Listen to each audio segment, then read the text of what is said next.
Früher los, ein Brickel. Früher schauen wir überhaupt, heute überhaupt irgendjemand da ist. Das Wetter ist anders brutal. Ich habe fast einen Sonnenbrand von 4 Sekunden draußen sitzen. Das ist ein Wahnsinn. Geht überhaupt irgendwas? Hallo? Hallo? Hallo? Hallo? Hallo? Ah, hallo? Jetzt schau hin.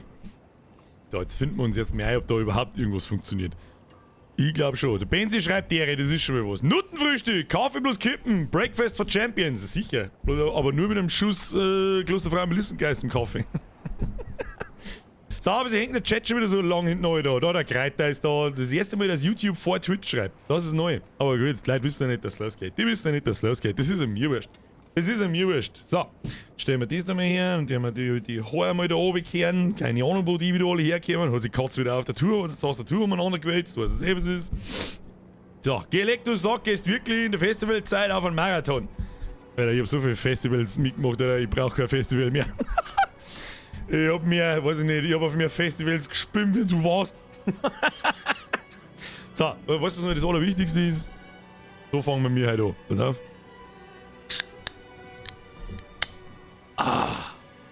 So. Dass da immer ein Trepfall rauskommen muss, wenn ich aufmache.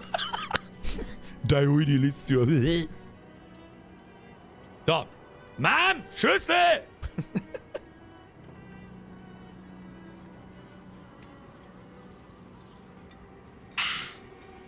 Köstlich! Grüß Gott beieinander. Ja. Hoppala. Verzeihung. So, grüß Gott beieinander. Ich bin's, Birger. Diablo Marathon. Gestern 12 Stunden oder 13 Stunden, ich weiß nicht mehr. Ich weiß nicht. Warst vorher bieseln? Ja, war ich. Ich war sogar noch richtig hart abscheißen. So, was ist? Richtig krass reingeschissen, hab gerade noch nicht geraucht, hab einen Kaffee gesoffen, jetzt kann's losgehen.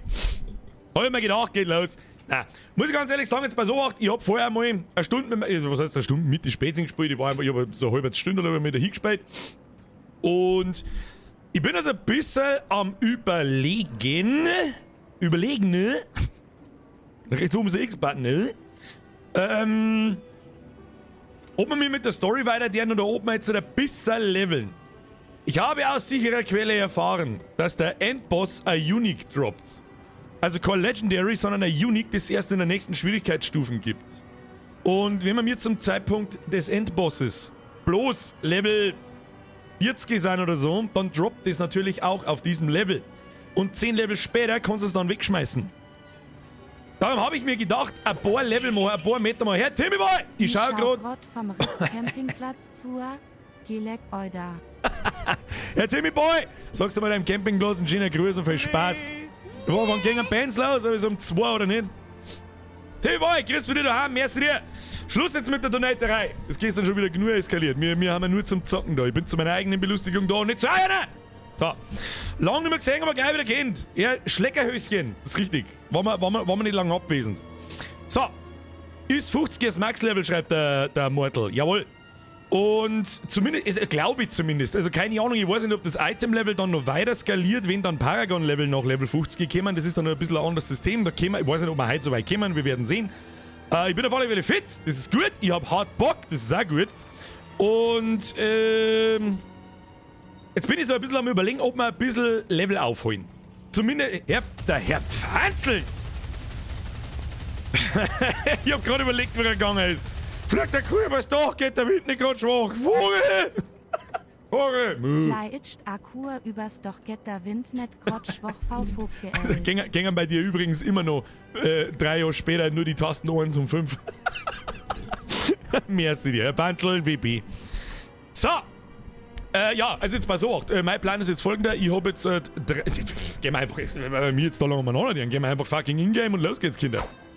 Zeige euch, ich habe ein paar Sachen gekriegt, ich habe ein paar Sachen gemacht. Ich habe euch natürlich gesagt, ich werde euch dann kurz einführen für die den ganzen Tag da waren und Bescheid wissen, was der Progress war, was ich gemacht habe. Und zwar, das da ist direkt unser Startgebiet gewesen. Ja, da in der kleinen Scheißhöhle oder da in der Scheißhöhle haben wir irgendwo angefangen oder da, ist es eh wurscht. Und diese 3 Dungeons, vergessene Archive, entweihte Katakombe und die gepeinigten Ruinen. Was soll das? Der linke Hund schon wieder. Arbeitsplatz ohne Chef. Das ist gut. Wenn der Chef nicht da ist, dann ist man ja dann... alles an Datenvolumen ABA, das ist mal wert. Alter, Stream-Datenvolumen ist halt absolut abartig. Merci dir. Weil Spaß beim Zuschauen möge der Tag schnell vergehen, das Wetter ist brutal. Also jeder, der heute zuschaut, dem kann ich nicht helfen. Dem kann ich nicht helfen, geht's gefälligst aus und grillt. Ich bin ein suchti Kellerkind, ich darf das. Und alle, die da sind auch suchti Kellerkinder, die dürfen das auch. Aber wer damit hadert so, oh, eigentlich ist schon für das geile Wetter, Abfahrt, sofort. So, Dankeschön, Schluss jetzt. Ja genau, also mal kurz gemacht, ich hab da die Lilith-Statue, Kruzifix jetzt, Mr. M! Zu Pimmeln! Da dringe ich auf die, Prost.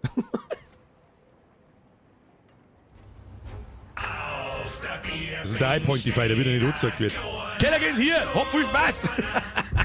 Ja, Hashtag Kellerkinder. Kellerkind Community, spreng ich absolut richtig. Triple K. Ich mag nicht KKK sagen, weil sonst wird der Stream wahrscheinlich gespielt. Der Pilo hat der Pultpark seit 4 Stunden aufliegen. Das hört sich gut an. Da hätte ich gern später sehen mit, das war geil. So, also, jetzt passt so, jetzt lasst dich schmerzen. Schluss jetzt mit umeinander triggern und Scheiß. Ich hab diese 3 Dungeons gemacht. Hab sehr schnell festgestellt, das Ding hat mir 1,5 Level gegeben. Diese 3, ich hab sonst nichts gemacht, keine Nebenquests, gar nichts. Jetzt bin ich Level 6, es hat fast 2 Level gegeben. Jetzt bin ich Level 36, aufgehört haben wir kurz vor 35, oder Mitte 34, glaube ich. Es hat einfach 2 Level gegeben und einen Haufen Items. Und ich hab so ein bisschen das Gefühl, ab Level 35 droppen all of a sudden ein neuer Pool an gelbe Items. Und zwar, ja, jetzt habe ich halt keine mehr da. Aber ich habe ein paar Schluss jetzt! Timmy Boy! Fleisch liegt schon auf dem Grill und Dosenöl in der Hand. Camping, Kellerkind, wünsch. Camping, du bist ein Wohnwagenkind. Timmy Boy, merci dir. So. Ach, halt, stopp, du hast den Rock. Ich bin ja total behindert, habe ich was vergessen. So. Schluss jetzt! Ich muss jetzt Sachen erklären, da muss ich ja selber ein bisschen erst wieder reinkommen, was überhaupt passiert ist und was los ist. Also jetzt passt Obacht. Ich habe neue Waffen gekriegt. Ich hab neue Stiefel gekriegt, ich hab einen neuen Ring gekriegt. Und ich glaube neue Hosen. Haben wir neue Hosen hergekriegt? Nö, das ist nur die von gestern. Also, Obacht, neue Waffen ist nichts sonderlich Besonderes, hat mehr DPS, die habe ich komplett auf. Habe ich die auf Komplettstufe 3 ausgebaut? Habe ich das? Nein, habe ich nicht. Ab zum Schmied.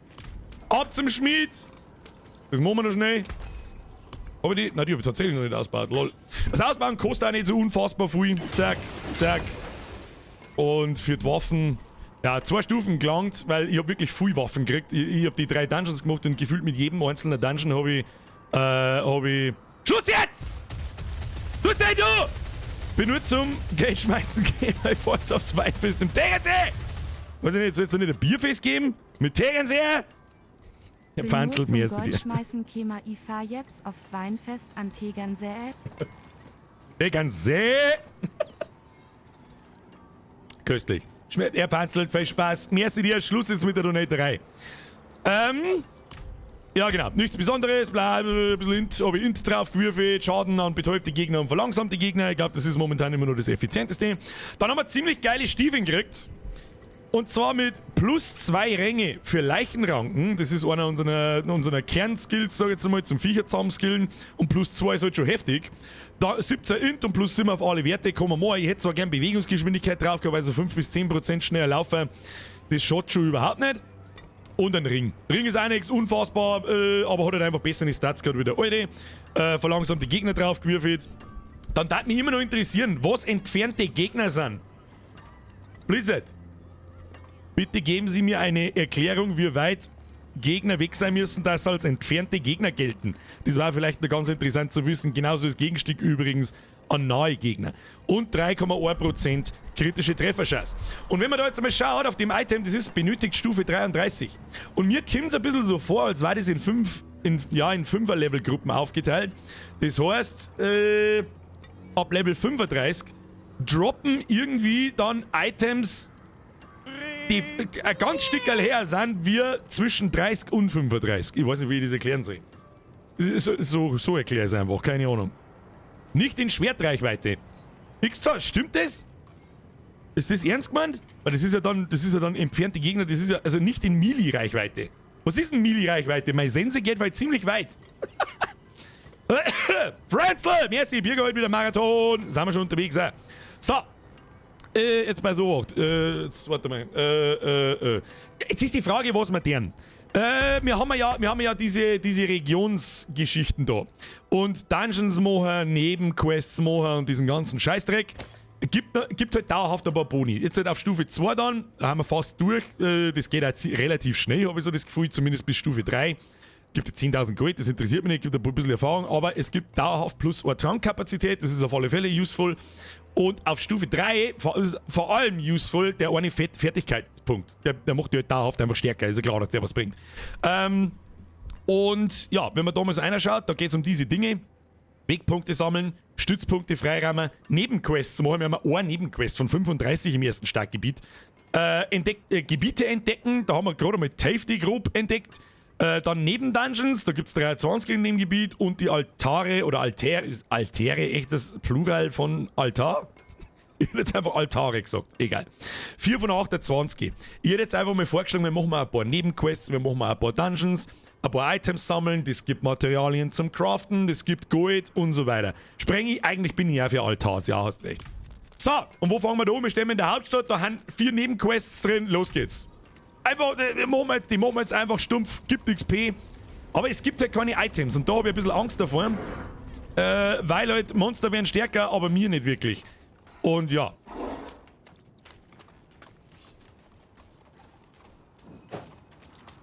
Da, aufgehen. Grüß Gott beieinander, was redet ihr? Und ganz ehrlich, die scheiß Nebenquests, scheiße, die hören wir uns noch weniger über die Hauptstory. Da kannst du mir mit gern haben. Wo ist jetzt da? Also da ist jetzt das Nebenquest. Okay, nehmen wir einfach mal alle an. Und dann reiten wir es ab. Ein Altar, 2 ältere. So kann man es auch mal springen. Altari. Boah, Altari hört sich gut an. Altari hört sich schon wieder so studiert an.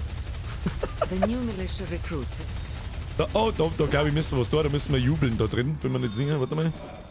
Hallo. Jubeln. Was haben wir da wieder? Austrian! In der Hängematten ist er ganz Kompott zum Anschauen.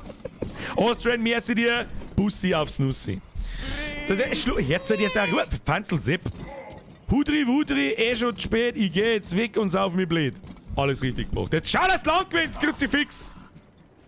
So, das war's nur aus der Beta. Leute, Dankeschön. Schluss jetzt. Viel Spaß beim Zuschauen. Wir machen jetzt Meta. So, Schluss. Haben wir das jetzt schon abgeschlossen, oder was? Ja, das gibt 20 Ansehen. Die Moral verbessern und dann kriegt man so eine kleine Kisten. Schauen wir mal, was da drin ist. Ja, da haben halt einfach Crafting-Mods drin. In diesem Fall haben sie jetzt halt so Blärmal und so einen Scheiß. Aber mit der wir jetzt, genau, jetzt haben wir die Stufe 2 Region abgeschlossen, haben wir schon 5 von 400 Punkte und jetzt machen wir das noch, schauen wir, wie viel Level das wir machen und dann werden wir mal vielleicht grob in der Story weiter. Einfordern, eine Trankkapazität, das ist natürlich schon geil, jetzt können wir 5 Tränke umeinander zahlen, anstatt 4. Aber wenn wir es nicht, haben wir die schon wirklich mal oft braucht? Weiß nicht. Weiß nicht. So, was haben wir da? Da ist noch Keep it. Behalte das, ich will ja euer Geld nicht. Wer weiß mir dann, fick dich, du Penner. So, Gas. Ich hab mich übrigens ein bisschen umgestaltet, wir sind jetzt rot. Wir sind jetzt einfach rot. Was geht hier vor? Ah ja, da ist wieder da ist eine Beschwörung im Keller, wenn ich mich richtig erinnert. Beschwörung im Keller. Hauen Sie rein. Das kann der Bauernweisheit sein. Ist nicht irgendwie alles eine Bauernweisheit? Ihr findet schnell eine Bauernweisheit, die geht so. Looten. Wer lootet, der blutet. Demonic Presence. Was verlangt ihr von mir? Ja, den Dämonen halt zusammenhauen, was denn sonst? Geht zu jetzt, Kim. Da liegt jetzt, glaube ich, ein Kind da und so ein Kelch. Ja. Los geht's. Da kommt jetzt eine Elite, den pimmelt man schnell um und dann ist gut. Der Firefighter schreibt, ich brauche Tränke oft, aber liegt daran, dass ich Mage spiele, ist vielleicht schlechte Wahl gewesen als Main-Job. Du, finde ich, glaube ich, gar nicht. Du musst nur einen Weg finden, wie du die einfach... Ich glaube, das Eisschild beim Mage, das habe ich zumindest hergenommen in der Beta, gut, ist bloß bis Level 20 gegangen, also egal. Das war ziemlich krass. Das skaliert ja mit, je mehr Schaden du in der Zeit kriegst, desto heftiger wird's. Und so. Das hat ganz gut funktioniert. Bei mir. Also keine Ahnung, wie es dann im Midgame oder Late-Game ist, keine Ahnung. Aber irgendwie muss es gehen, dass du so gut wie unverwundbar bist. In deinem Dasein. Haben wir eigentlich sonst irgendwas gekriegt? Nicht, gell? Wir kennen übrigens, unser Kopf ist einfach scheiße. Das mit dem Blutnebel, das ist geil, der Shit-Button ist geil, aber sobald wir mir den erst besseren Kopf übrigens finden, weg dafür. Ab dafür, weg mit dem Schund. Und den legen wir dabei in Kisten, vielleicht brauchen wir den Legendary Aspekt noch. Ja, jetzt auf der Laberei da, ich bin zum Metamor gekommen. Da schon hin, ich sah alles über den Haufen. Ah, das ist schön. Da zusammenziehen. Sterbezeit. So. Und die neuen Waffen hat auch wieder einen ordentlichen Boost gegeben. Also die Viecher fallen jetzt schon wieder ordentlich zusammen und so. Fühlt sich schon cremig an. Wunderbar.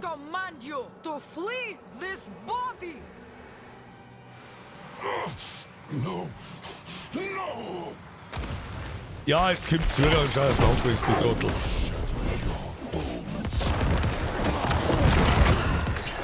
It is done. Möchte denn? My boy. My Can you boy! hear me? Müssen wir jetzt wieder aussehen, glaube ich, und dann draußen mit ihr schmerzen und dann, glaube ich, kommt nochmal eine Folge-Quest. Please say something. Please say something. Jetzt, Lauberei auf! Los jetzt da! Ja, ächzt, der fette Mann ächzt. Wenn es über den Holzbogen geht, du. Die Nebenquest hat länger wie Akt 4, das ist richtig. Boy. Also das mit Akt 4 habe ich gar nicht kapiert, muss ich dir ganz ehrlich sagen. You're all right. Thank you, sister. Was ist You're jetzt? welcome. Was ist jetzt nicht oder aktualisiert sie die? Ich glaube, die Quest aktualisiert sie noch. Sie geht jetzt dann aussehen. Ja, genau. Und draußen kommen wir nochmal mit ihr reden und dann weiß ich nicht mehr, ob es abgeschlossen ist oder nicht. But I think so. Ja, no. You did well. I did well, I know this. Schnauze abhauen. So, wo haben wir jetzt noch Nebenquests? Was ich außerdem machen möchte, die ganzen Wegpunkte freischalten, ist auch wichtig. Gehen wir jetzt da oben, da weiß ich, dass in dem Gebiet nämlich ein paar Nebenquests sind und die machen wir jetzt halt.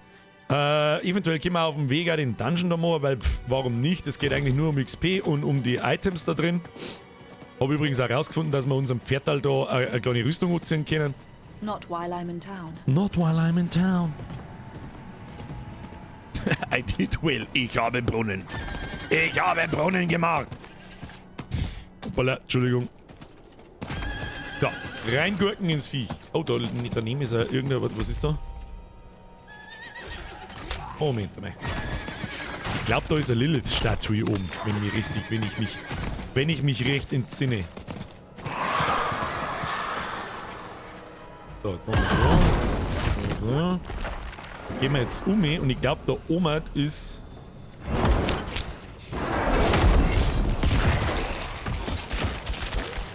Viecher regeln schon.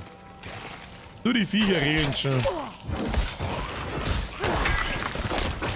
Ja, schau hier, ich weiß alles auswendig, das ist ein Wahnsinn. Stirbt das fucking. So, aber was ist da herin? Ist da so ein Stützpunkt zum Freischalten herin? Weiß nicht. Falls ja, machen wir auch gleich mit. So, Alter, was ist? Da, Viecher, haut das Ding zusammen. Ja, und es geht schon sofort wieder los mit absoluter Zerfremmelung. Das sagt er eh. Need more time. So, Elite-Sepp, Herzchen explodieren lassen. Stirbt das Sau. So, was müssen wir noch? Zerstört die feindlichen Strukturen. Da ist dann in der Mitte, ein Waypoint? Weiß ich nicht. Wo haben die Strukturen? Da ist Struktur. Struktur, Golem, draufhauen. Golem, draufhauen. Nein, was ist denn da hinten? Ihr sollt's nicht da... Das regt mich so viel auf mit den Minions ohne Scheiß. Ihr sollt's da draufhauen, Mann! Ihr Vollidioten! Mein Gott, ja, herzlichen Glückwunsch, danke, fucking finally. Kommt eigentlich jetzt mal Elite aus? Weiß ich nicht. Schwerer Brustpanzer, können wir brauchen. Unser Brust ist nämlich auch nicht ganz auf der Höhe von unserem aktuellen Level. So, da haben wir drauf. Dann ist das gut.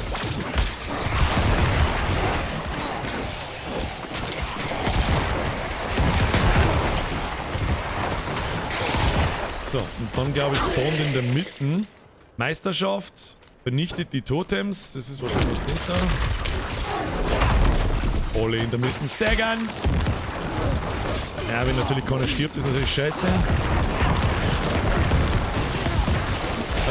Der mag schon ganz schön aushalten, der Mistgrippe Motherfucker da in der Mitte.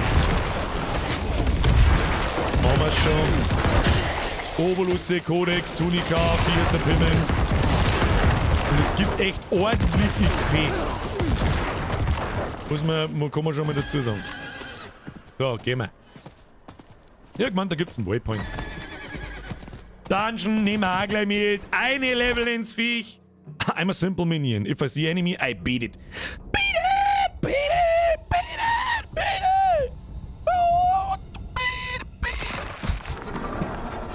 Da nix, da kommen wir nix. Alles wird mitgenommen, reindreschen ins Drecksviech. So schaut's aus. Gib ihm, gib ihm, gib ihm. Viecher, wo? Warum muss nicht da über 8 Kilo? Ja, und dann stehen sie aber über der Haustür. Das ist nämlich gerne am Durchschlag. Gas. Gas.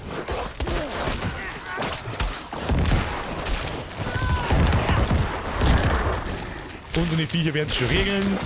Sehr schön. Ja, wunderschön. Schau. Voll zusammen wie Zeitungspapier. Sehr schön, das gefällt mir. So schaut's aus nach Schlägerei. Nein, da muss man irgendwie Tor-Dinger holen, das weiß ich auch noch. Geht schon, gehen wir, verpisst euch, Mistviecher. Ja, da kann man mal den Oh-Shit-Button benutzen. Schön. Golem, magst du bitte draufhauen? Das war sehr angenehm von dir. Und jeder Elite droppt halt einfach so diese gelben Items und am Schluss hast du halt ein halbes Inventar voller gelben Items. Und da ist die Chance natürlich sehr hoch, dass was Brauchbares dabei ist. Und wenn nicht, haben sie einen Haufen Crafting-Mods. Und Gold und was man halt so braucht. In seinem Alltag, ne? Sobald die langsam verlangsamt gestunt oder gestaggert oder geroutet oder sonst was sind, dann geht richtig was. Oh Gott, Goblin! Finally! Haben wir schon lange nicht mehr gehört! Schau, dass du stehen bleibst, du Arschloch! Ah ja, Skelettmagier Sepp, auch noch drauf. Was haben wir gehört? Wow! First Leggy of the Day! Herzlichen Dank, Mr. Goblin Sepp. Was haben wir gekriegt? Eine Einhandsense. Die ist nur slightly schlechter. Kritischer Trefferschaden können wir brauchen. Fertigkeiten des Typs Kern können wir nicht brauchen. Betäubt ist gut, Schaden über Zeit ist schlecht. Was haben wir da? Blutlanze fügt dem Primärziel pro aufgespießten Dreck! Oh, heute haben sie aber fit mit dem GZ. Merci Wulfek, merci Kype, merci Race, merci Junker, merci Raiden, merci Feldu. Alle, die jetzt noch GZ schreiben, sind raus. Okay, der Firefighter und der Austrian noch. Jetzt ist Schluss. Da haben wir noch so Kisten dabei, die werfen wir aus. Ja, und da 6 Deutsche, schau mal hin, wie dermaßen viel mehr Rüstung, dass die Brustrüstung hat. Ab Level 30. Da habe ich so das meine ich mit die 5er-Level-Dinge. Ab 30 aufwärts rollen die Affixe da drauf gleich so viel her, wie zum Beispiel zwischen 30 und 35. Da ist die Range nicht so groß. Und ab 35 ist wieder ein großer Sprung drin. Und darum schauen wir mir natürlich nach Items auf Level 35, die am besten rollen können. Was ist denn da wieder? Jawohl, Elite-Set. Elite-Set, hat's die gleich. Eine Stagger. Und gib ihm. Mehr Leichen am Boden, das ist doch gut. Bang, bang, bang, du Kasperlkopf, du Fotzengrober. Her mit dem Loot. Wo ist denn jetzt der Schlüsseltrottel? Ich weiß, dass er auf der anderen Seite ist. Ich will schon wieder Brief und Siegel, ohne dass ich da war. Zusammenziehen. Sterben. Wundervoll. Birger, ich hab Ingame geschrieben. Ich lese einen kleinen Chat nicht. Schluss jetzt. Wie viel Chat soll ich noch lesen? Ich möchte spielen! Aber ich weiß auch nicht, der ist also seltsam links unten und da schaue ich, wenn ich hinschaue, nach rechts oben, da ist das Minimap. Wo haben die besseren Informationen? Birger, du lässt so viel Gold. Gold ist scheißegal. Mehr sagen jetzt da dazu nicht. Ich habe Informationen, Gold liegen lassen, scheißegal. Die 1000 Gold, die ich da liegen lasse, ich verkaufe eine Waffe noch 10.000 Gold. So, Staggern, reindreschen. Ja, dann müssen wir noch Shit-Button benutzen, wenn sonst nichts geht. Ja, wunderschön. Und jetzt stimmt der Arschloch. Sterben Sie! Braver, Runenband. Ja, oh, wer ist doch? Was war denn das jetzt? Wo ist denn der? Ach, das ist der Schlüsselmeister. Schlüsselmeister! Boah, ich bin eingesperrt, was soll das da? Stirb du, Morgenstern, passt. Brauchen wir gar nicht weitergehen, wunderbar. Türe auf. Ja, so, jetzt aber 11.000. Ja, okay. Jetzt kann jeder für sich selber entscheiden, ob er alles in allem 4.000 Stunden mit Gold sammeln verbringt oder mit Level. Muss ja jeder für sich selber entscheiden. Wenn ich drüber laufe, nimm es mit, wenn nicht, leg mir am Arsch. Ist das nicht der Dungeon mit den geschissenen Werwolf, die jetzt dann da gleich kommen, mit dem Werwolf-Boss, der mir als Barb ziemlich gewassert hat? Muss ich ihm lassen? Oder mich schon. Oh ja. Dieses. Ah, jetzt Achtung, satisfying. Ah, Bildschirm löschen. Sehr schön. Vielleicht nicht selber einlaufen, Skelett-Depp.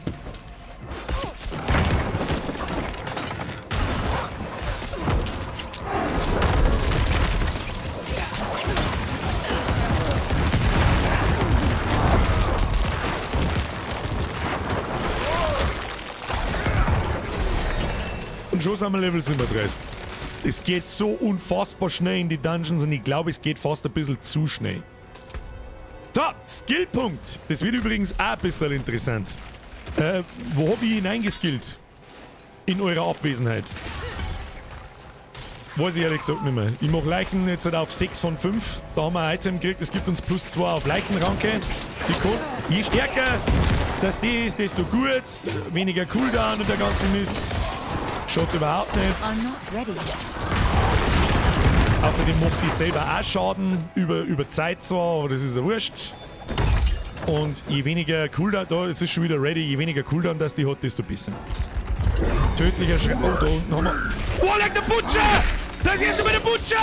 Fixne! Du fetter Wichser, ich mach dich fertig! Da brauchst du mir gar nicht kommen damit. Wieso haben die eigentlich nicht mich? Haben wir meinen Golem oder was weiß ich, was du weißt, du fetter Trottel!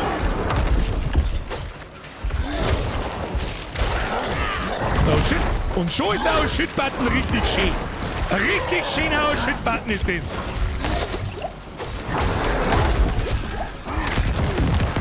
Fucking Butcher! You're gonna die! Ich hab nur eine Rechnung mit dir offen, mein Freund. Das weißt du bloß nicht. Oh, oh, oh, oh, oh, oh. Schau, dass du jetzt lang kannst, du fetter Wichser. Jawohl!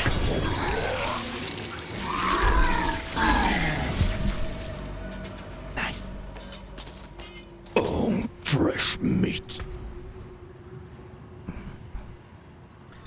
Fertigkeiten verursachen bis zu 14% mehr Schaden, basierend auf der zur Wirkzeit verfügbaren Primärressource. Bei voller Primärressource erhaltet ihr den maximalen Bonus. Okay. Wo kann man eigentlich nachschauen, was die Roll Range ist? Weiß das jemand? Merci für die GZs. Butcher zerpümmelt, der ist auch wichtig. Stimmt, Steffi, beste Frau am Platz. Beste Frau am Platz! Ab in den Chat. Also mal so, jetzt muss ich kurz überlegen. Es hat einfach 14% Base Damage. Auf die Fähigkeiten. Ist stark. Kann man benutzen. Die Frage ist jetzt aber... Tooltips einschalten. Aber wie? Ich merke die Roll Range, die detaillierten Dinger, dass ich sehen kann, zum Beispiel Schaden für Fertigkeiten des Typs Basis hat jetzt einen Roll von 12,5. Ich hätte gern, was die Min- und Max-Roll Range wäre, damit ich sehen kann, ob die 14% gut sind oder schlecht. Kann jetzt sein, dass die Roll Range von 10 bis 30 geht. Und wir haben 14, das ist ultimativ schlecht. Gameplay-Einstellung, wollen wir mal gucken. Gameplay! Stroboskop-Effekt und alle Tutorials zeigen, aber. Ja, aktivieren wir mal beides. Keine Ahnung. Änderungen speichern. So. Da schau hin. So, jetzt haben wir da ein paar Zusatzinformationen. Es wird zwar jetzt nicht weniger kompliziert, aber ist ja scheißegal. Oh, da steht da dort, was ich verliere. Ja, das ist gut, das ist mir eigentlich wurscht. Das kriege ich gerade noch selber auf 3. Aber ich sag die Rolls. Zum Beispiel, ja, die Roll Range ist von 10 bis 20. 14 ist unteres Mittelfeld, ist jetzt nicht super toll gerollt, aber ja, es ist auf alle Fälle ein Legendary Trait, der uns weiterbringt. Den heben wir uns auf alle Fälle auf, das ist ja klar. Die Frage ist, wir verlieren 17 DPS, das ist jetzt ein bisschen schade.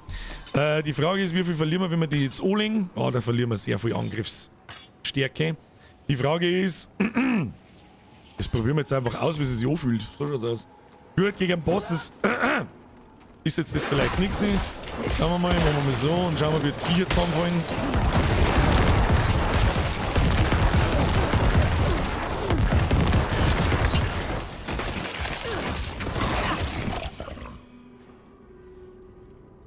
Ich habe jetzt eigentlich keinen Unterschied nicht gespannt, muss ich ganz ehrlich sagen.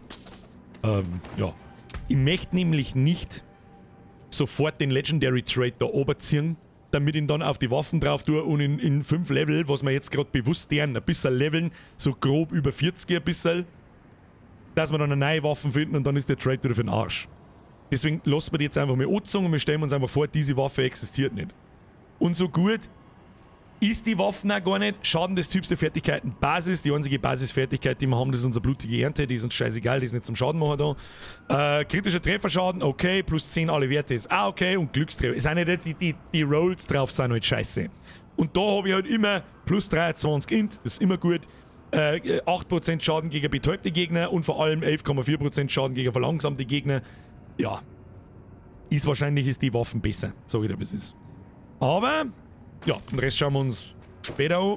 Das dauert jetzt lang, wenn wir jeden Loot-Scheiß da anschauen. Ja, also fühlt sich immer noch sehr Ding so.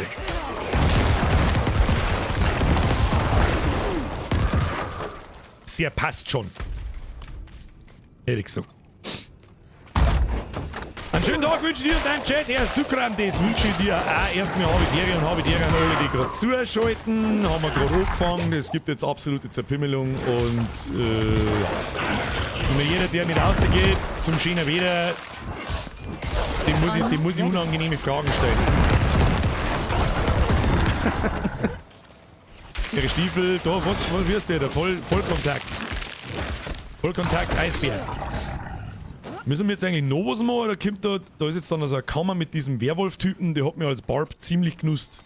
Der warte, du kannst dem nämlich nicht ausweichen. Also Melee sind ganz schön gefickt, ich sag's euch, was es ist. Jetzt machen wir erst einmal den da. Jetzt müssen wir mal die Viecher machen. Jawohl.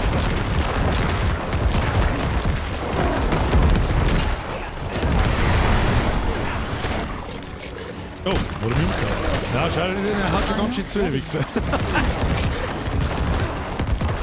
Wo ist denn hier? Diesen hier. Nach wie vor ist die Bluting immer noch... ja, Kruzifix, was ist denn jetzt los? Skelettmagier ist gestorben. GZ Nummer 3 halt. Oh. Kritische Treffer mit Kernfertigkeiten erhöhen eure Angriffsgeschwindigkeit 5 Sekunden lang um 18%. Morlord! Merci dir! Ich hab jetzt richtig Bock auf Diablo und wollte dich fragen, ob Diablo 4 passend für Newbies. Falls nicht, welches dann? Ganz ehrlich, für einen Noob, also für einen Einsteiger, ist Diablo 4 schon geeignet, aber ein bisschen teuer. Weißt du, was du jetzt tust? Jetzt kaufst du Diablo 3. Das kostet, wie viel kostet das noch? 5 Euro? Keine Ahnung. Und spielst das. Wenn dir das taugt, los. Das glaube ich war meine Empfehlung. So! Zauberstab kriegt 4% Schaden an Gegnern, die Kontrollverlusteffekten leiden. Das passt. Schaden gegen folgende Gegner verlangsamt. Passt auch. 17% Schaden für Fertigkeiten des Typs Basis. Nee. Interessiert uns wieder nicht so gut. Und 22 Int. Und kritische Treffer mit Kernfertigkeit. Was hat denn Kernfertigkeiten? Was ist eine Kernfertigkeit bei uns? Da benutzen wir mir keine, gell? Ich glaube, das sind Kernfertigkeiten. Ja, da benutzen wir mir halt keine. Das ist einfach Kacke. Ah, dumm. Dumm. Ja, können wir nicht brauchen. Leider. Auch wenn es mehr DPS hat und dann uns wahrscheinlich einen ordentlichen Schadensbonus. Aber wir heben es uns natürlich auf. Who knows, für wann wir mir das Ding noch brauchen können. Das war übrigens jetzt eine Doppel, Zweihand. Haben wir mir das Ding abgeschossen? Ja. Dungeon verlassen. Trinken wir erstmal. Prost, da noch.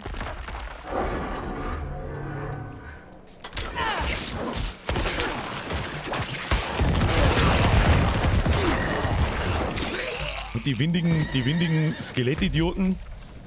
Ja genau, jetzt gehen wir mit oben. Da ist dann gleich noch ein Dungeon. Das passt ganz gut. Scheiß da rundherum. Ja, dann fick... Oh, nein. Da werden wir looten. Und dann fick wir.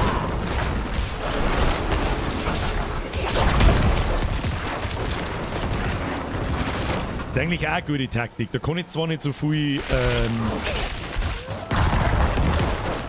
Leichen explodieren lassen, aber staggern, Blutwoge, das erzeugt automatisch von selber Leichen und dann einfach langsam durchfahren.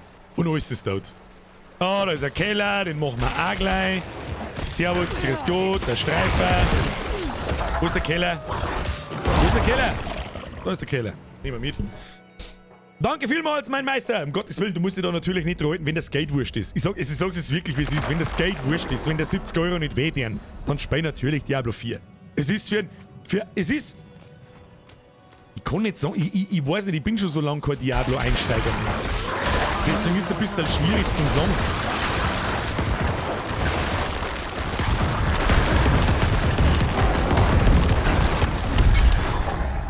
Das war jetzt keine Rumcool-Mackerei, oh schau mich an, wie super toll, dass ich in Diablo bin, ich spiele auch bloß so, wie ich meine, das ist richtig.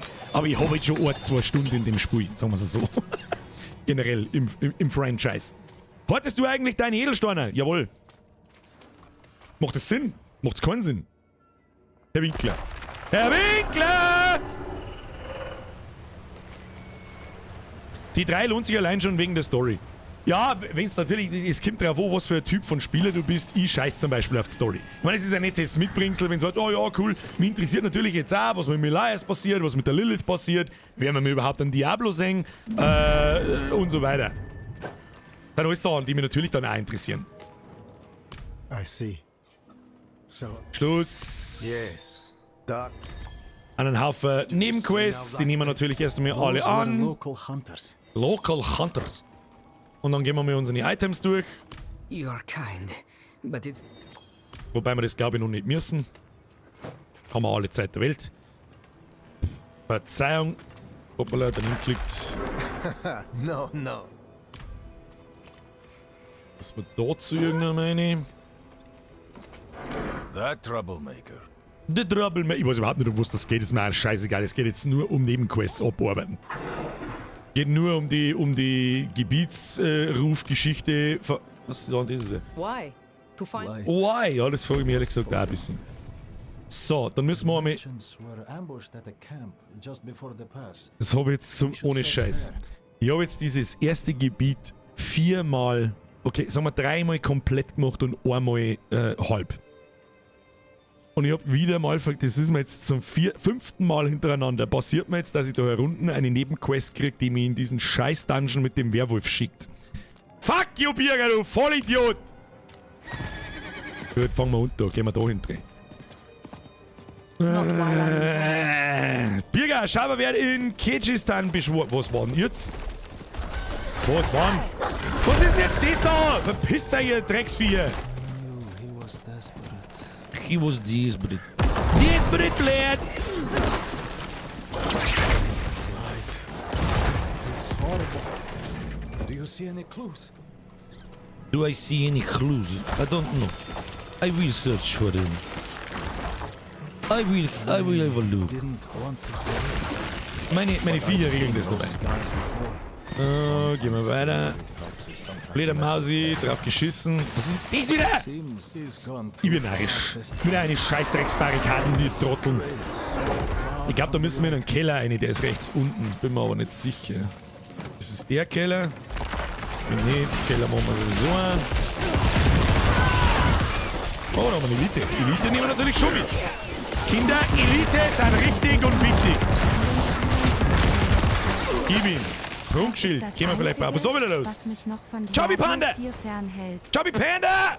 Wie viel PvP und Open World mit random Spielen ist es denn jetzt wirklich? Das ist das Einzige, was mir noch... Also, du musst nicht PvP machen, generell schon gar nicht. Und ganz ehrlich, Chat, beantwortet ihm die Frage. Wir haben ja gestern 13 Stunden gespielt. Wie viele fremde Spieler haben wir gesehen? Außerhalb von die Hauptstädte. Ich glaube, die können wir an 2 Händen abzählen. Das waren auch meine größten Kritikpunkte, wo ich mir gedacht habe, so, ganz ehrlich, es nervt überhaupt nicht. Das ist jetzt kein Fanboy-Gelaber, ich bin ziemlich begeistert vom Spiel, ja, muss man dazu sagen. So gut war Blizzard schon lange nicht mehr. Der Kaib schreibt 3 Stück, es waren ein bisschen mehr wie 3 Stück nach 13 Stunden, aber also wirklich absolut irrelevant, ganz ehrlich. Da grieft keiner rum, es gibt da glaube ich gar keine Möglichkeiten zum umeinander grieven. Sehr schön. I fucking love this game.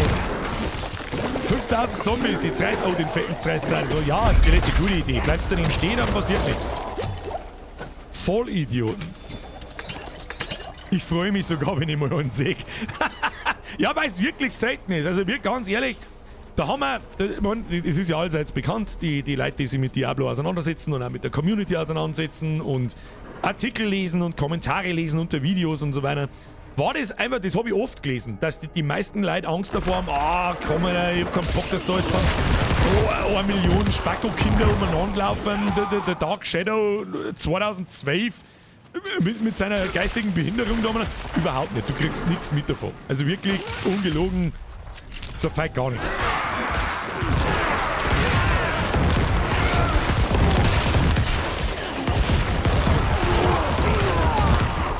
Da steppt aber ganz schön der Bär da herin. Was ist denn da los? Ah, da war diese Höhle, ja. Let's go. I'm ready. Eine in den Bunker. Ein Fremder hat mich auch mal zufällig vorm Tod bewahrt. Das ist neu. Mich nicht. Mich muss keiner vom... Ey, erst einmal, Mr. Chubby Panda, merci für deinen Fünfer. Um Gottes Willen, Dankeschön. Ich hoffe, du bist da im normalen Chat irgendwo vertreten. Da lese ich die gerade noch nicht. Es kann ja sein, dass das ein anderer Username ist. I can overlook my brother's foul deeds no longer. I cannot overlook, bla bla bla. Gib irgendwelche Viecher und lass mich sie töten. Justice upon my own. Oh, schick mir da jetzt alle her. Tu mir den einer Stacker jetzt da. Haben wir zu wenig Leichten, Kinder. Zu wenig Leichten. Kompositbogen. Können wir nicht brauchen, gibt aber gutes Material ab. Gibt dir Material ab. Der Funktratzer schreibt: Denk mal über deinen Schlafrhythmus nach. Okay, was für ein Schlafrhythmus? Ich hab wirklich gut ausgeschlafen. So wie das ist, ich bin einigermaßen fit beieinander. Das wird ein guter Tag. Wird ein guter Zock-Tag. Das Einzige, wo ich tatsächlich langsam ein bisschen ein schlechtes Gewissen kriege, ist echt das Weder. Das Weder ist wirklich brutalst gut. Aber gut, was soll ich machen? Der scheiß fucking Diablo kommt bloß alle 13 Jahre offensichtlich. Muss ich reinsuchen, das hilft nicht. Urlaub ist ab Donnerstag. So, jetzt müssen wir natürlich die 2 Geschlechter links finden. Was ist da? Was ist denn mit dir schon wieder? Machen wir so. Das muss klar mal vielleicht Cash bei dir. Gib ihm, mehr liken, mehr gut. Emblem der Kathedrale. Da haben wir was. Ja, der Schmugglerschlüssel. Okay, da müssen wir eigentlich gar nicht mehr weitergehen. Ich glaube, der zweite Schmugglerschlüssel ist auf der anderen. Oder klangt der schon? Ah, der klang schon. Das sind die Dungeons, die sie angepasst haben aufgrund des Feedbacks. Du hast am Anfang in der ersten Beta, hast du ganz links rauslaufen müssen, zurück, einen Schlüssel einstecken, ganz rechts auslaufen müssen und das zweite Stückerl Schlüssel holen und dann hast du erst aufsperren können. Das war Das ist beim ersten Mal ist nicht nervig, aber das Spiel ist ja konzipiert, dass du das in genau diesen Dungeon eventuell 100 Mal machst. Und dann nervt es halt irgendwann hart. Und da haben sie eine gute Entscheidung getroffen. Ich weiß eigentlich gesagt überhaupt nicht, wo wir genau hin müssen. Das ist noch aber auch wurscht.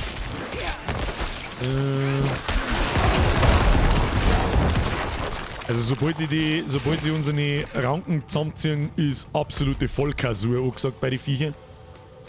Ein Trüchen.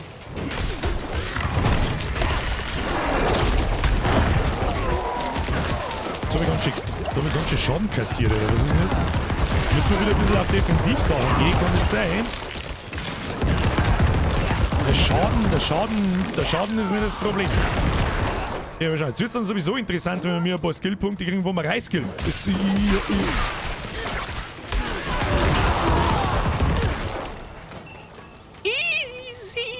Also der Bild ist stabil, brauchen wir nicht schmerzen. Bis jetzt. Anhand, was uns für Legendaries droppt sind und so, läuft echt gut. Gibt's Open... stimmt, die Frage zum PvP habe ich nicht beantwortet. Es gibt ganz spezielle Gebiete fürs PvP. Und da musst du nicht reingehen. Und ich habe auch gar keinen Bock auf PvP. Ich habe einfach das Gefühl, dass das absoluter Mist ist. Und ein Diablo ist kein PvP-Spiel. Das ist... Was ist mit dem? Kim, haut's drauf jetzt. Draufhauen soll's bitte.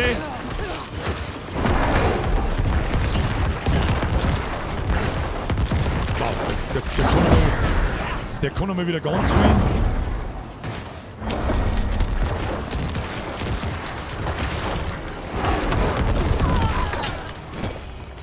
My burden is too great. Und schon haben wir wieder voll. Die Kisten können wir aufmachen, da ist wieder Loot-Zeug drin, dann können wir die Handschuhe noch mitmachen und dann haben wir schon wieder voll. Und genau das ist es. Und da müssen wir jetzt genau schauen, dass da die richtigen Items dabei sind, damit wir mit dem Level skilltechnisch mitskalieren. Ganz wichtig. How could you have fallen so far? Margrave demands Der justice, Gruselbeats hat's brother. aber verpeilt, dass ich so viel stream. Also ich hab's in den letzten Wochen wirklich extrem oft angekündigt und überall gepostet, wo ich kann, dass wir mir seit gestern volle Kanone durch dingsen. Mr. Bavarian Birger, Alter, hast du zu viele offenen Kleinanfragen? Ich zeig dir jetzt gleich mal, was mit den Kleinanfragen ist, Alter. So, was ist denn jetzt da damit? Haben wir das Ding jetzt, haben wir das jetzt, ja. Und jetzt muss ich schnell was am Boden werfen. Mal die graue Rüstung werfen wir am Boden.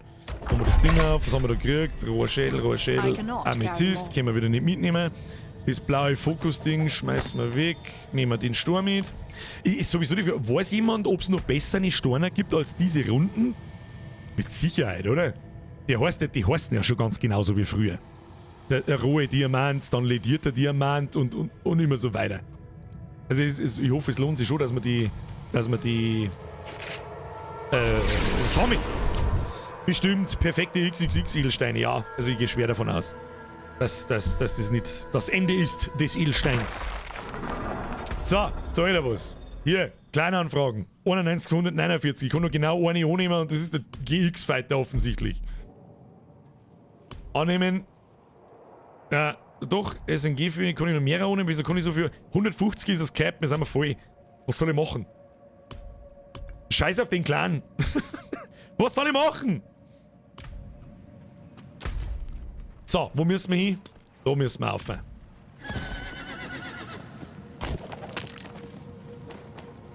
Nein, erst einmal müssen wir das Inf verkaufen.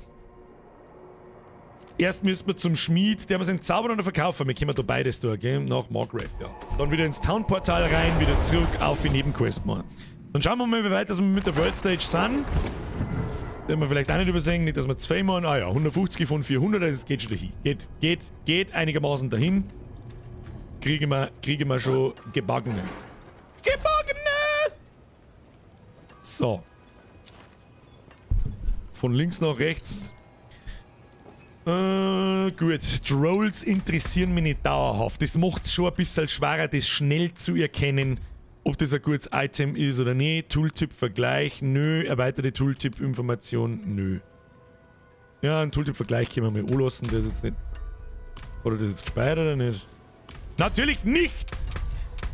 Wo man sich Optionen, Gameplay, nö, annehmen, so. Also, ja, besser. Ist einfach schöner zum Lesen. So, was haben wir da? Schatten des Typs ist Phase 1. Wenn ihr einen Elite-Gegner gut, unser Brustrüstungs-Legendary ist nicht so wichtig. Das ist die Barriere, die ist natürlich nice to have. Die hat uns beim Butcher einen Arsch gerettet, das sagt der wie es ist.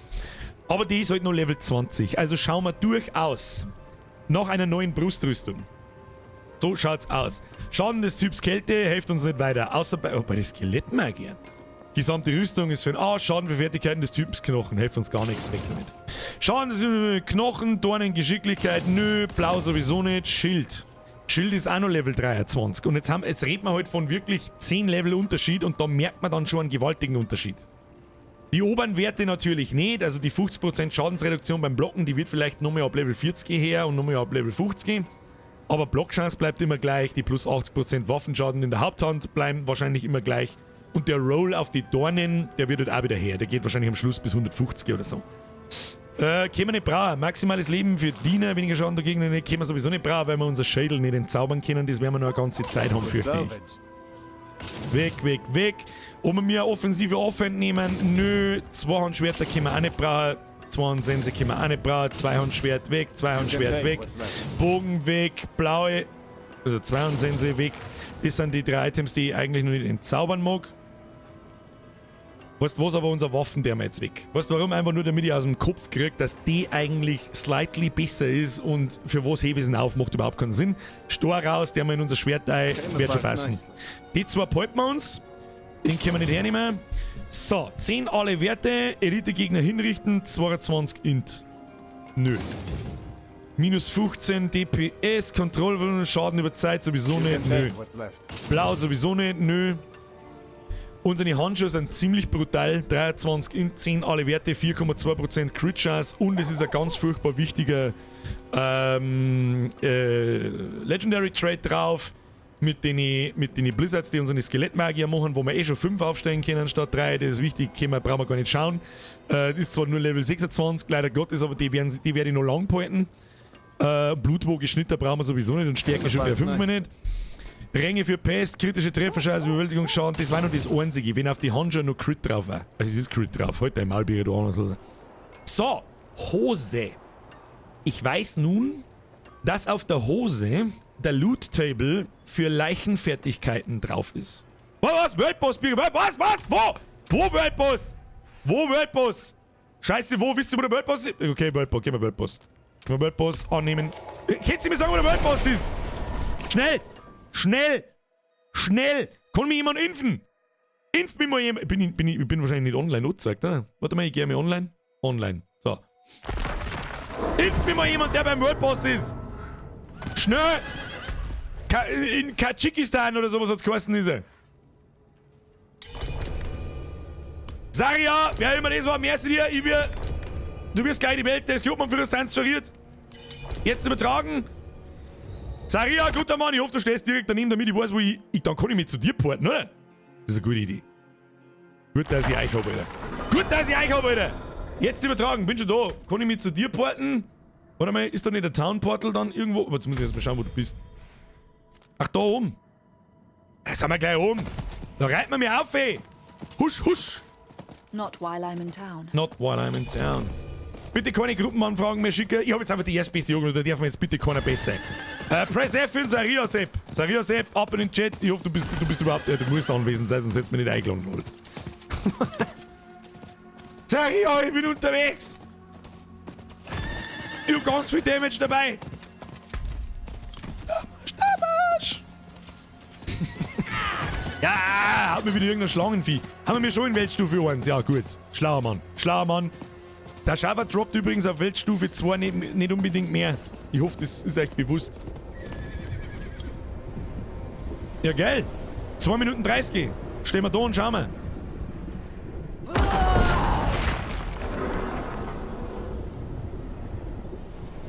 Oh, Zaria ist sogar im Ding drin. Warte mal, der wir mal Hallo sagen. Hello. Hello. Schönen guten Tag. Greetings. Aber es befriedigt mehr auf mit 2. Finde ich nicht. Viecher fallen so schön auf uns.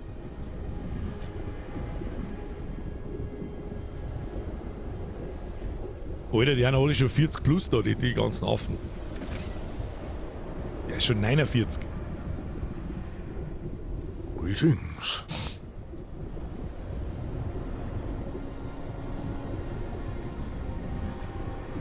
Ja, jetzt müssen wir jetzt aussitzen dabei. Well Weiß ich auch done. nicht, dabei 3 mal Zigaretten. Ich komm gleich wieder.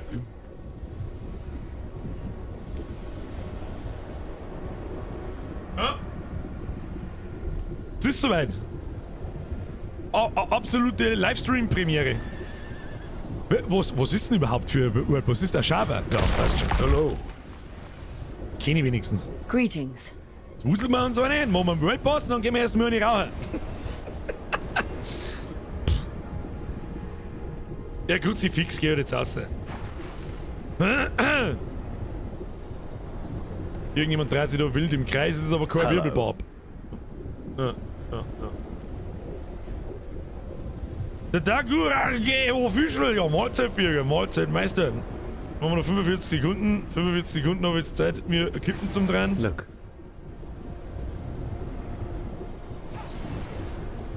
Wait.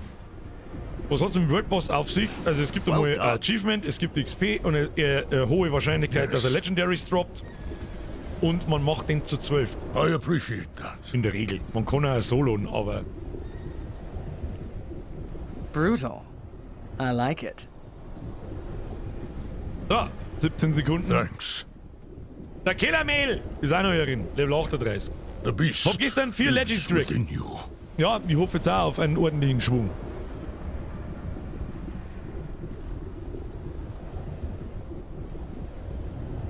Ist keine Premiere im Stream wutzeln. Vor der Kamera. Oh, los geht's. Tabaktion muss es wieder trinken. So, ein Schaber-Bitch. Gibt's aufs Maul. So ist, was ich weiß. Ich geh über meinen Weg. Ja, das war klar. Ich tue eigentlich nichts, ich lasse meine Skelette regeln.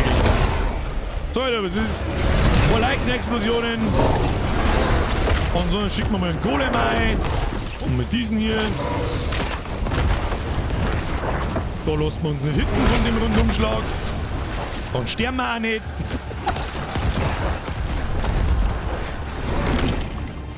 Und dann muss ich nicht recht viel durchziehen.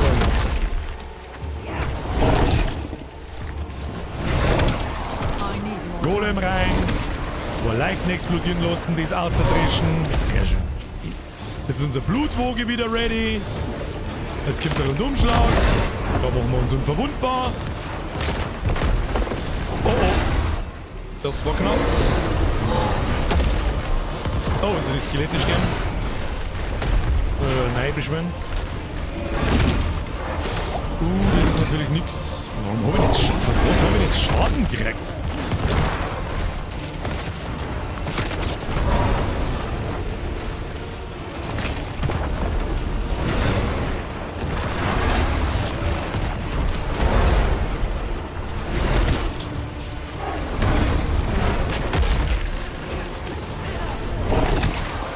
Nicht mich beißen.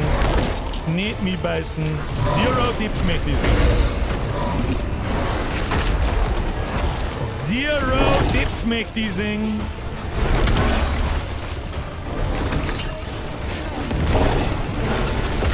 Au.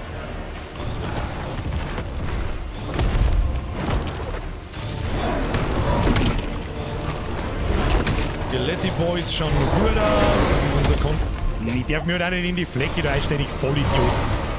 Schau, oh, Rundumschlag, wegge. Sehr schön, da sterben die meisten im Übrigen. Und dann machen wir so, dann feiern uns nichts. Jawohl.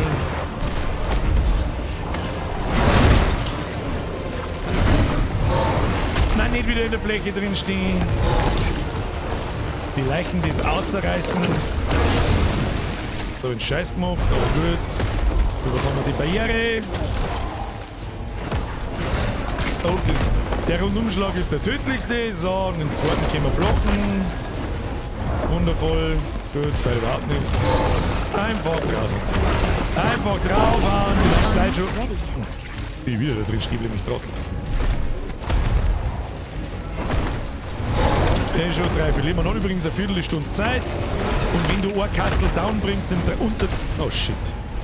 Oh shit. Oh shit. Meine Skelette, könnt ihr da mal bitte draufhauen? Das war echt eine richtig geschmeidige Geschichte. Jetzt wird's dann eng. Jetzt habe ich dann gleich kein Ding mehr, keine Heiltränke mehr.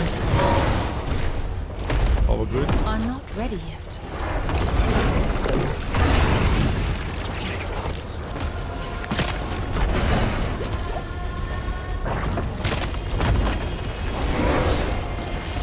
Okay, oh shit, Regel. Haben wir mal ein bisschen mehr drauf. I'm not ready yet. Jetzt Leichen nicht mehr explodieren lassen müssen. Ich habe keine Heiltränke mehr, das ist mein Problem. Ab der nächsten Ding müsste da eigentlich welche droppen. Schauen wir mal. Oh. I'm out of potions.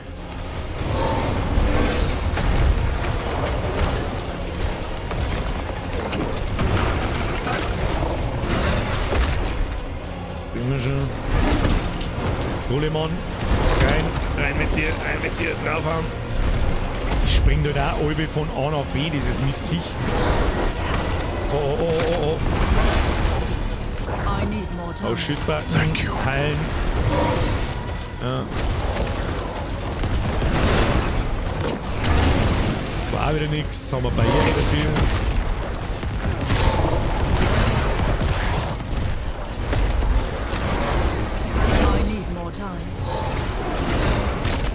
Umschlag, weg.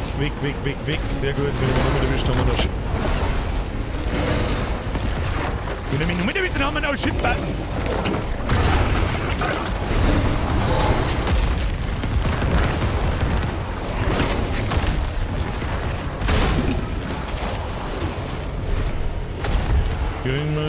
Kriegen wir. Du schaust mit den Skelly Boys an. Oh, Umschlag, weg. Ja. Da lassen wir uns nicht erwischen davon. Nicht davor stehen bleiben, du Vollidiot! Was tust du denn?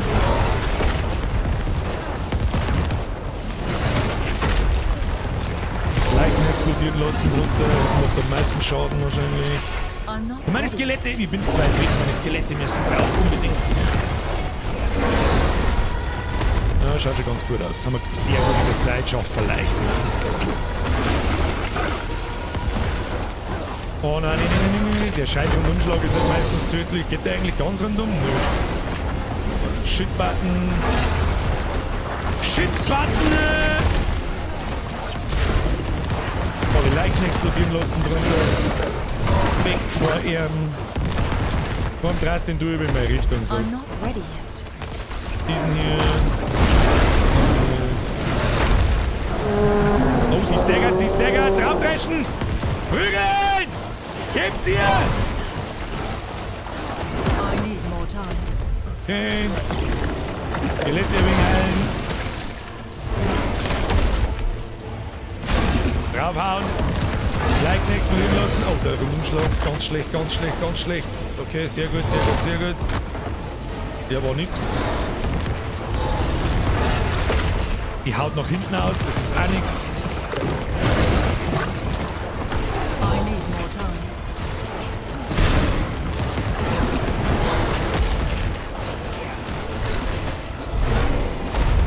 Okay, Golem eine schicke, bisschen weg, der Rundumschlag. Oh, der wird tödlich. Gerade noch wegkommen vom ersten. Der zweite Fight nix. Skelette heilen, rein dafür.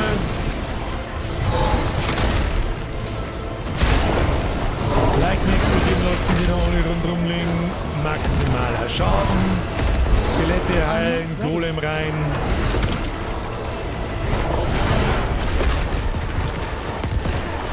Jetzt fix die Alte. Weg da. Hab ich schon gekommen, tu die nicht auf.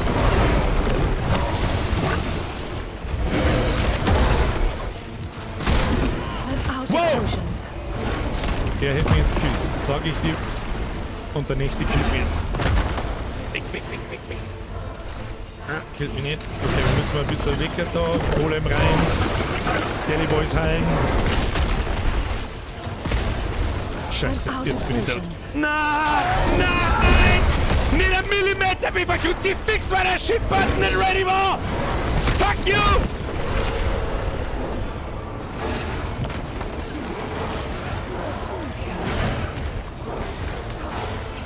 Warum machst du so schier, aber?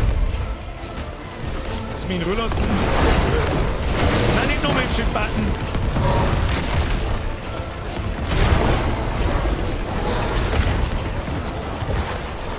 Geil, stirb du in die Kacknudel. Easy. Den war tot, sie hat nichts gesehen. 2. Impressive. Ein Legendary Focus. Und eine große Truhe. Impressive. Easy. Was ist drin?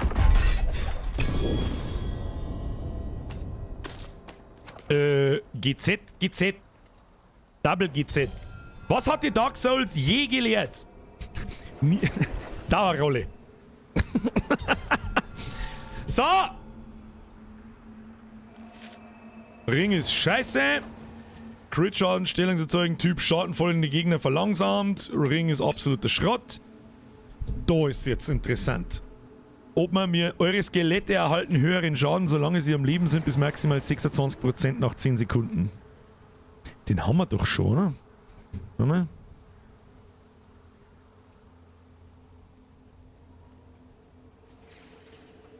Na, stacken die Sachen? Wem stackt das?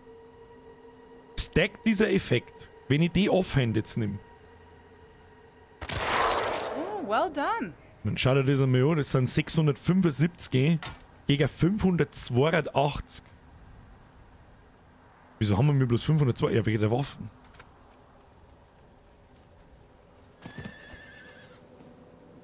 Die zwei haben wir schon gehabt. Goodbye. 21 Stärke ist für den Arsch. 6% Kontrollverlust. Mr. Saria! Übrigens, um Gottes Willen, du musst jetzt doch nicht auf mich warten. Warte, da gibt's noch einen Tschüss. Haben wir mir sowas wie ein Tschüss? Verspotten, Entschuldigung, Hilfe. Thank you. danke. I'll be seeing you. Und That jubeln. was not bad. Und tschüss. Sehr gut. Meine sehr verehrten Damen und Herren, merci fürs daran erinnern für den World Pass. Das war jetzt wichtig. Ich meine die Stacken. Ich weiß nicht. Sag ich dir, was ist. Wir verlieren uns. Also, was passiert jetzt genau? Wir verlieren jetzt 2 unserer Skelettmagier.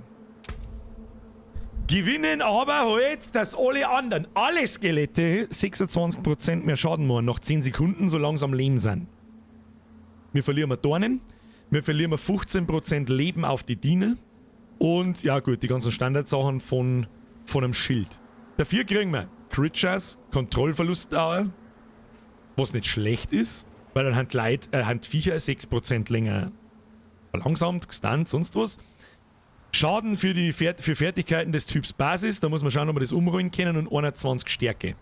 Entweder rollt man Stärke weg, weil das bringt bloß Rüstung und auf Rüstung ist geschickt. Ich sag, das werden wir jetzt nicht einfach probieren. Das wird jetzt einfach Rumprobiererei, weil es nicht hilft. Wir nehmen das jetzt, weil das gibt ja dermaßen viel Damage Boost, wir haben fast bei 700. Das ist ein Wahnsinn. Jetzt nehmen wir noch das, da was Fertigkeiten verursachen 14% mehr Schaden, und da haben wir Blutlanze. Was passiert, wenn wir das noch anlegen? Ja, das macht jetzt nicht mehr einen Teufel aus. Aber das behalten wir uns so. Sag ich dir, was ist. Und diese Legendaries, die packen wir alle in unsere Kisten. Die Items schauen wir uns an, die kehren sowieso weg, und die geschissenen Storner gehen wir sowieso bloß auf den Sack. Oh, das Amulett ist stark. Oh.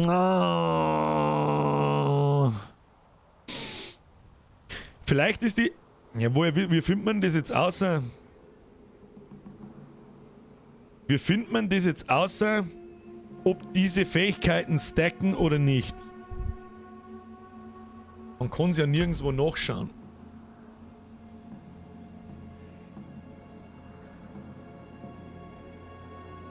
Theoretisch habe ich es jetzt 2 Mal. Ah, 6 schon. 6 das? Ausgegraut.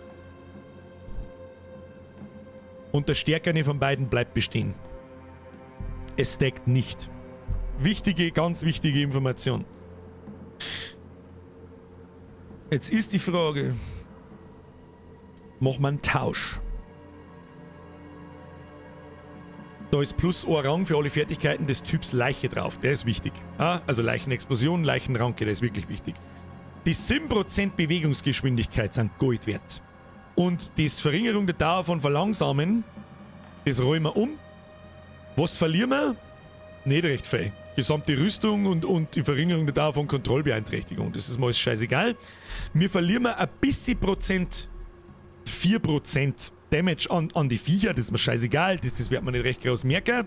Darum machen wir das jetzt so. Zack. Dann ist der nämlich aktiv mit 26%. Das Amulett behalten wir uns einmal noch. Wer weiß, ob wir es noch brauchen können. Was kann das Amulett? Schadensreduktion während die gestellt seid? Nö. Schaden für Fertigkeiten des Typs Blut? Nö. Erhaltene Heilung? Nö. Absoluter Schrott. Kritische Trefferschaden? Schrott. Verringerung, Widerstand. Plus 1 Rang für Leichenranken. Haben wir plus 2. Schrott. Bewegungsgeschwindigkeit. Warte, bitte. Da war halt auch Movement Speed drauf. Die nehmen wir uns einmal mit. Schauen wir mal, ob wir den Widerstand...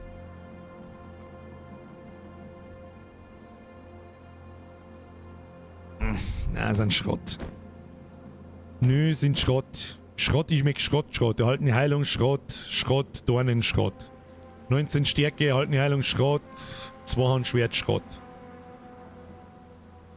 Der Posti schreibt, wie hast du das eingestellt, dass dir die angezeigt wird, was du an Stats verlierst? Ich finde das nicht. Also Obacht.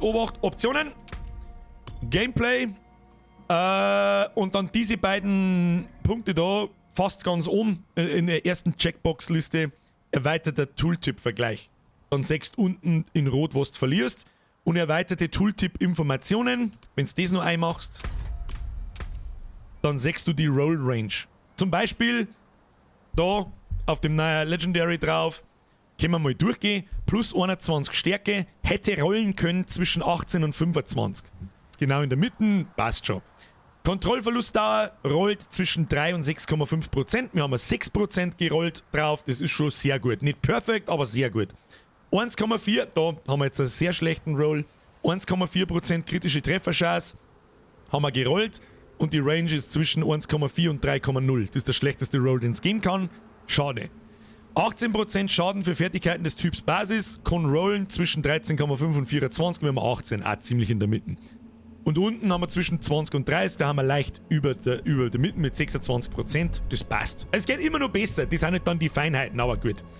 So, in unsere Waffe steckt man mir kritischer Trefferschaden gegen verwundbare Gegner. Alles andere taugt mir irgendwie nicht. Und ja, dann sage ich noch einmal danke für die Erinnerung an den World Boss. Das war jetzt gut. Das war sehr gut. Haben wir eine geile Waffe gekriegt. Jetzt bin ich gespannt. Also schadenstechnisch sollte man extrem gut dabei sein. Ob wir mir jetzt noch so viel aushalten, bezweifelt ich stark. Und auch unsere Viecher haben 15% Leben verloren und so weiter und so weiter. Ja, dann würde ich sagen, porten wir uns wieder zurück aus.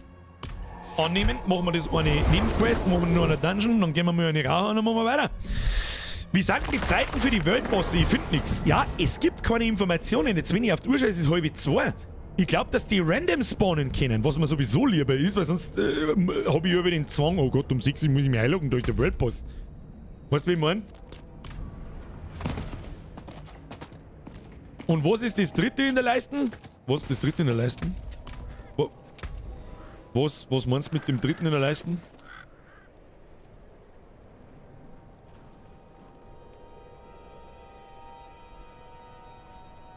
Der Pointify Mann, was ist das dritte in der Leiste? Was meint dann? 1:30 ist es kurz vor 2. Der Worldboss ist ungefähr um 1:30 gespawnt. Wie lange haben wir braucht? 10 Minuten. Wann waren wir fertig? Vor 10 Minuten. Also hat er wahrscheinlich um 1:30 irgendwann angefangen. Der dritte Skill. Der dritte Skill von was? Ich bin verwirrt. Mr. Pointify, ich bin so verwirrt. Please help.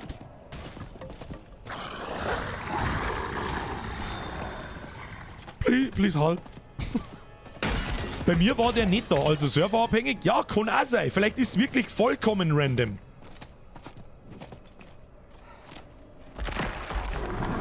So, bin ich gespannt. Schauen wir mal. Ja. Löschen-Button funktioniert immer nur so, wie der Löschen-Button funktioniert. So.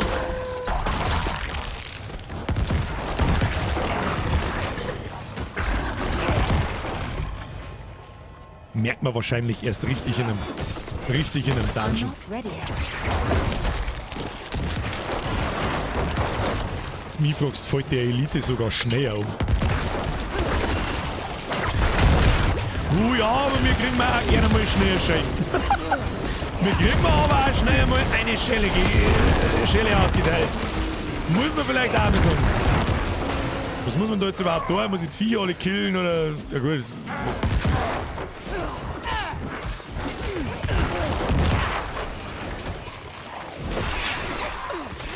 Ja gut, die Porttypen, die haben in der Beta schon so gekotzt. Also ist die bloß so geschäbert. Eine Arbaleste! Ja, gut. Jetzt sind wir schon ein bisschen mehr squishy. Merkt man schon. Aber der Damage ist halt auch... Angriff ist die beste Verteidigung. So, haben wir den Quest erledigt? Ja, dann ist da noch ein Keller, den nehmen wir gleich mit. Unten, ohne den Pferdl. Die dritte Fähigkeit ist meine Golem-Fertigkeit. Da kann den Golem einer schicken, der spottet alle. Und... Jo. Das hier. Ich lass kurz auf, machst einen Screenshot, kannst du lesen. Ja, ist einfach die herbei... Also den musst du in der Leiste haben, damit dein Golem erscheint. Damit du den dabei hast. Benzi schreibt auch, gibt noch nicht genug Infos, um eine Schedule aufzustellen. Ja. Mal abwarten. Also, 1:30 ist eine seltsame Zeit. Und ich bin mir gar nicht sicher, ob es gerade aus 1:30 war. So, ja, was ist?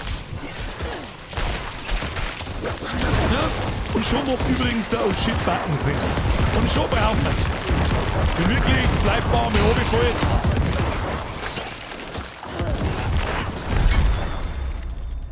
Drückt man einen Vierer, oh Shit-Button, sind wir unverwundbar, ab dafür.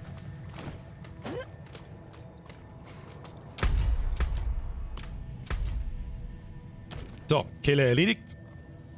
Hoppala, Verzeihung. Wo sind wir denn hier? Da mag ich her. Servus Bierger, welches Level bist du denn jetzt schon? Oh, ich wollte gerade drauf deuten, was?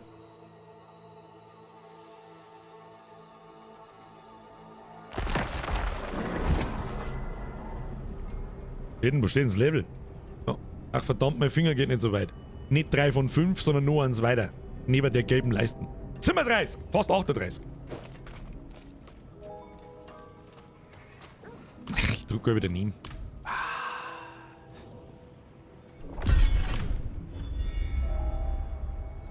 Dann kriegen wir noch ein paar Loot. Schauen in die Oberlusse. Wie schaut's aus mit dem Fortschritt? 175 von 400. Okay. Haben wir schon ein bisschen was. Wahrscheinlich sollten wir einfach. Ja, wir müssen sowieso den Dungeon da oben noch mal machen. Los geht's. Da werden wir jetzt gleich sehr schnell fühlen, ob es besser geht, schlechter geht. Aber ich habe jetzt schon den Eindruck, wir kriegen mehr Schaden. Einfach mehr. Sagst du, ich krieg schon sauber nicht geschmiert, mir blockt man nichts mehr. Ja, müssen wir vielleicht auch mal dann die nächsten Skillpunkte in die Defensive hineinscheißen. Oh. I need more time. Oh, I need more time. Fette Hure. Kriegen wir die Anschläge jetzt daher.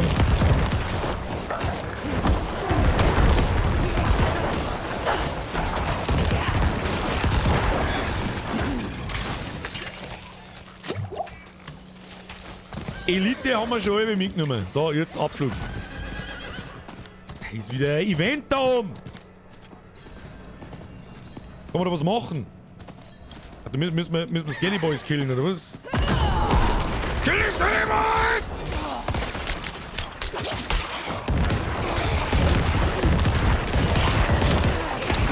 Nieder mit den Skelly Boys! Zumindest alle, die nicht meine sind. Alter, wo ist denn der? Wo hat die XP jetzt gerade hergekommen? Haben wir doch gerade das halbe. Tja, warum nicht? I'm not ready yet. Was, wir müssen einfach bloß 4 zusammen haben, das ist das Geilste. Einfach bloß 4 zusammendreschen. Sehr schön.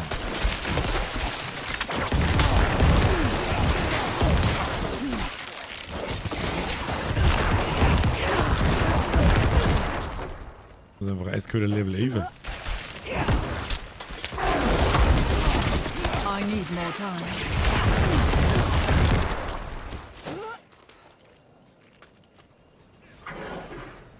Uns nicht so.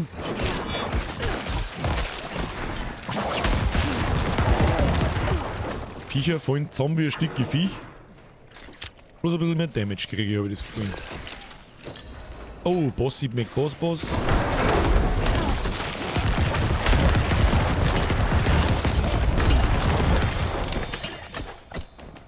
Halt einfach zusammen.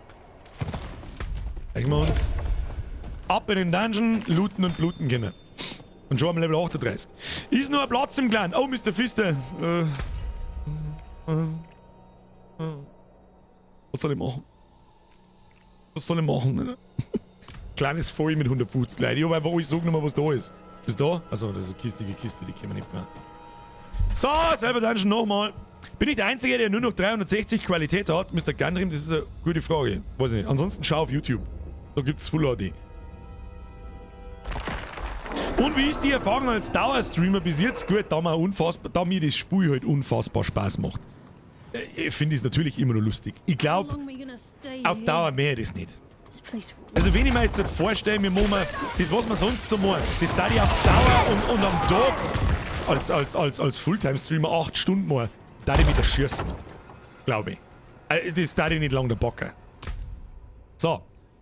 Defensiv. Machen wir irgendwas defensiv? Ich weiß es nicht. Das Blutding geht halt noch mehr eine gute Sekunden von der Abklingzeit, aber Teilung geht in T. Machen wir generell irgendwas. Verbrauch einer Leiche erzeugt 3 Essenz. Da machen wir mehr Schaden, das bringt's gar nicht.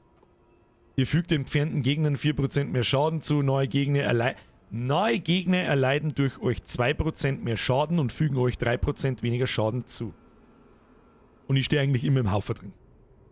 Habe ich zumindest das Gefühl. Das glaube ich macht Sinn. Haben wir da, erhöht die Schadensreduktion um 6%. Jeder aktive Diener reduziert diesen Bonus um 2.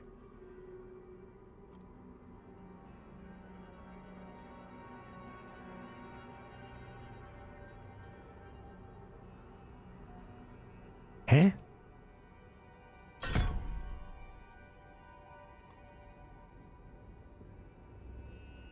Ist das ein Skill, wenn man keine Diener hat?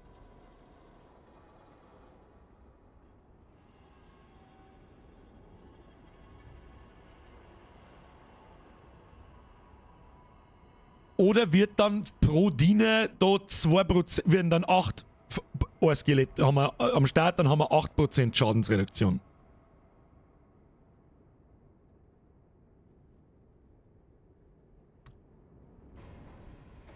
Der scheiß Skill heißt allein stehen. Okay.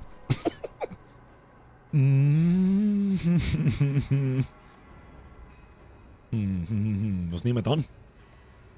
Was nehmen wir dann? Oh, diese neue Gegnergeschichte, was haben wir da noch so? Ja, oh. Jetzt noch auf Dornen-Damage, gut, hilft uns aber nichts, wir spielen nicht auf Dornen. Das ist auch noch was, wo wir früher oder später einskillen werden.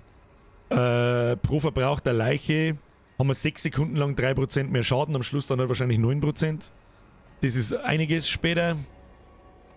Ja. Wird schon das da sein, ihr fügt dem... Nein, das da was.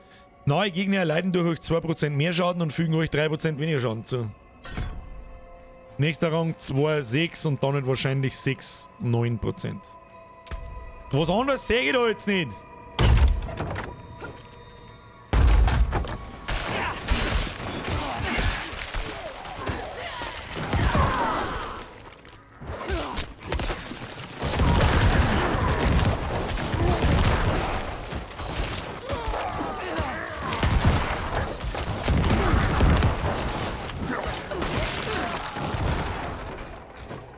Ja, wurstelt mal durch. It's locked. It's locked. Müssen wir den Schlüsseltrottel wieder finden?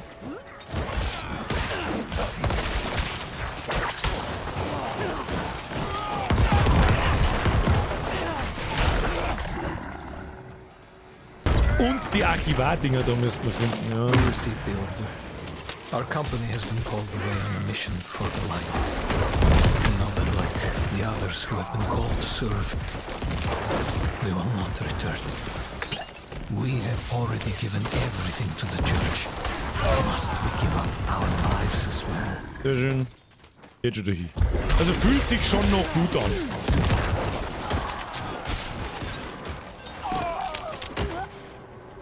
Ja, diese Archivars-Dinger müssen wir halt finden und ich weiß nicht, wie viel das wir da brauchen. I need more time.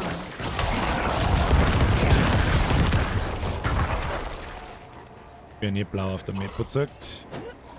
Müssen wir die ganze Map ablaufen? Wird nicht helfen, wird nicht helfen.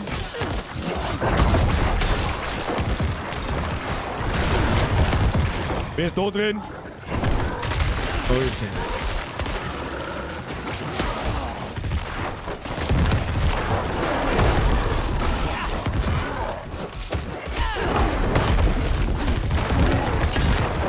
My bags are full. Was? Ach, fuck! Kann ich mich da wieder rein teleportieren? Werden wir probieren. Müssen wir schnell das Inventar durchgehen. Noch jemand Probleme, zermahlene Tierknochen zu kriegen für T3-Tränke? Gute Frage. Da habe ich mich noch nicht drauf konzentriert, um ehrlich zu sein.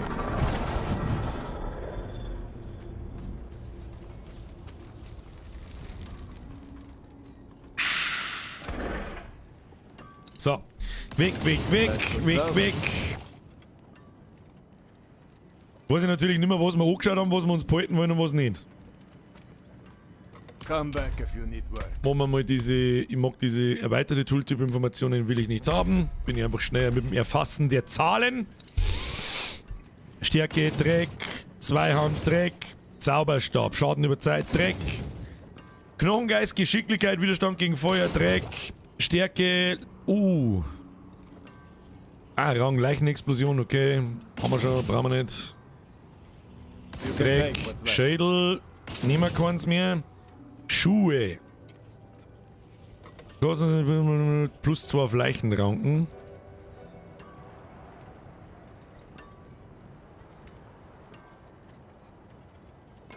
Helfen uns nix. Widerstand gegen Giftschatten, Blitz.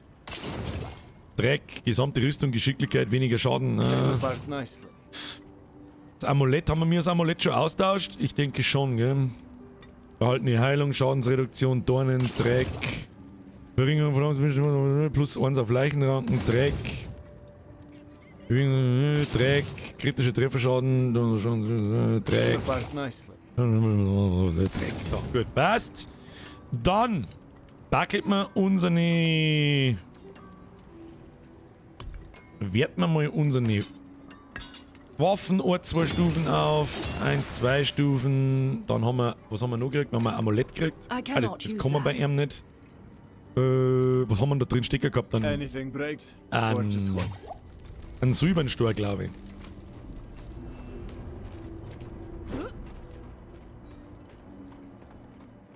Die haben wir in der kistigen Kiste. Alles da weggehört. So, jetzt müssen wir langsam aber sicher, wie viel Gold haben wir. Ich sag das jetzt, wie es ist. Wir fangen jetzt sofort an, ein neues Plätzchen zu kaufen. Truhe 2, Bearbeitungsreiter. Lex! Oh! Und die kann man jetzt nicht orange machen. Ist das ein Ernst, Blizzard?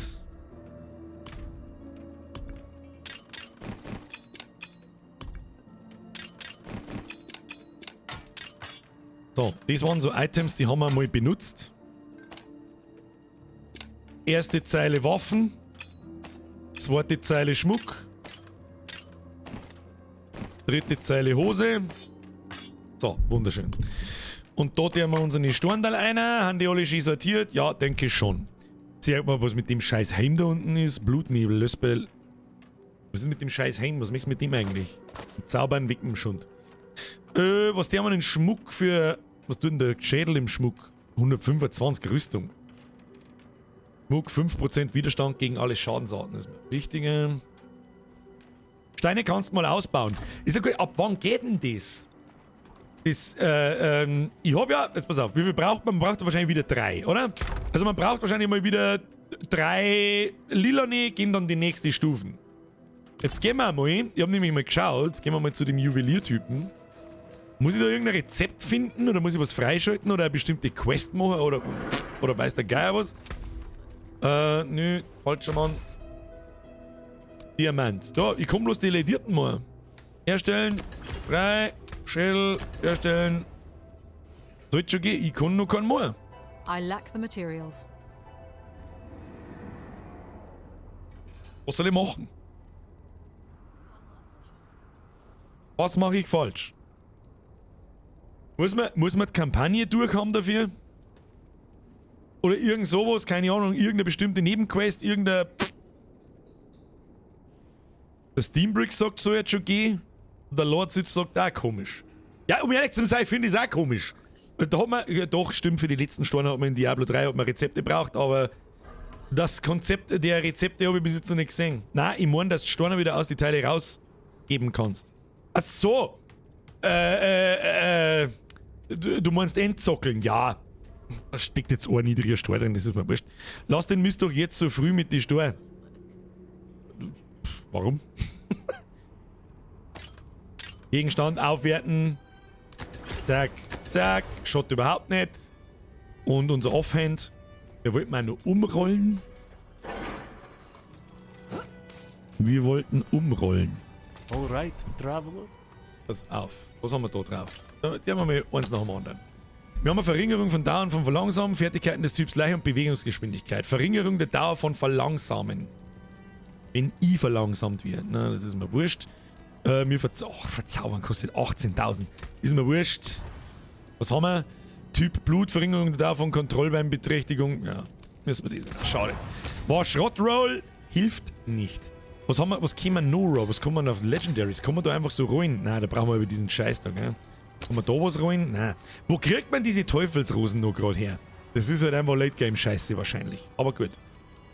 Hose haben wir schon umgerollt, da haben wir auch schon alles umgerollt, da haben wir umgerollt auf dem Ring. Schaden gegen Folgen haben wir auch alles umgerollt. Also können wir eigentlich nichts mehr machen. Gut. Dann werten wir unser Offhand noch zweimal auf. Lass den mich doch hier so früh mit den Steinen. Das ist ein guter Punkt, dass ich da verkacke eigentlich bloß Zeit. Und so viel bringen sie nicht. Das steckt mir einfach irgendwann eine scheiß Wurscht. Müssen wir schon noch schnell zum Schmied. Aber das Aufwerten, das bringt durchaus was. Vor allem jetzt in die späteren Level kriegst du nicht bloß ein Int dazu oder 2, sondern halt gleich einfach Need something for? prozentanteilig. Ist da, You can take haben wir what's left. weg und dann wird man ihn da nur auf. Der erste kostet nicht viel, der zweite auch nicht. Ja, dann siehst du schon, kriegst du da plus 3 Schaden, plus 3 DPS. Im Prinzip bei 2 Stufen kriegst du dann 6 mehr und auf alle Stats ein bisschen mehr und so. Das merkt man dann schon. So, wo haben wir stehen geblieben? Ich glaube, dass wir Raucher wollten. Gehen wir mal eine Raucher oder was sagt ihr? Was ist denn das da? Die Gruppe muss folgendes erobern. Nostrava. Ja, so Stützpunkte kann man auch mal erobern, langsam aber sicher, gell? Naja. Dungeon fertig machen. Los geht's.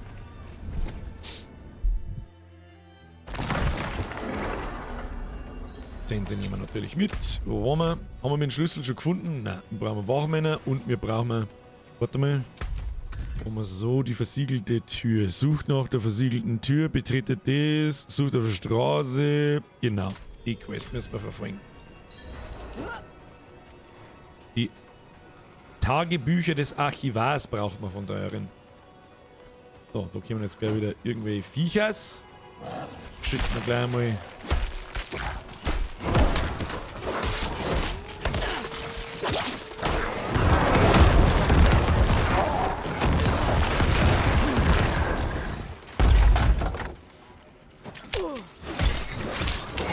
I need more time.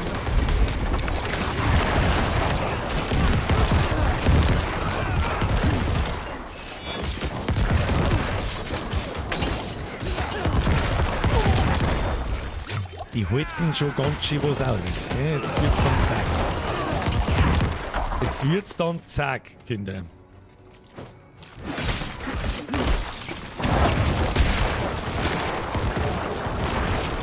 Blutwoge regeln.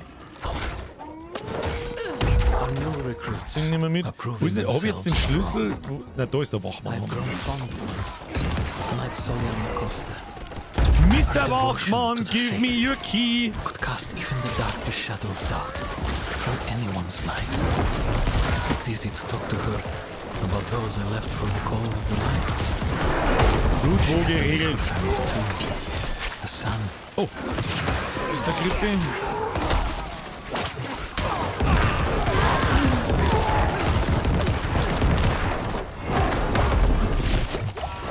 I need more time. Der Quell und Schlüssel. So, jetzt ist die Frage, wo das letzte Ding von dem Archivar ist. Hoffentlich am letzten Gang hinten. Scheiß Falle! Fick dich! Da hab ich nicht hingeschaut! Pimmelberger! Pimmelberger! I'm not ready. Skelly Boys, Kim, gehen wir. Der Gustl schreibt, mir ist halt einfach der PC abgehackt ohne Grund beim Überspringen von der Szene in die 4 hat nur einige Macken. Bei mir ist bis jetzt auch einmal abgehackt, aber wirklich grundlos. Da war einfach gar nichts, blub weg. Und dann hab ich gedacht, okay. Das einmal in 15 Stunden, mein Gott.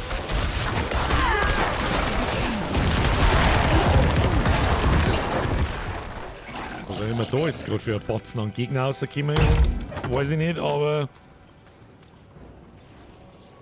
der Batzen war wütend.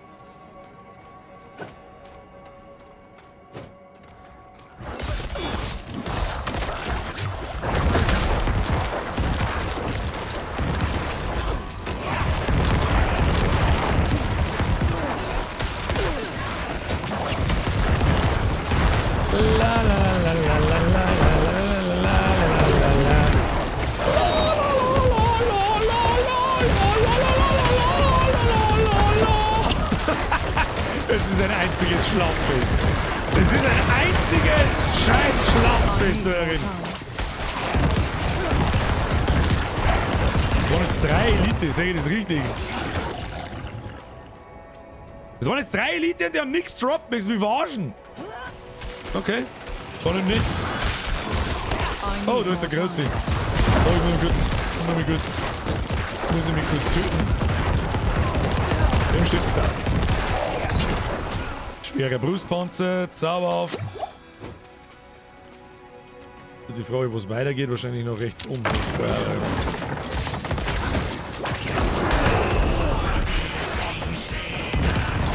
denn da los? Wieser! Immer gerade, wo gibt der Ton her? Ich glaube, ich gerade kurz vergessen, dass der Stream läuft.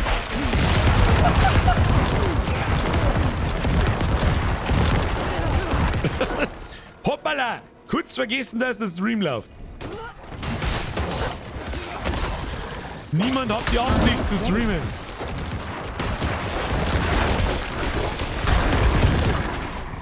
Raucherpause wo? Nach dem Dungeon. Nach dem... Moment. Ah, der Archivase, Scheißdreck, der ist da wieder da unten irgendwo am Arsch der Welt.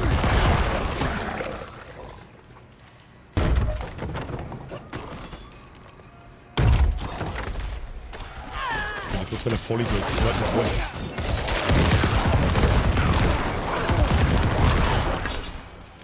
Das ist überhaupt nicht wahr.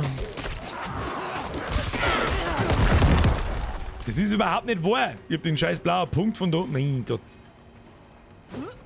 Wir brauchen ja die Nebenquests, Kinder. Nebenquests.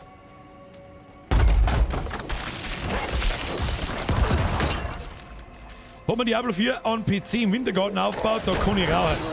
Ich überlege schon die ganze Zeit, wie ich das mache. Und mich nervt es nämlich anders. Aber ich sag das auch, es ist in einer Tour die Zigaretten da futzen. Jetzt rauche ich so schon viel, aber da war es total gut. Da war Polen offen, sag ich, was ist und meine Lungen. I tried to convince Soliana to leave. Auf meine Lungenkunst, nein, das sagst du jetzt nicht, was du draufschreiben kannst, dann das da fliegst, da fliege ich. And we could start over, away from this frozen wasteland. She refused. Soliana said to run would be to So, haben wir abandon mir the jetzt da light alles, oder and a was? better world for her Schlüssel son. haben wir, ab zur Werwolf-Man. She's right. Und dann ist das auch wieder abgeschlossen. Da. Hat uns jetzt leider nicht ganz so viel Progress gebracht, weil wir den Scheiß jetzt da zweimal machen müssen.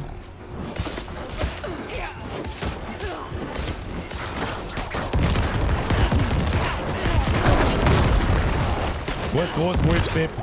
Es ist mir einfach, selbst ohne Schädel ist mir einfach scheißegal, schon, ja? Ja, dann machen wir jetzt so. Dann müssen alle deine kleinen Wolf-Babys, die müssen dann leider sterben. Und meine Skelette ziehen die Hosen aus.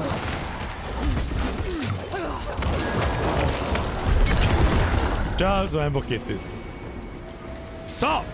Also, jetzt passt's. Obacht, jetzt haben wir eigentlich... Oh, wir haben den Dungeon jetzt leider nochmal gemacht. Ist ja wurscht. Nebenquest haben wir erledigt. Annehmen, nach Hause porten. Da hätten die Kamine geöffnet. Ja, so wollte ich meine Lunge bezeichnen. Da haben die Kamine auch geöffnet, ja. Oder hatten mal geöffnet. Fragwürdige Aussage, ich weiß, aber... it is what it is. I see. Das Archivars Tagebücher. Was haben wir jetzt gekriegt? Jetzt haben wir wieder kleine Kisten gekriegt. Jawohl. Ein paar Mats. Oh, toll. Ein trüber Kristall. Bitte nicht ausrasten. Bitte nicht ausrasten. So. Jetzt ist die Frage, wie schauen wir aus? 105, brauchen wir noch 200. Weil den Fertigkeitenpunkt, den hole ich mir schon. Den hole ich mir und dann machen wir mal wieder ein bisschen in der Story weiter. Ich hätte jetzt vorgeschlagen, ja genau, da schaut es doch gut aus, da hinten. Wir porten uns da oben und dann gehen wir da auf, schalten wir mal den Stützpunkt frei. Wenn ich mich richtig erinnert, dann ist der andere Stützpunkt, es gibt immer 3, da herin glaube ich, oder irgendwo da und der andere glaube ich da, mit so Gassen. Die machen wir auch noch. Die geben glaube ich einen Haufen Punkte. Und dann sollten wir es haben. Jetzt porten wir uns einmal, haben wir da sonst irgendwas? Nö. Mei, den Dungeon halt, aber ist wurscht. Machen müssen wir sowieso alle. Da haben wir noch irgendwo eine Nebenquest, aber auch wurscht. Jetzt gehen wir da um und dann würde ich sagen, machen wir eine kurze Raucherpause. Ist das genehmigt? Ich denke schon. Ich ziehe am Tag eine 43er Schachtel durch. Also 43 Zigaretten rauche ich nicht. Wenn ich da jetzt herin rauchen darf, dann leicht. so blöd, wie es sich anhört. Dann leicht. Da ist eine Nebenquest, die nehmen wir an. An axe. Schauen wir, wo wir hin müssen. Da müssen wir irgendwas machen. Ja, schauen wir mal. Sauber, damit die Stimme rau bleibt. Ja, sicherlich. Oder? Bin ja fast gar nicht heißer von gestern. Fast gar nicht. So, was wir dann natürlich alle machen, ist Folgendes. Ihr kennt das Spiel, ich verstecke mich hinter meiner Pausefigur. Und ich glaube, gestern haben wir irgendwo bei 31, 32 Minuten stehen geblieben. Ihr schaut euch dabei die neue Folge Podcast an. Die wird erst morgen um 1 released. Und was wir uns dann übrigens anschauen, weiß ich auch noch nicht, aber ist ja gut. Ich bin mit ca. 6 bis 7 dabei. Zigaretten, das finde ich jetzt gar nicht viel. Aber gut, also ich glaube, ich rauche 20 am Tag. Ich glaube, 20 geht es ungefähr hin. Und man muss vielleicht dazu sagen, ich rauche, ich tue es da über den Finger, ich rauche selber 3, die sind dünner, ich brauche nicht lang zum Rauchen und so weiter. 6 bis 7 Schachteln sprenge ich mir im Hause Lex, rechnet man in Stangen. Laut ahnungslos, ich merke schon. So. Komm gleich wieder, holt euch was zum Trinken, Bussi aufs Nuss, ich bin gleich wieder da. Du musst optisch der Typ dafür sein, es gibt so die typische Wikinger, ich muss da über einen reinen Lockbrock dingen, wenn's so dicke Haare hast, dass du es da an der Seite ausrasieren kannst, dass du da noch so viel Haare hast, dass du Dreads draus machst und die dann hinten zusammenbunden hast. Das ist ja wieder dann was kann anderes. das ganz cool ausschauen. Bart dazu. Genau, wenn du einen fetten Vollbart hast, wenn du nicht ein kleiner Krieger bist, sondern wenn du einfach der Typ dafür bist, dann kann das ganz cool sein. Aber 9 von 10 sind es halt nicht. Ja, leider. Gibt nicht viel. Da gibt's nicht viel. Das letzte Mal war ich einen Döner holen und das war auch gerade in der Zeit, als die Schule anscheinend aus war. Und da waren da ganz viele so schulpflichtige Kinder. Ja, da tut man viele Sachen, die nicht gut sind in der Schulzeit. Leg mich am Arsch, was ist mit euch? Also voll so wie schulpflichtige Zuhörer haben, was ist mit euch Haaren? Was passiert da? Was mir ganz krass auffällt bei den Buben, so viele haben die scheiß saftige Frisur. Letzte Woche haben wir noch drüber geredet, aber das ist so Vierer-Camping so und dann einfach ins Gesicht sein, weil man denkt, sag mal, hat sie alle geistig behindert, was soll das sein? Und alle, oder da wisch ich bei mir daheim mit dem Ding. Lockerl noch dazu, ist auch nicht mehr so. Ja genau, das sind so kleine Lockerl, haben sie dann wieder. Was ist denn das für eine Arschlochfrisur? Geh mal auf, ey. Mag einfach nur meine Faust einstecken. Einer hat so einen Havelschnitt gehabt, aber der hat ausgeschaut, als darf der Wind von hinten nach vorne voll blasen. Die haben Jetzt war das so auf der Seite, nein, das war nicht direkt so Emo, weil es war nicht so hingekriegt, aber das war dann so nach vorn, so geschnitten und dort und so und alles so gerade oben. Also, ja, keine Ahnung, so stellst du eigentlich einen Russen vor. Das ist eigentlich schön. Momentan, ja gut, das sind ja nicht alle Russen, also, das ist mir schon klar. Trotzdem, glaube ich, darf man aus Versehen einmal sagen, fickt euch, zumindest die bei den Russen daheim hocken und da Sachen in diversen Ländern machen hier. Abgefuckten Kanisterköpf! So geht's mir auf den Trottel-Scheißsack. Und dann Eradicate. rennen sie umeinander, machen die Pro-Putin-Demos bei uns, weil ich sage, ja, Pro-Knirschheim-Demo gibt es das. Beziehungsweise Pro-Knirschheim-Bruch. Da gibt es sogar dieses Meme, wo es sind doch gerade irgendwie Wahlen in der Türkei und so weiter. Da gibt es sogar diesen Meme, wo Türken in einer Wohnung in Berlin hocken und im Internet schreiben, wir super toll, ein super tollstes Land und einer Präsident ist. Aber da hat heute schon, glaube ich, ein Meme gemacht, was geheißen hat, 95% der in Deutschland lebenden Türken wählen Erdogan, muss ganz schön einfach sein, ihn zu wählen, wenn man nicht damit leben muss. Ne? ja, keine Ahnung. Das wird so war wieder gewählt jetzt. Okay. Hab die Stichwahl jetzt gewonnen. Da wird doch Halbschissen von vorn bis hinten. Da weiß ich gar nicht. Ob die echt sind oder nicht, das weiß ich auch wieder. Ich bin nicht daneben gestanden. Also es gibt mehrere amateurhaft gefilmte Hochkant-Videos, wo einer in dem Wahllokal drin steht, hat einen sicheren Stoß, zählt da, Stempel und wirft es in die Turne ein. Bei denen ich wieder keinen Ausweis kontrollieren kann, Namen und sonst irgendwas, dass dein Name, ein Ausweis, eine Stimme, da bin ich 10 Zettel mit dem Kreuzel gekommen, ja, dann haben die 10 Stimmen. Ja. Was ist denn immer? Ach, ganz ehrlich, dann gehört es einer nicht anders. Was soll ich machen? Gehen wir leider nicht aus. Was soll ich machen? Ich hab nicht gewählt.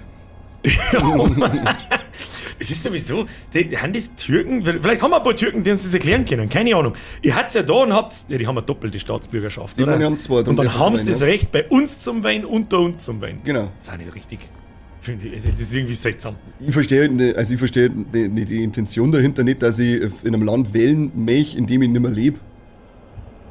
Außer ich habe vielleicht vor, da wieder hinzuziehen in naher Zukunft, dann lass es mir eingehen. Aber wenn ich jetzt in Deutschland lebe und mir die Staatsbürgerschaft da hole, weil ich da bleiben möchte, für was will ich dann in dem anderen Land, das verstehe ich nicht. So, ich glaube, das ist ziemlich einfach und zu vor allem erklären. Halt dann für ja, aber wie einfach das zum Erklären ist, das sehen wir, wenn wir die nächste Raucherpause machen. Sag, jetzt Gott beieinander, bin wieder da. Weißt du, wenn wir was zum Trinken gehalten, da ist noch was drin. Da ist noch was drin. Der ist noch da, ich bin noch da. So, weiter geht's. Ja, da wuselt man auf. Da wuselt man mir auf, los geht's. Hau einen Stiefel ein. Verpisst euch. So, bin ich gespannt, ob die Level von denen ich nenne es einfach mal Kasernen. Oh, Lilith-Statue, die nehmen wir mit. Hier? Irgendwas maximal, irgendwas ist um 5 erhöht. Ich weiß nicht was, aber irgendwas haben sie um 5 erhöht. Blizzard, ich darf die Tooltips noch schneller ausblenden, wenn 3 Zeilen drin sind, weil dann kann man es schneller lesen. Das ist wichtig. Da schaut man gerade ein, Mann, dass der Kani auch da ist, aber er ist ja gar nicht. Tja. Hast du Pech gehabt, Florian? Holztor. So, grüß Gott, was müssen wir da jetzt tun? Untersucht das Dorf. Das ist jetzt was? Das ist jetzt so ein World-Event-Ding. Und das müssen wir jetzt clearen und dann glaube ich, erscheint da auch ein kleines, ja, also ein Wegpunkt. Können wir nicht sehen. Blessed are you who will die in the mother's name. Ach, das ist die Kathedrale, wo... Give this stranger the holiest of Wo die Lilith gemeint hat, oh, was ist denn jetzt bei euch? Haben wir Favor. Und schon rendiert sie da aus Schildbatten. Was ist jetzt da? Ach, da kommt dann ein Dungeon raus. Irrsinnig. Untersucht die Häuser der Dorfbewohner. Aha! Dorfbewohner, wo haben die Häuser? Ich sehe keine Häuser. Ich sehe hier keine Häuser. Reiten. So, Runden waren ein paar Häuser. Ihr Kackvieh, kennt's mich mal? Ihr Kackvieh, kennt's mich mal? These effigies I must destroy them. Oh, das sind ja gleich so kleine Zwischenbossen, ne? Die halten ganz schwer an.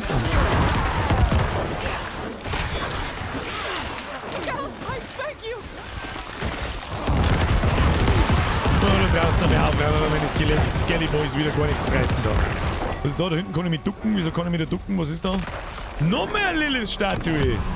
Int plus 2!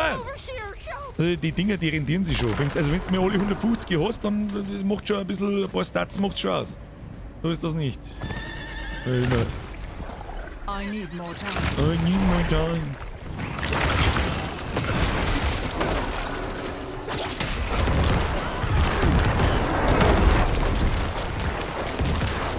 Aber jetzt Faye liegt ja am Start, meine Freunde.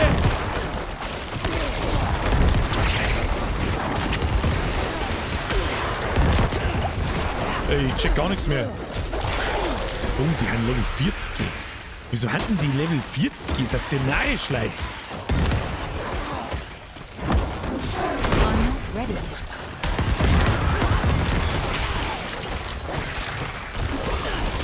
Ja, das dauert jetzt ein bisschen. Und weiter geht's. Normalerweise machst du sicher nicht so in der Gruppe. Da geht's einfach um ein Vielfaches schneller. Out of my house. Get out of my house! Was ist schon?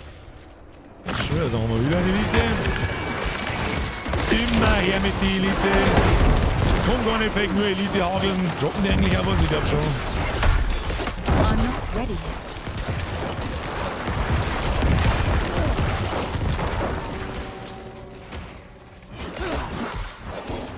Nein, ich habe schon Level 40. Ja, 2 Level über uns, das merkst du schon. Das merkst du, und zwar ganz gewaltig. Merkt man das sogar. Ah, jetzt reibt mir der Vorkim. Gas geben. Wenn das noch eine Bude. Go. Skelly Boys draufhauen. Brav. I need more time. Alle Viecher her. Oh shit, Buttondrucker, Leichen generieren. Draufpreschen. Fettsack killen. Leider droppen die nix. Oh, kehrt zum Event. Jetzt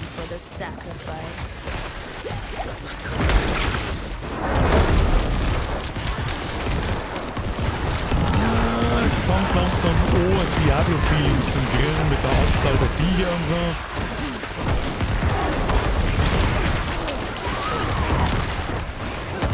Ich glaube, das ist in den Outposts ist das, glaube ich, normal.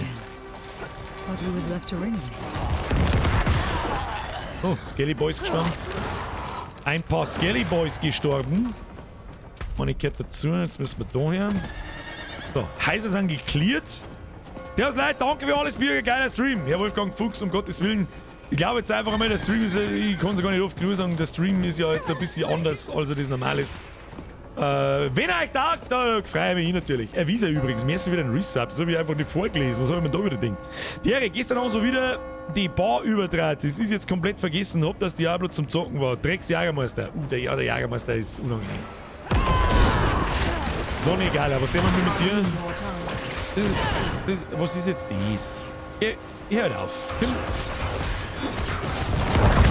Kim, magst du aufhören? Magst du Ruhe geben? Okay, hör halt auf. Ich kann auch nichts sehen. I'm not ready yet. Scary Boys ein bisschen heilen. Uns mal ein bisschen heilen. Ziehen wir es mal zusammen da. Weil wie Viecher hast du den ganzen Tag umeinander fliegen irgendwo in der Weggeschichte.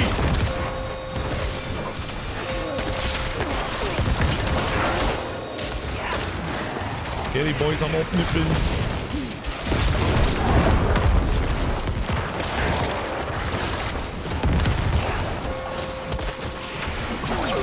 Was soll man die Kirchglocken eigentlich sagen? Legendary! Bam! Easy. Fokus haben wir gekriegt. Was haben wir gekriegt? Runenkugel der Verzahnung. Lesen wir erstmal einen Trade. Die zentrale passive Fertigkeit Knöcherne Essenz. Erhöht auch den kritischen Trefferschaden eurer Knochenfertigkeit um 1% pro Essenz über 50 bis maximal 40%. Cooldown Reduction 4%, Geschick, Glückstreffer, Schaden für Fertigkeiten des Typs beim. Kannst du bra. Dreck! Jetzt fangen so, dass Crap Legendaries droppen. Oh, gute Waffen. Plus 12 DPS ist jetzt nicht wenig. Haben wir da plus Sim. Ja, schauen wir später an. Die schauen wir uns später an. Jetzt schalten wir erst einmal das Ding frei. Ich glaube, ja genau, da geht man dann die Glocken her. Jawohl, Stufe 39. Kriegen wir einen Skill Point. Und wir haben einen Wegpunkt in Nostrava freigeschaltet. Das müsste jetzt eigentlich auch viel so World-Ding gegeben haben. Ja, haben wir schon 335, haben wir es gleich. Und jetzt machen wir noch den Dungeon und die Nebenquest und dann haben wir schon ziemlich weit, glaube ich. Birger, was hast du da für ein Schild, also um dich herum? Das ist eine Barriere, das ist eine Legendary-Fähigkeit, das ist, glaube ich, das hier. Wenn ihr einen Elite-Gegner Schaden zufügt, erhaltet ihr eine Barriere, die 10 Sekunden lang bis zu 656 Schaden absorbiert. Kann maximal alle 30 Sekunden auftreten und ist jetzt schon sehr nützlich. Das ist ein sehr guter sehr gute Defensivgeschichte. Vor allem, wo wir jetzt kein Schüttel mehr haben, sondern einen Fokus, also eine offensive Offhand.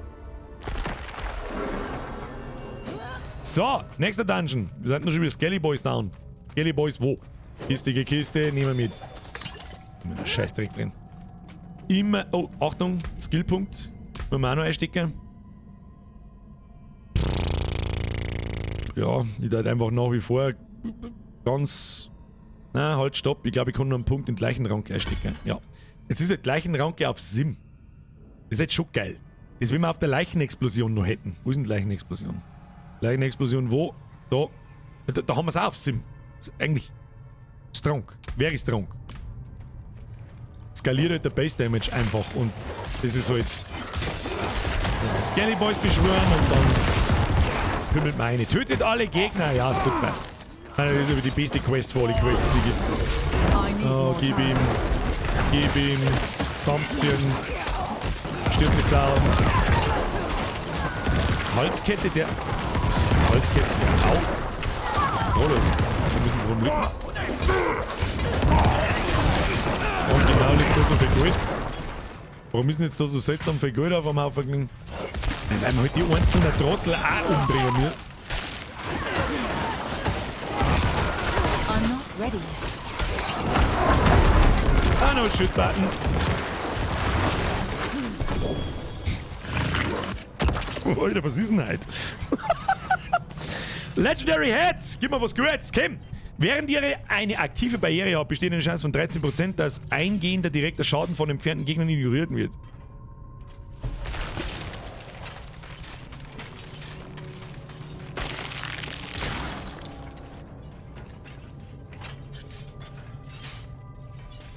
Was haben wir dann die Barriere? Also gut, die wird dann komplett negiert, aber trotzdem, so, das ist nicht so stark. Aber jetzt merkst du mal langsam einen 10 Level Unterschied. Ach, das gibt das plus alles, okay. Ja, das ist nur Rüstung, Widerstand, Blitz, Gift, Wille. Totaler Schrott hängen. Totaler Schrott! Warum kriegen wir jetzt, warum gibt's mal nicht über Schrott? Also komm ich da nicht rein, ich muss da drin Gegner killen, da ist ein roter Punkt. Und ich komm nicht rein. Ja, herzlichen Glückwunsch, das wird wieder ein super Run.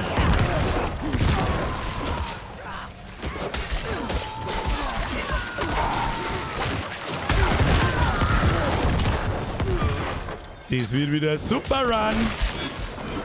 Oh, das schaut überhaupt nicht. Bei jedem Gegner-Pack ist die Leichenrauke aktiv. Ich kann sofort zusammenziehen und auf dem Punkt, wo wir zusammenziehen haben, kriegen die Viecher so viel Schaden, dass das lächerlich wird. Achtung, zack, und Golem rein. Dann machen wir das, aktivieren wir das Ding. Und während ich unverwundbar bin, stirbt das Mob-Pack. Die Fähigkeit ist schon stark, brauchen wir nicht schmerzen. Aber wenn wir einen Helm abgeben müssen, dann müssen wir ihn abgeben. Oh, machen wir da. Hörst du auf? Das ist wieder 2 Liter.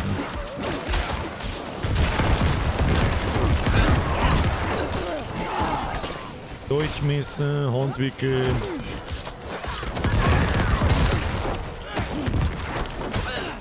Ich hab das auch. Rubin.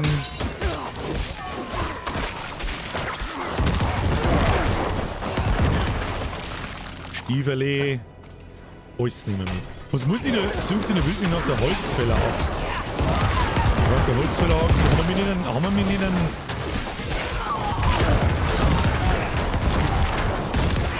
Haben wir mich da herinnen in einer Nebenquest? Jetzt Moment mal. Wir haben doch da herinnen eine Nebenquest. Muss jetzt schnell. Wir haben doch da herinnen eine Nebenquest. Sucht auf der Straße nach Männerseiten. Nein, versiegelt sucht nach der versiegelten Tür. Waren wir mit der Kultisten zu Tote Meer, betätigt das geheiligte Beinhaus und bringt die Holzkette zurück. Da war doch.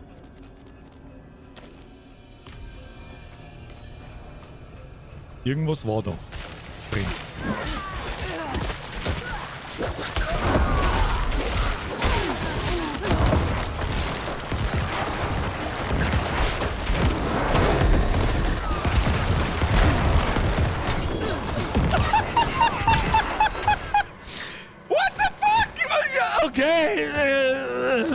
Okay. Keine Ahnung, nimm mich. Oh, da ist der Boss. Da ist der Boss. Gib ihm. Oh, warum ist er so wütend? So nicht, mein Freund. So nicht. Jetzt haben wir einen Schlüssel. Okay. Die Holzkette hast du schon aufgehebt. Die Nebenquest war die Holzketten. Okay, was haben wir jetzt? Ein Schüttel wieder mal. Blutnebel löst bei Leichen in der Nähe Leichenexplosion aus. Jawohl, das ist richtig gut. Dass wir das jetzt zweimal haben, dass wir es runterzaubern können. Richtig gut. Richtig gut. 95 Dornen, maximales Leben für Diener, Stellungserzeugung, Schadensreduktion während ihr gestellt seid. Das ist ein richtig solides Schädel. Richtig gut. Das heben wir uns auf. Wunderbar. Richtig gut.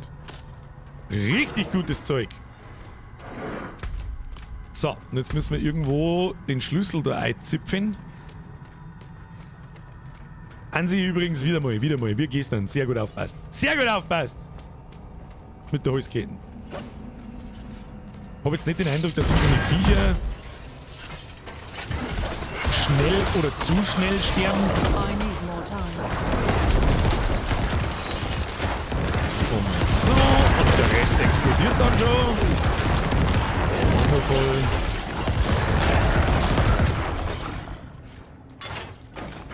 Haben wir es schon? Jetzt glaube ich, kommt dann der Boss. Der Bossboy? Das ist die mit dem da.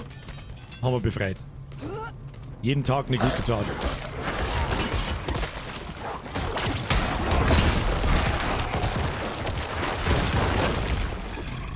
Schon geil.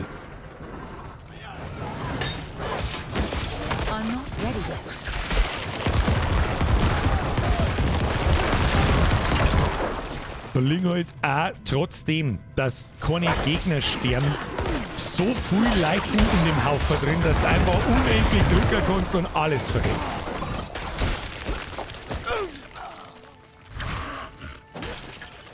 Kistige Kiste. Ja, da schon. So nicht von mir. Und in der Zeit, wo ich die Glutlage mache, ist einfach alles hin. Von den 1000 Leichen drücken für die Video.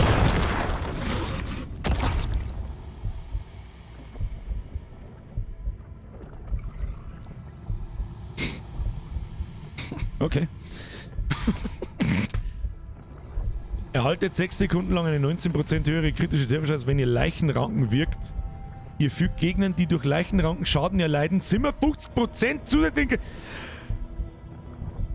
Alles klar, Freunde, das ist so eine absolute OP-Shit, oder? Boah, leck. Oh, leck. 19% Crit Chance. Was?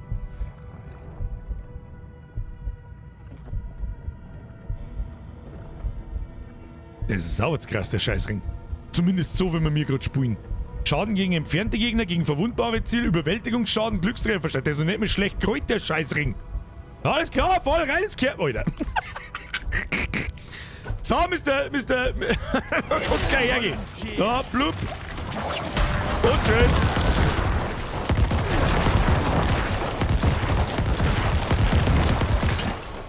Warte mal, jetzt muss ich mich schauen, ob man den Buff angezeigt kriegt.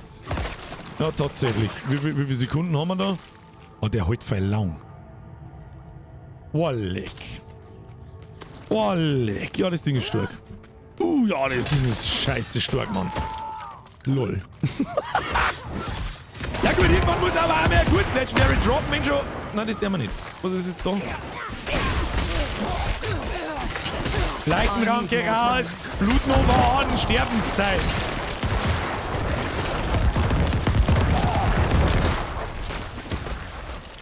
Was ist denn das? Der Pferdegeschirr des reisenden Händlers? Ja, sag mal, was ich... Hallo? Was zur Hölle ist da los? Was ist das? Oh ja, Maxi... Oh, und haben wir den... Ja, hau doch zusammen jetzt dann! Was ist mit dem immun? Mit dem Mamis immun. Da haben sie so Crits. Da, löst die Luft ab und Klappschwarten. Okay. Und jetzt ist Zeit für Kampagne. Herr Postman, ich wollte es auch gerade sagen. Streamer-Bonus wahrscheinlich. Puh. Okay. Haben wir das jetzt fertig da?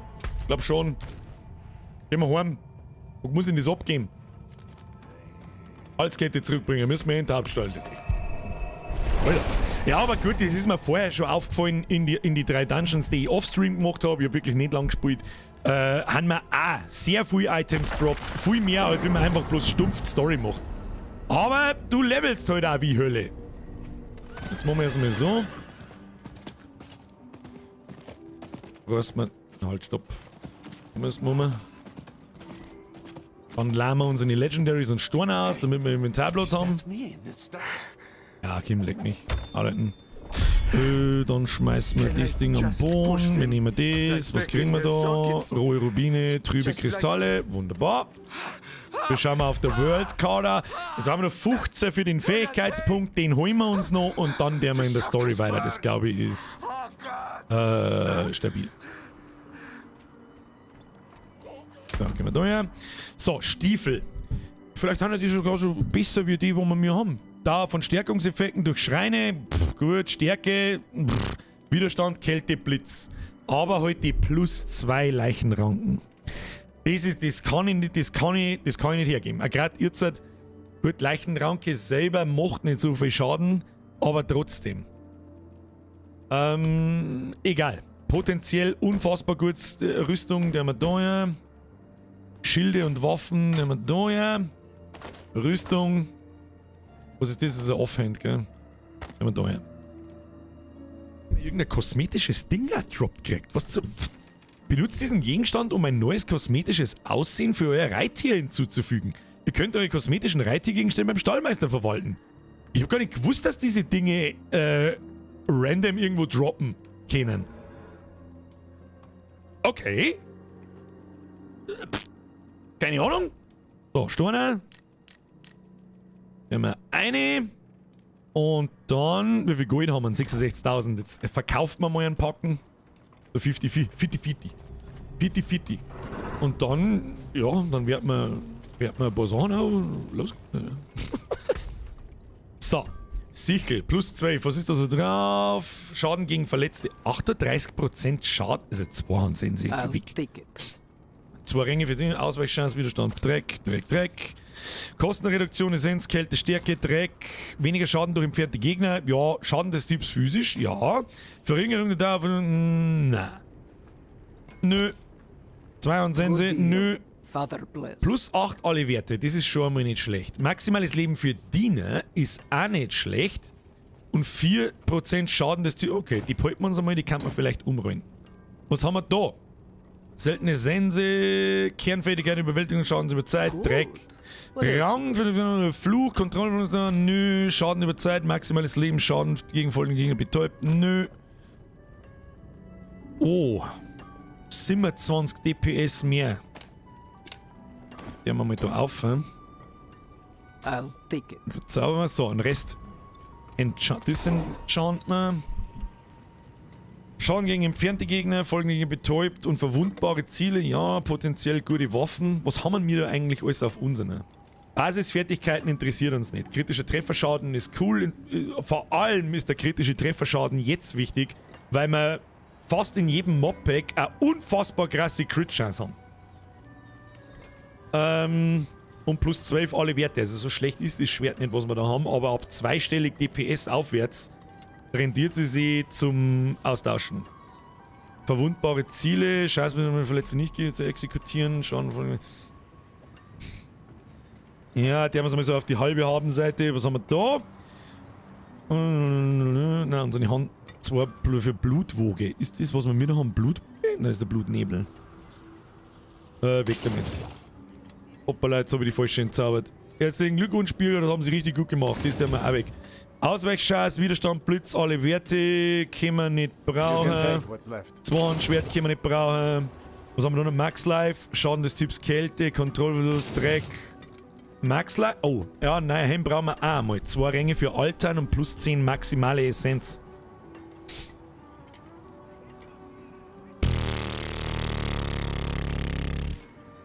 Brauchen wir keine Essenz? Brauchen wir kein Altern? Scheißheim, weg damit, können wir nicht anziehen, das ist unser alter Ring. Weniger Schaden geben, maximales Leben für Diener. Plus 2 Ränge für Blutnebel.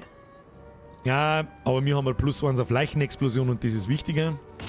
Dann haben wir da einen Waffen, ist schwächer bei uns nicht. Crap! Crappy McCrap, Crap! Der Mr. O'Dani schreibt, Servus miteinander, sage ich, Servus ebenfalls miteinander.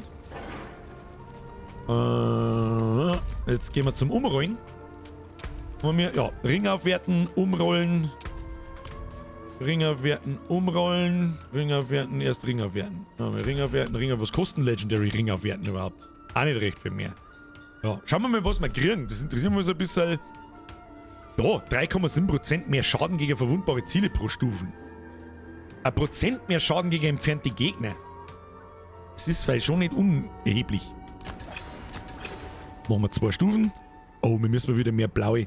Muss ich auf zeigen, wir müssen mehr blaue Items aufklappen.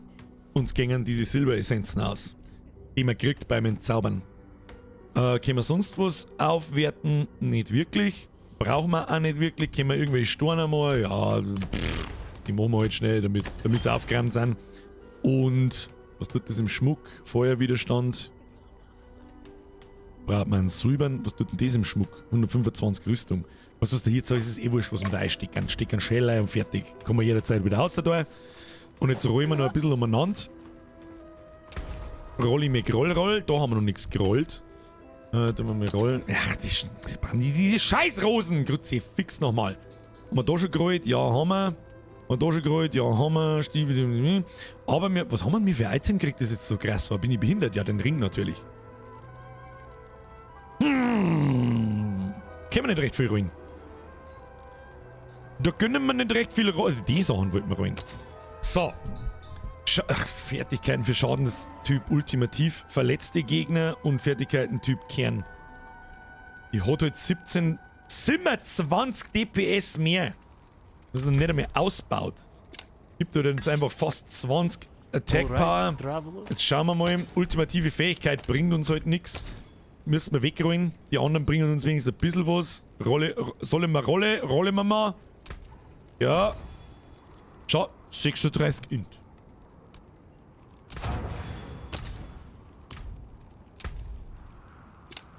Oh ja. Was ist denn da drauf? Fertigkeiten verursachen bis zu 14% mehr Schaden basierend auf zur Wirkzeit verfügbaren Primärressourcen.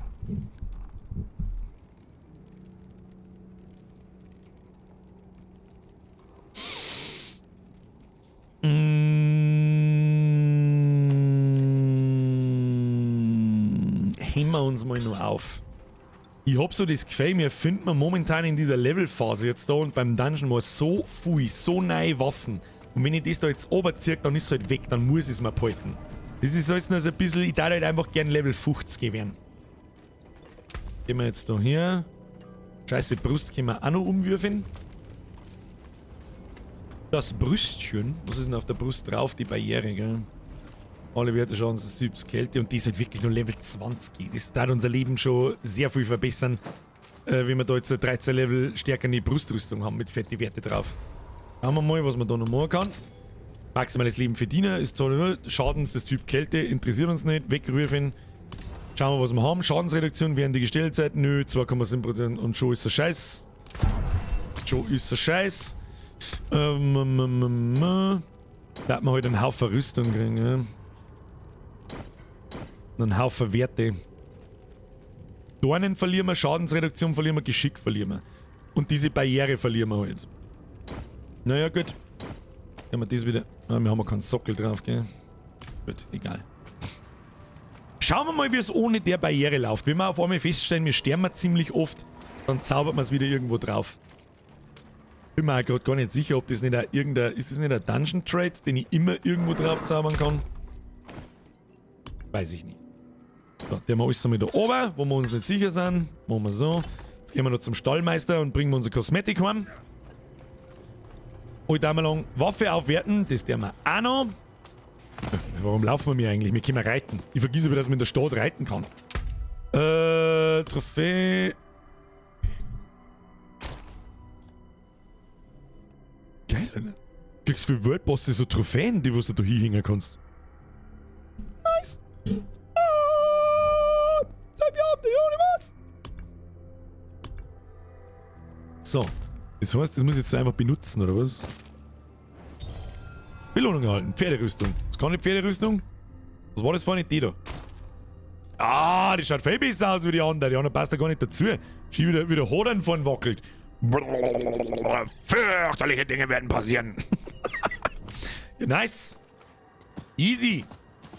Reiten wir auf der Blutletten umeinander. So, Waffe noch zweimal aufwerten. Und dann haben wir schon ziemlich gut dabei eigentlich. Machen wir so, Waffe 1, 2 und schon haben wir richtig stark dabei. Jetzt haben wir über 750, haben wir sonst noch was zum Aufwerten da? Rüstung, Brustrüstung, können wir auch noch zweimal aufwerten. Zumindest einmal. Sparen wir uns ein paar blaue Essenzen. So, aufzunehmen. Wie viele Dinge haben wir noch? 15. 15 brauchen wir noch für den Skill Point. Und da machen wir jetzt einfach irgendeine Nebenquest. Das ist auch wieder da irgendwo in den Keller reingehen. Ja. Servus! Ja, hat's in der Beta beim Server Slam gegeben. Was? Das blutige Pferdl, ja, weiß ich schon. Also, das sind erspielte Inhalte, die habe ich mir nicht gekauft. Ja, wichtig. Wichtige Information. So, das machen wir so. Und mit der ersten Leichenexplosion, wenn alles explodiert, gibt's von mir den Daumen nach oben. Was ist jetzt da? Sucht nach der versiegelten Tür. Du, da ist eine versiegelte Tür. Oder muss ich aussiegen wieder, oder was? Was? Nein, das Horn hast du in der Beta... Das Horn habe ich gestern aber noch nicht gehabt. Also das Horn hast du sicherlich auch in der Beta gekriegt, aber das musst du halt jetzt nochmal... Ich habe vorher gerade der Schafer umgebracht. Und ich war schon mal beim Stallmeister, da habe ich das Ding noch nicht gehabt. He was hiding upstairs. He was hiding upstairs. Ich glaube, ich weiß sogar noch, wo er ist. Warte mal, der ist da unten in dieser Kanalisation-Ding drin, oder? Ja, genau. Ja, zu oft Akt 1 gespielt. Mittlerweile schon. Da weiß ich später nicht mehr einen Tag heraus. So. Durchgeprügeln, Skillpunkt abholen und dann wird Story weitergespielt. Dann wird es mal schnell durchgespielt, sagen wir es so. Wo sind die Viechers? Da sind die Viecher. Gibt da auch irgendwas Größeres, dass sie sich rentiert, dass sie überhaupt einschalten. Sehr schön. Was ich noch gerne hätte, ist, dass man die Lebensleisten von alle Viecher immer sagt und nicht bloß, wenn ich Schaden drauf mache. Die Viecher platzen nicht einfach wie gar nichts. Das sind ja lauter kleine. Und ich hab noch nicht mal die Leichenranken aktiv. So, Leichenranken aktiv. Blutdingsbums. Alles tot. Jetzt irgendwie, oh, da, das hätten wir jetzt an ihrem Kampf was ausmachen. Machen wir so. Machen wir so.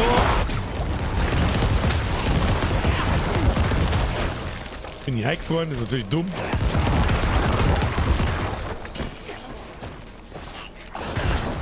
Aber gut. Please. I'm so cold. Wir tun da komische Sachen labern. Mr. Vasek, where are you? Meine komischen Flügengänger haben was auf den Sack da, die droppen wir, glaube ich, gut. So, bitte einmal alle hier hin. Und dann wird's zum Sterben.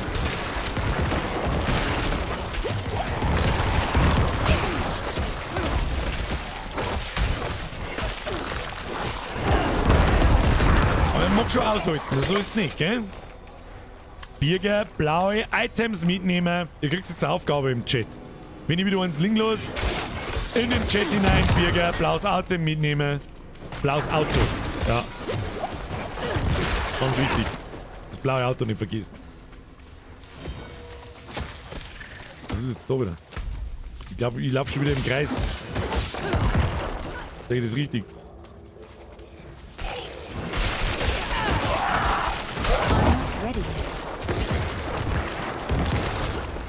Auf geht's, gehen wir.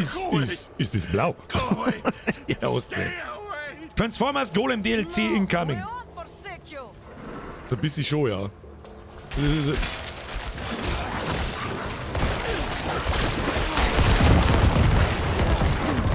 Dann noch Shit-Button, mit dem heilen wir uns wieder.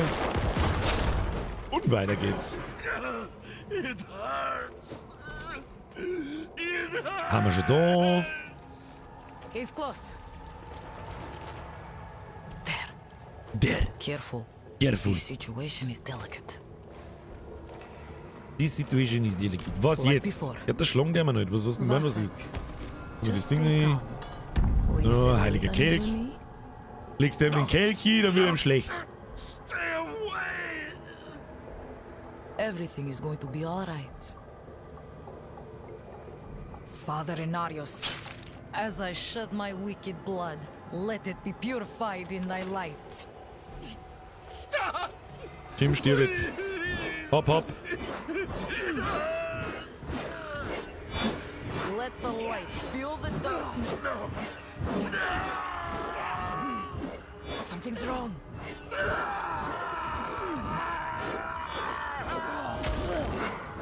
Kommst jetzt du mir aus, da, Kruzifix nochmal? Das ist one. Look upon the shattered remains of this Wow. Hab mich eingefroren, der Wichser.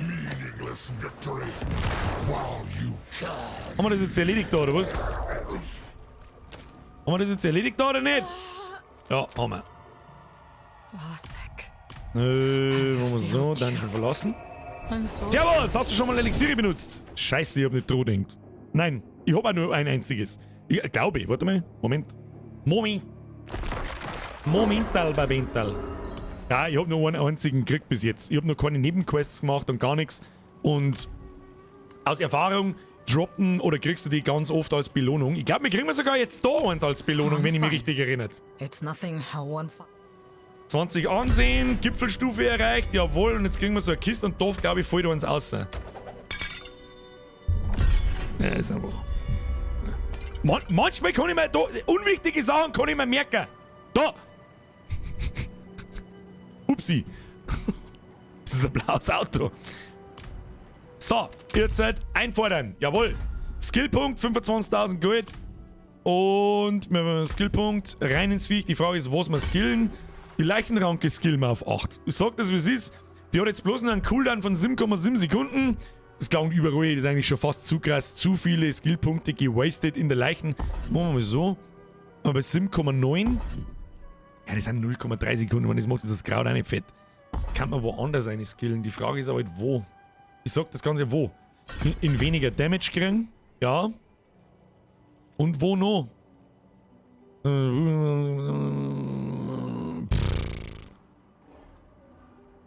Halt meine Skelettboys besser. Eure Diener können durch eine einzige Schadensinstanz, die nicht mehr als 75% ihres maximalen Lebens verlieren. Das ist der nächste Sturm, geschütztes Leben 60%. Die können nicht ge-one-hitted werden. Das ist für auch nicht schlecht. Wenn die Viecher einfach nicht verrecken. Na dann, zum Alchemisten die 5% schmecken lassen. Das war jetzt dumm, um ehrlich zu sein. Das hätte man eigentlich vorher schon machen sollen. Das hätte man vorher schon machen sollen. Ich habe einfach nicht dran gedacht. Scheißdreck. Was kann eigentlich das da Elixiere mixen? Ah, dafür braucht man diese Sachen. Da kann man ja voll rein... Ach so, die kann man einfach selber bauen, ja geil. Ich scheiße jetzt da eher auf die Effekte. Um ganz ehrlich zu sein. Ja, wobei, was gibt's denn da so? 2% Crit Chance. Kritischer Trefferschaden 15% und die Erfahrung 5%. Der Bruder. Gib ihm. Einfach reingondeln damit, warum nicht?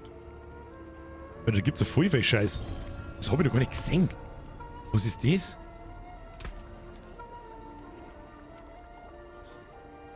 Weißbeere? Erstellungskosten, Galgenbeere. Ach, da kann man Kräuter umwandeln, oder wie? Ressourcen verfeinern. Was ist das da? Räucherwerk herstellen. Gibt's noch nicht. Okay. Ich hab mich noch nicht damit auseinandergesetzt. Herr Butt, Dankeschön. Hätte ich mal vielleicht früher machen sollen.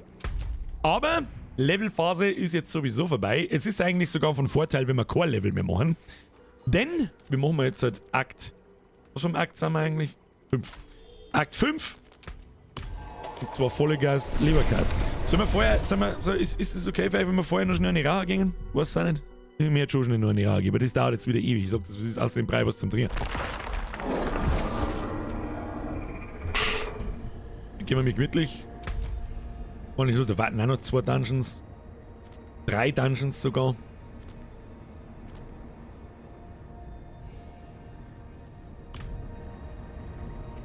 Naja, dann gehen wir gemütlich wurzeln. Und da hält man es halt dabei. Warte, ich hol schnell das Graffi liegt direkt da daneben. So weit haben wir schon. Ah, das ist der erste Schritt in Richtung Rauch wieder in der Bude herin. Kannst du vergessen. Kannst du sich da herin, da steht Techniker herin für keine Ahnung wie viel. Dass ich da herin noch mal das Rauch aufhauen kannst du knicken, Alter. Ja, wie schaut's denn aus? Wer ist denn da? Und hat schon wieder alle passiv am umeinander lurken, oder was ist da los? Was ist da los? Ich muss mich größer, damit ich größer ausschaue. Macht überhaupt keinen Sinn. So, jetzt brauche ich nur so einen großen Ausschnitt.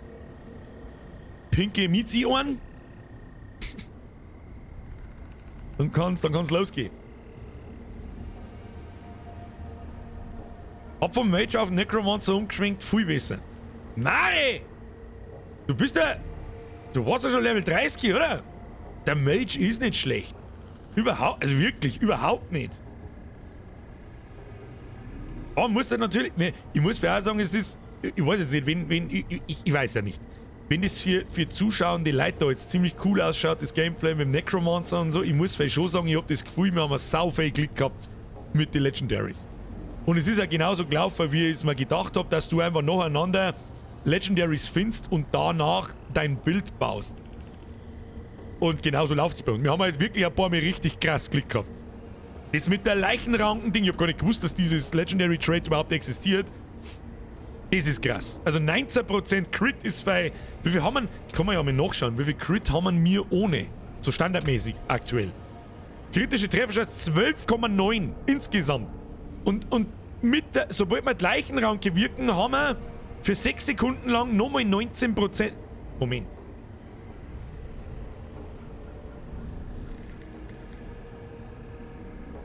Werden dann die 12,9% 19% her?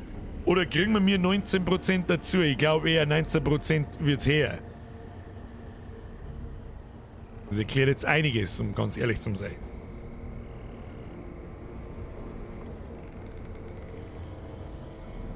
Sonst war es einfach sauber zu krass. Kannst du mit 40%, fast 40 oder über 30% Crit umeinander laufen. Was zur Hölle? Glas kennen wie immer schon in Diablo. Ja, nicht unbedingt. Das kommt drauf an, was für Unix das dafür gibt und was für Legendaries das dafür gibt. Gibt hundertprozentig irgendwelche Legendary Traits.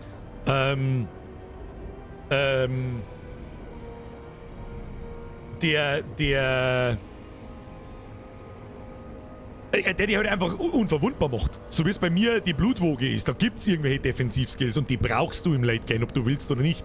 Aber ja, Glaskanone stimmt schon, die kann man schon so auch spielen. Der Waffeltrager schreibt, Bürger, endlich kann ich deinen Streamer schauen. Am Vormittag habe ich deinen Stream nicht schauen können, weil ich meinem Opa mit dem Pellets an und abgeholfen habe. Ja, schon, das ist ja wichtiger wie mir beim Streamen zu schauen. Ich habe Vormittag übrigens nicht gestreamt. Ich fange ab heute, morgen, Montag, Dienstag und Mittwoch immer erst ab Mittag an. Irgendwann ab 1. Möglicherweise ein bisschen früher. Ja, naja, im Endgame ist Sorg ein Glas kennen. Kannst du ja in die Solo-Leiter anschauen, um das geht's ja. Ja, natürlich. Da musst du dann auch aufpassen beim Spielen, ob's dich fetzt oder nicht. Also du kannst es einfach ich mag halt das, ich muss gar nicht in der Leder ganz sein, meistens gelangt es auch ohne, dass du absolut hardcore umeinander spielst, dass du irgendwie in Top 100 kommst. Ich mag halt das einfach nicht aufpassen müssen. Ich stelle mich in die Viecher ein, je mehr Viecher, desto mehr halte ich aus und desto mehr Schaden mache ich. Immer das gleiche Spielchen.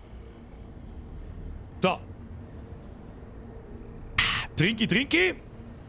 Dann drücke ich da jetzt wieder, müsst ihr wieder einen Podcast anschauen und dann machen wir die Story weiter. Jetzt haben wir ordentlich reingelevelt. Wir schauen sehr stabil aus, habe ich das Gefühl.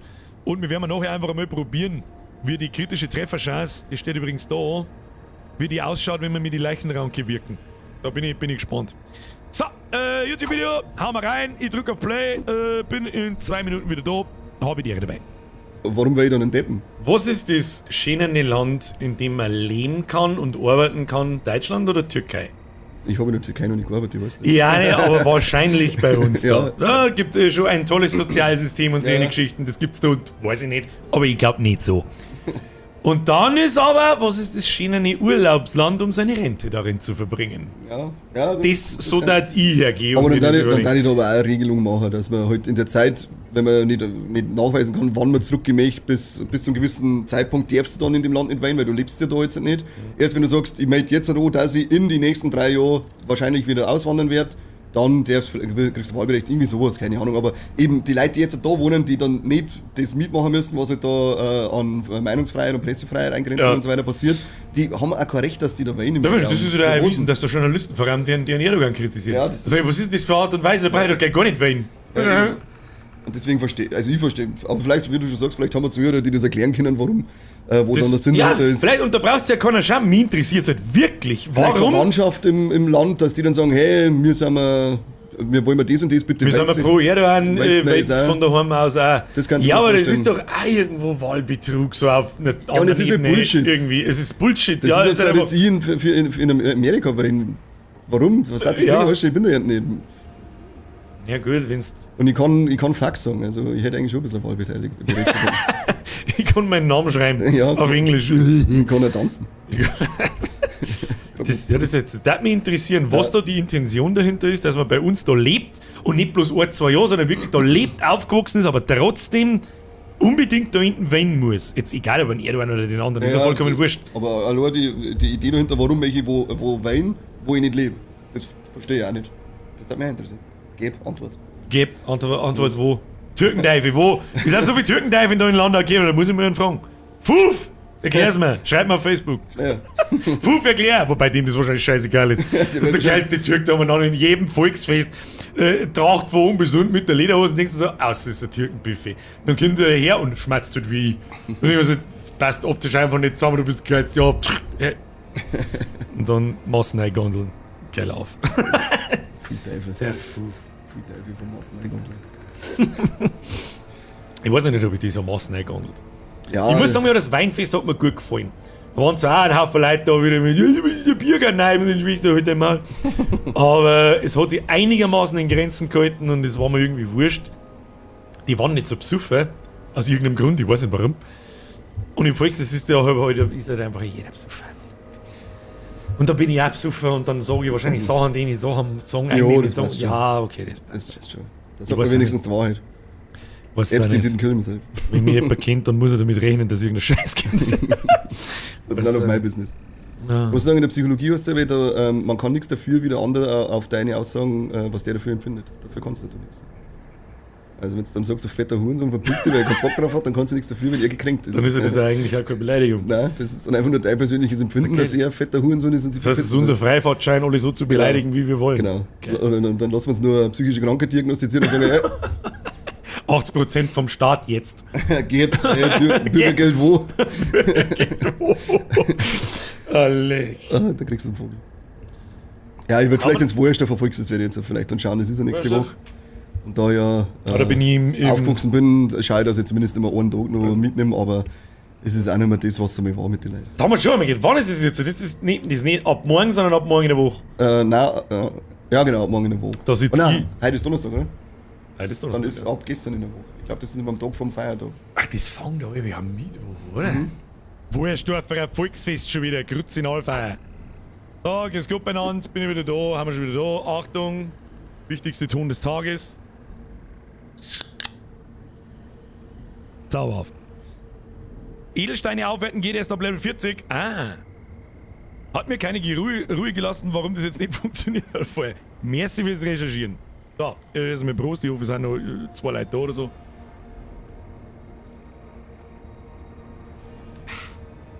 Köstlich!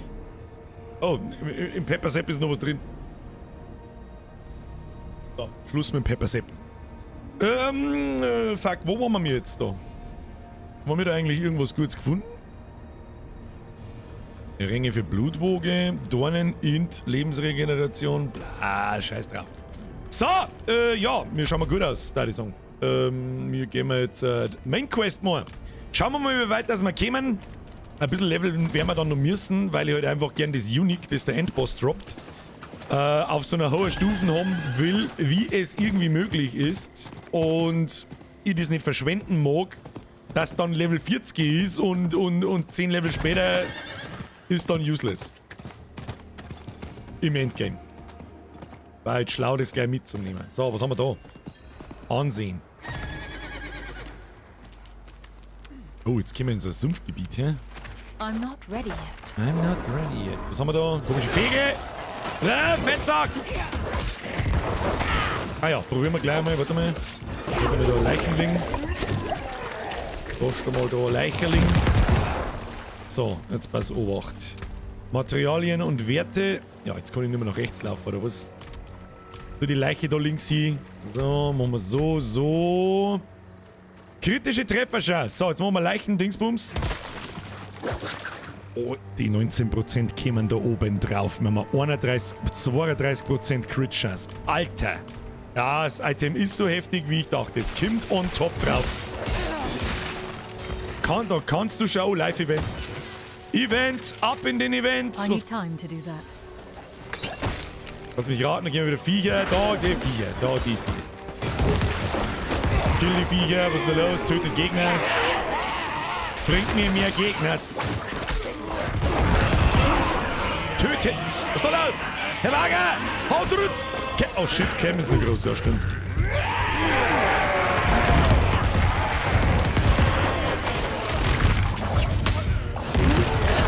Merci fürs Erinnern, merci für den Reset. Bussi ab das Nussi.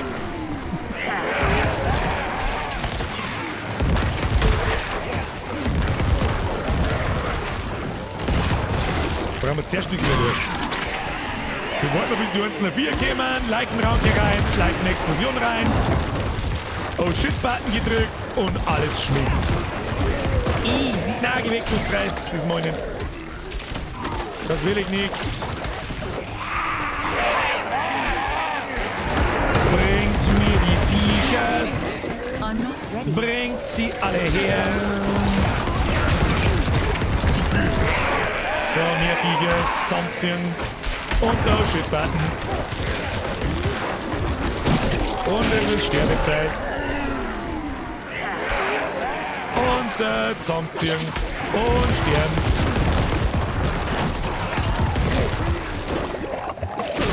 Oh, roher Thomas. Das kann schon die nächste Stufen sein, hä?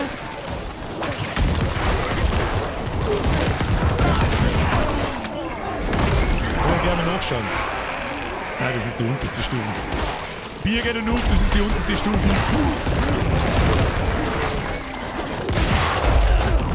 So, kistige Kiste. Gibt's ein paar Oberlusse. Holen wir das Gold ein. Zack und Abflug. Zack und Abflug.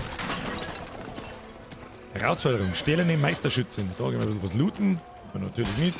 Pestschatten. Da glaube ich, haben wir noch nicht viel gefunden. Ich mich nicht alles täuschen will. Vergiss auch gerne mal, dass man hier die Sporen gehen kann. Okay.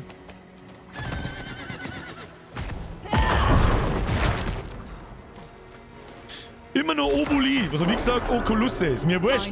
Für mich ist es Okulusse. Vielleicht heißt es auch Ökotusse. Keine Ahnung. I'll say it once more.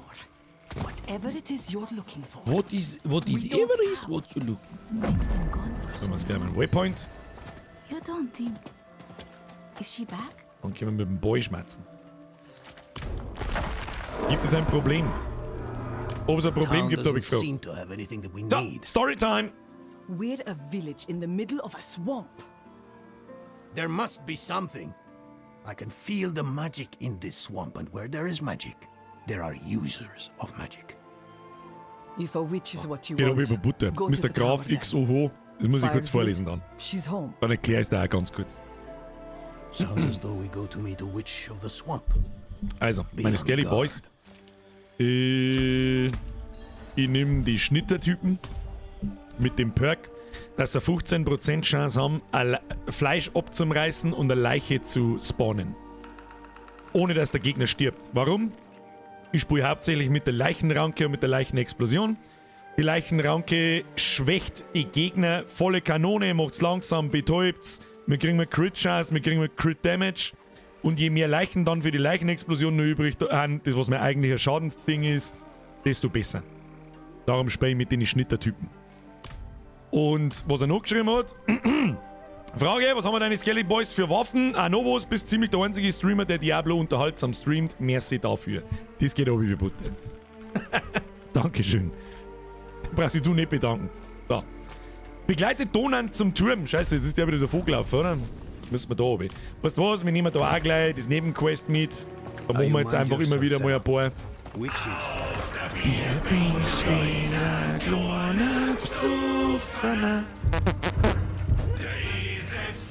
Everyone with it dies.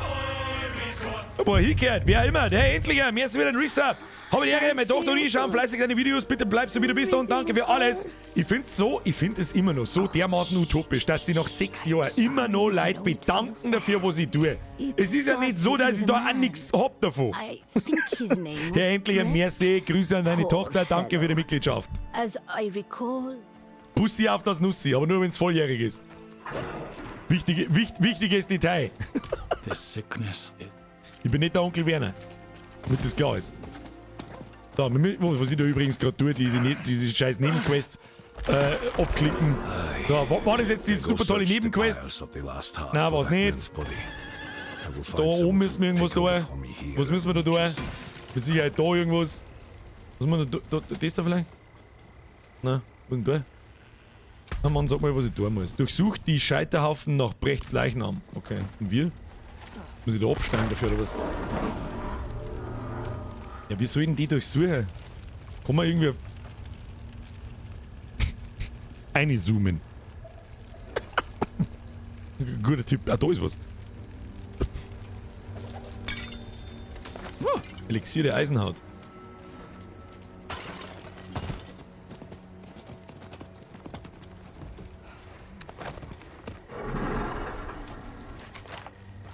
Haben wir was? Noch mehrere Leichen? Oder. Ah, da ist noch was. Na. Da ist noch was. Jawohl. Mach das zu, interessiert mich nicht. Ich muss die Nebenquest abschließen. Und jetzt müssen wir da aufhören. Du kannst mich immer am Arsch lecken, so schaut's aus. So, man erinnere mich daran, sobald man mir in der Hauptquest in irgendeinen Dungeon eingängen, dass ich das scheiß Elixier sauf. Für 5% mehr XP. Und ein bisschen mehr Crit und Damage, damit es ein bisschen schneller geht. So, was haben wir jetzt da? Grüß Gott, holde Maid. Elixier saufen, ne? You're the witch in the tower? Rechtsklick drauf, ne? Faradrin, I thought you journeyed to the keep. Yes. Well. Wo haben wir storytechnisch eigentlich stehen geblieben? Elias ist doch nicht tot? And why would I help you? Well, we all want Elias ist noch nicht tot, wollen wir umbringen? Ach, wir wollen mit Lilith in den Seelenstein einsperren, jetzt. That is about Lilith. I don't need much, just Quicksilver. Such small asks rarely remain so. Surely you must know this. You will have to go to Valtha for Quicksilver, though. Find her. Okay. Wir brauchen Quecksilber und ihre Werkzeuge. Das heißt, wo müssen wir da jetzt hin? In dieses Gebiet da oben. Gut. Und Gas! Damit wir den Seelenstein reparieren können, wo wir dann die Lilith einsperren. Bin gespannt, was das wird. Ich muss leider los, jetzt viel Spaß und vielleicht bis später. Mr. Gustelbeats, hauen Sie sich hinein, habe die Ersten. Also Stream geht jetzt Nachmittag, es ist eh schon wieder 3:30, leckt mich doch am Arsch, was sind die Scheiße eigentlich? Der Stream geht bis um 6 Uhr, dann ist Päuschen, um spätestens um 8 Uhr geht es dann weiter. Da ist ein Live-Event, den müssen wir mitnehmen. Warum sagen die da eigentlich immer Live-Event? Ich weiß es nicht. Ich weiß nicht. Muss ich da drücken? Ja. Da muss man da drauf stehen bleiben und Viecher töten. Da tut sich der Herr Necromancer natürlich, tut sich da leicht. I'm not ready. So ist es. So, closed. Und da her jetzt dann.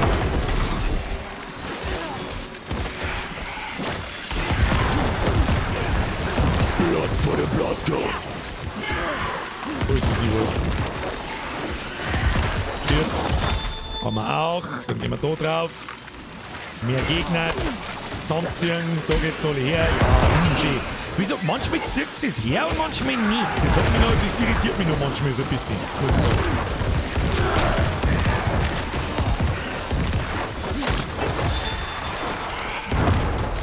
Dann fahren wir da oben. Dann nussen wir Arm aus dem Leben. Leichenranke und Sterbezeit.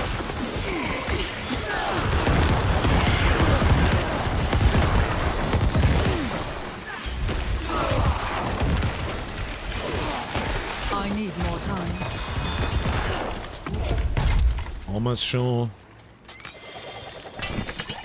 Ein Ökotussis. Ausräumen. Weiter geht's.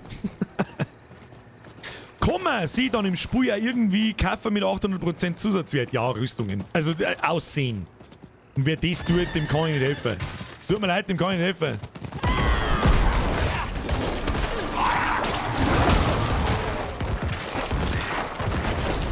So, da müssen wir jetzt irgendwas suchen. Sucht Walter in der Aschewüste. Ja, dann nehmen wir doch das. Ja, das war jetzt schon ein ordentlicher Boost mit dem Legendary. Spielt sie super geil. Ich hab vergessen, Skelly Boys zu beschwören für den Noob. Mehr Skelly Boys. Desto gut. So, wo werden die alle sein? Wahrscheinlich zweiter Weg da oben ist, 100%ig. Schmecke ich bis daher, schmecke ich das. Ja, komischen Goblin-Typen, verpisst euch. Verpisst euch!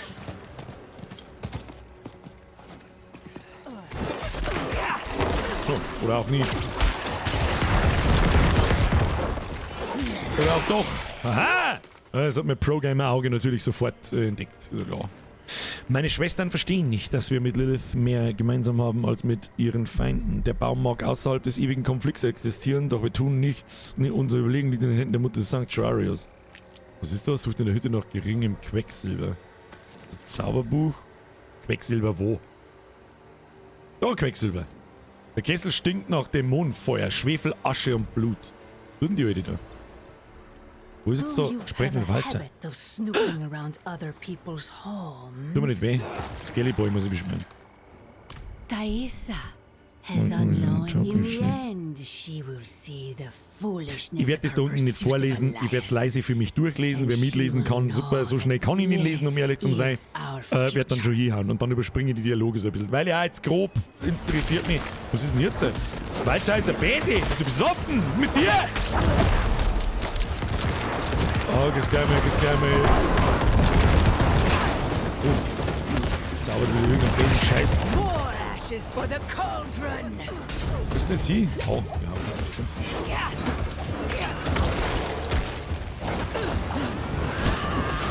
Ja, da bleiben wir jetzt nicht noch mehr drin stehen, bitte.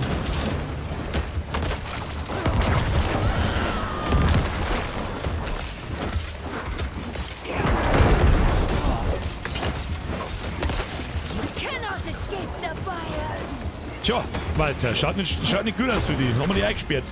I'm not ready yet. Ist nicht sie? Tut's total aus, oder was? Das ist ein Feuerstrahl!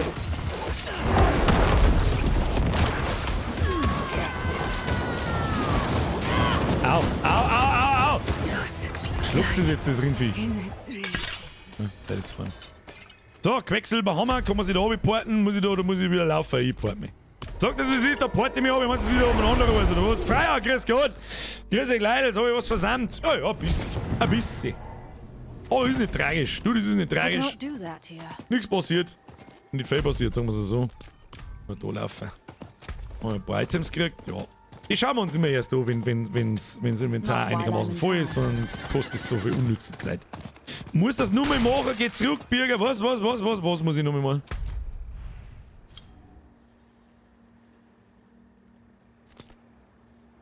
Da waren wir wieder ein bisschen zu begeistert. Not while I'm in town. Sie haben nichts gesehen. Ups. Okay, dann war es bei mir buggy. Na, was bringt Donen das gereinigte Quecksilber? Wo muss ich jetzt hin? Ich kann jetzt da hingehen oder heb die Fiole mit geringem Quecksilber? Ob's doch aufkommt.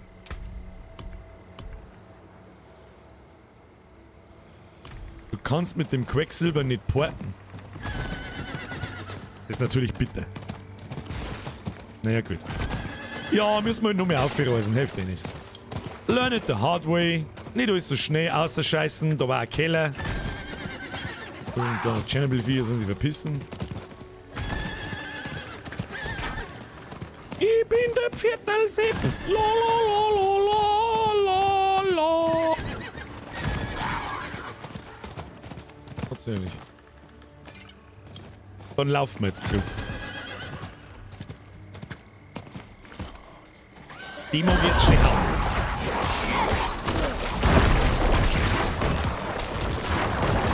I need more time. Ich weiß nicht warum, aber die wollte ich jetzt schnell verprügeln.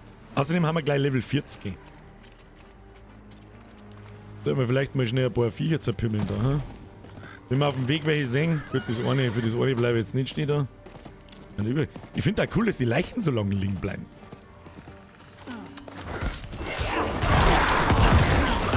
I'm not ready yet. Die paar Flunsal werden nicht gelangen für ein Level-Up. Aber der Keller, der kommt doch gerade recht.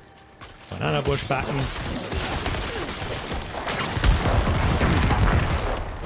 Ein paar Spackos. Rein in den Keller. Servus Bürger, wann kommen die Wort auf YouTube? Hab so viel verpasst und will nachschauen. Die haben schon verfügbar in der Playlist. Gestern also du, mal vielleicht generell, habe ich schon lange nicht mehr davon gesprochen. Meine Streams werden am Schluss natürlich zu einem Video. Aber die haben alle auf nicht gelistet, weil ich nicht will, dass meine normalen Videos unter die Streams, die viel öfter vorkommen, völlig untergehen.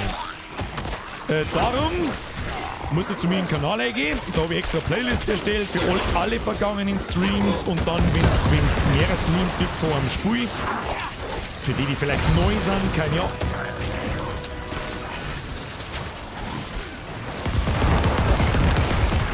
I'm not ready yet.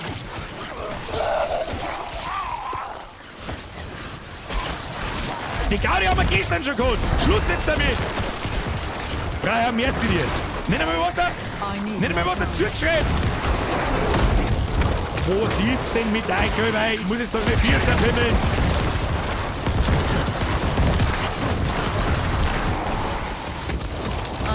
Da geht's für ganz schön zu, gell?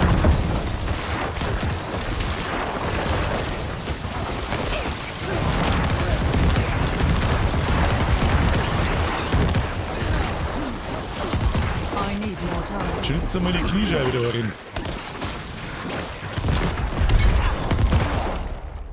Jetzt haben wir ganz schön zugegangen in dem Fleischwolf da herin. Außer mit dem Schund. Nehmen wir mit, bisschen Gold nehmen wir mit. So, jetzt. Freier! Dankeschön! Schluss! Ich bin zu meiner Belustigung da, nicht zu einer. Ich hab jetzt Urlaub. Das ist meine Urlaubsbeschäftigung. Dankeschön. Schluss. Schluss damit! Und der 50er schon gleich 5 Minuten. Was? Jetzt lauter Geschubste. Ja, jetzt lauter Geschubste, habt ihr schon verstanden. So.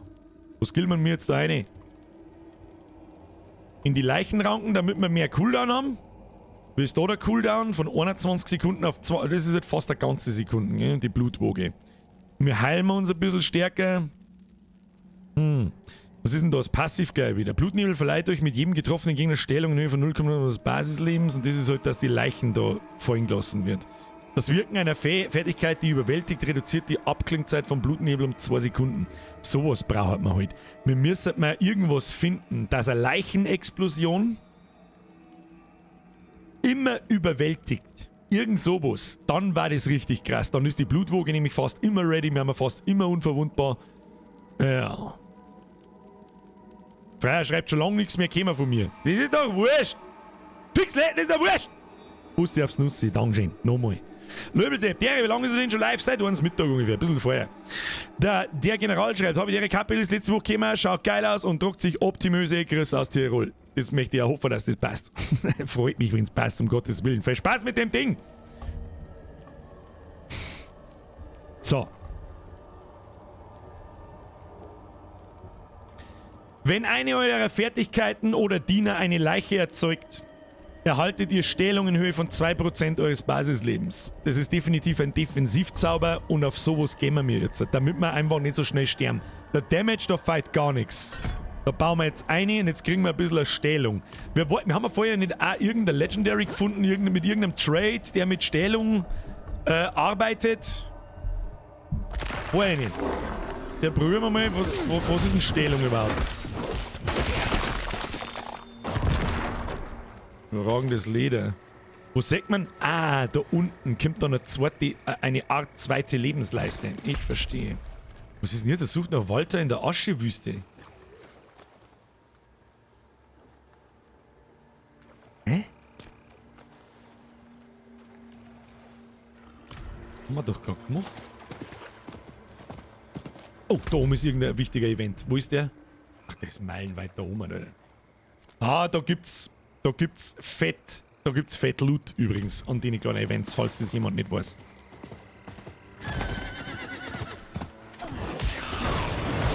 I'm not ready.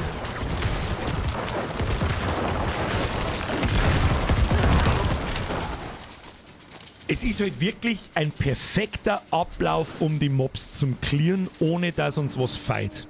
Wir fahren in einem Mob-Pack ein, das ist immer der gleiche Ding. Das ist immer der gleiche Ablauf. Wir fahren eine, Leiche erzeugen, Leichen ranken.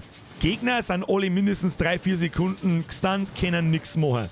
Ich gehe in die Blutlache, die kriegen schon mal Schaden, weil Leichen explodieren, ich bin unverwundbar. In der Zeit können meine Skelettsensen-Typen da einprügeln wie die Behinderten, dann liegen 5000 Leichen rundum, Rechtsklick und alles ist tot. Sollen wir uns hinporten da um? 3 Minuten 50, da haben wir eigentlich nicht weit hin, gell? Los geht's. Da fahren wir auf! Da fahren wir auf! Mr. Kara Loft, da hast du absolut recht. 3 Minuten schafft man leicht. Und diese Events sind relativ lukrativ. Da, los geht's. Außenrum. Ab wann lohnt sich das Upgraden von der Ausrüstung? Immer. Die ersten Stufen wirklich immer. Was ist jetzt? Herr Endlicher! Merci dir. Cap ist gerade angekommen, richtig geile Krone und ich glaube, es ist viel ins Saarland geschafft. Grüße in das Saarland und nochmal ein Dankeschön für den Erwerb meines Caps. So, jetzt der TV Bayern Freak. Jetzt pass auf, ab wann lohnt sich das Upgraden? Gut, wissen tue ich ja nicht. Ich hab nur eine Vermutung. Ab wann lohnt sich das Upgraden von Ausrüstung? Man findet ja jede Stunde irgendeine bessere Ausrüstung. Ich sag selber Druide und bin Level 19. Selbiges habe ich mir auch gedacht. Ich finde, es bringt nichts, wenn du ein Ausrüstungsteil von den 8, die du anziehen kannst, einmal 1 Stufen aufwärtst. Wenn du, und das kostet halt nicht viel, du findest im Laufe der Zeit so viel von den Materialien mit das Leder und den ganzen Scheiß, den du dafür brauchst. Was ist jetzt da? Jetzt da kurz Rubberbanding, Kinder so nicht, gell? Was ist da? Ah ja, das ist das Event. Sehr gut, das brauchen wir, da bleiben wir stehen. Und da, also schau, wenn du mal bei mir schaust, ich mache immer die ersten 2 Stufen. Die erste Stufe kostet nur Leder, die zweite Stufe kostet das blaue Enchant-Material. Und ab der 3. Stufe, da muss dann schon ein richtig gutes Item sein, weil das trübe Kristalle kostet. Oh, Kara Loft identifiziert sich als Frau, lol. Did you just assume your gender?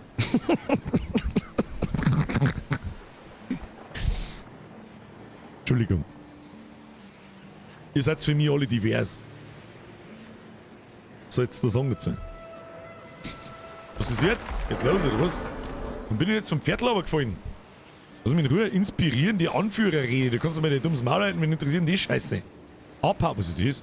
Erhaltet 5% Bonuserfahrung, wenn ihr euch in der Nähe eines anderen Spielers befindet. Ja, sicherlich. Für das Event fressen wir jetzt einmal so ein Ding. So ein Sag's ihm! Einen gestungenen Trank. Oh, da haben wir sogar einen gekriegt. Da haben wir den Rüstung um 900 und den Erfahrungsgewinn um 5. Ja, easy, oder?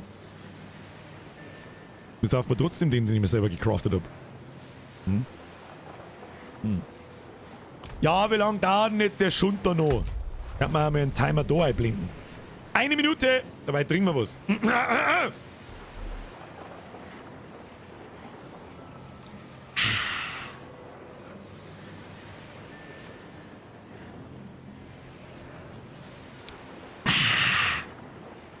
Und sonst so?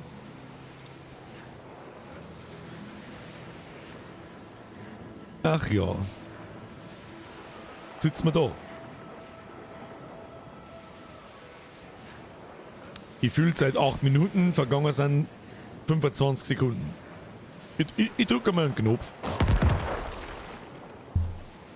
Nice. Haben wir mit da unten eigentlich alles? Eure Diener verfügen über erhöhte Angriffsgeschwindigkeit. Angriffsgeschwindigkeit erhöht. Ich hätte gerne mal Stats für meine Diener, was die wirklich von mir kriegen. Übernehmen die auch My Attack Speed? Haben die My Crit Chance, mein Crit Damage? Brudi, was weiß ich? Sitzen wir Herr Römerberg, richtig. Sitzen wir da und schauen wir blöd.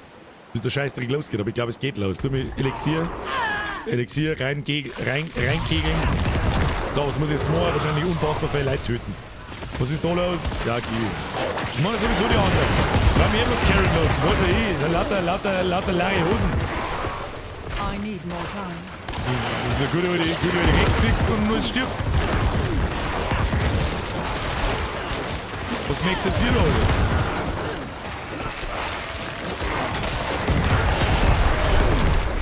Easy peasy, müssen wir aufhitzen. Aufhitzen müssen wir.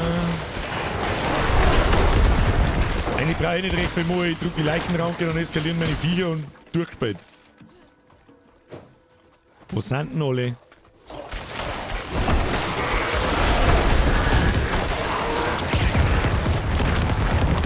Einfach mal wild drauf umeinander drücken, damit nichts passiert.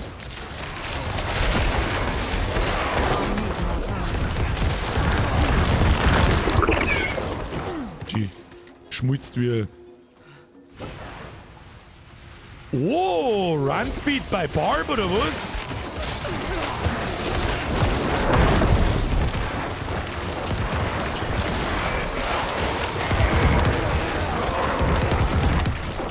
Ich druck seit 15 Stunden auf lustige Leichen rum. Best day ever.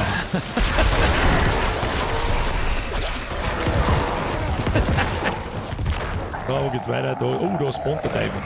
Da spawnt der Teufel.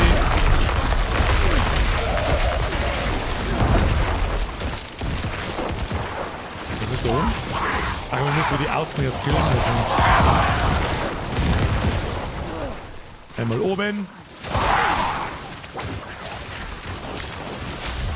Einmal unten. I need more time. Zweiter Boss down. Ich glaube, das müssen wir 3 Mal machen, dieses Spielchen da.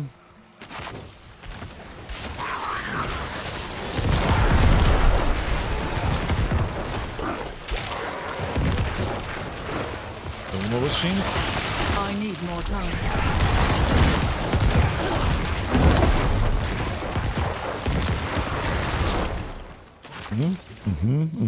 Ich glaube, das gefällt mir, sind wir alle ein bisschen zu krass. Also ab 51 zirkt es gescheit, das habe ich schon befürchtet, ja, dass die Paragon-Level richtig ekelhaft werden. Das denke ich nur schon. Tötet getötet, 1000 Gefallene. Ich weiß nicht, was Gefallene sind, aber ich habe auf alle Fälle 1000 davon getötet, hat mir Blizzard gerade mitgeteilt.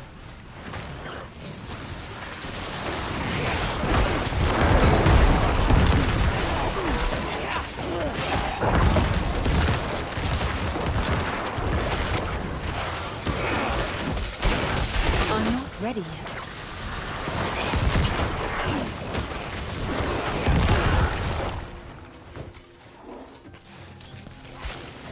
Also hier hinten vorne ist so ein Skelly Boy, müssen wir mal wieder beschwören. I need more time.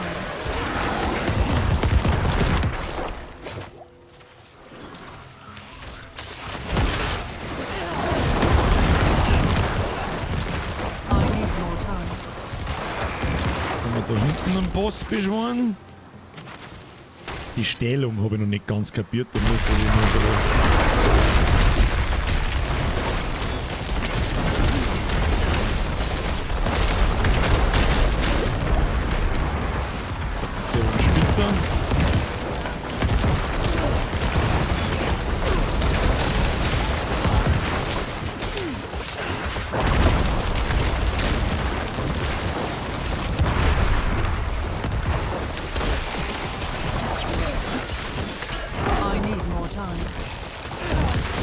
Ja, wenn du ihn ganz auf dem Bildschirm prügelst, dann kann ich gar nicht mehr drauf schießen.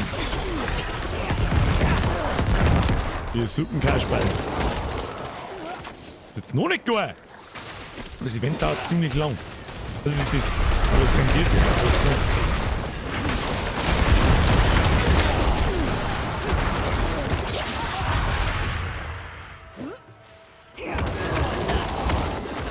nicht. Skelly Boys heilen.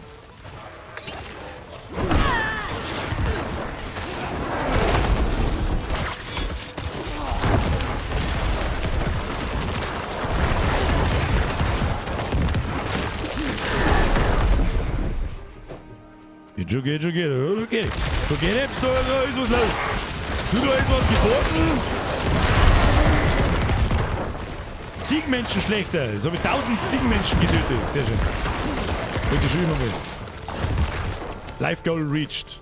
Was haben wir jetzt? Noch ein bisschen was.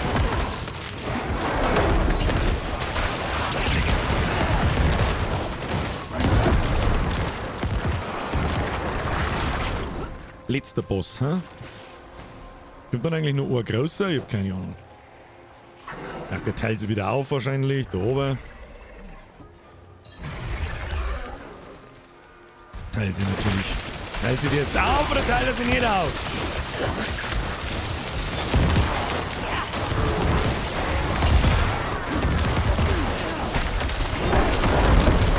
Oh, das ist jetzt der Endboss. Gib den Fettsack auf die Fresse. Bum, bum, bum.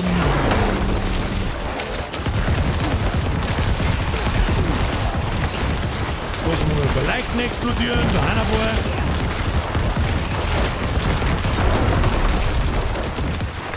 Schön verwundbar und umkreiseln. Schaden aktivieren und gib ihm.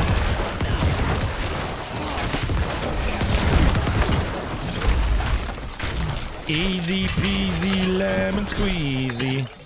Oh naja. Obotussis. Haben wir mir schon wieder voll mit Oberlussen. Sag ich das richtig? 510 tatsächlich. Jetzt müssen wir schnell in die Stadt zurück. Und zum Gambler. Mr. Gambler. Bring me your dream. Mr. Gambler, bring me your dream. Wo ist denn der Gambler? Wieso sagen jetzt da keine Symbole mehr? Gehen wir schnell oben. Wie gesagt, lohnt sich das Game, also das Geld wert. Wenn du Diablo-Fan bist, ja. Also bis jetzt, für mich, ja. Und ich rechne mit 70 Euro, weil die 90-Euro-Version, die hätte ich mir auch nicht gekauft, was es ist. Wir nehmen jetzt da mal eine Nebenquest an. Einfach weil wir es kennen. Wo ist denn der Gambler? Gamblers Boy! Da ist er. So I shall be brief. Rutschen wir da oben. I believe the demon we thought we slew in the sewers. Oh, wir haben übrigens Level 40, haben wir wieder einen Skillpunkt gekriegt. By using me as its next host. Die Frage ist, was können wir jetzt... Was können wir jetzt groß brauchen? Ich lasse wieder Köpfe aus, sag ich dir, was ist. Wow, wir haben jetzt denselben.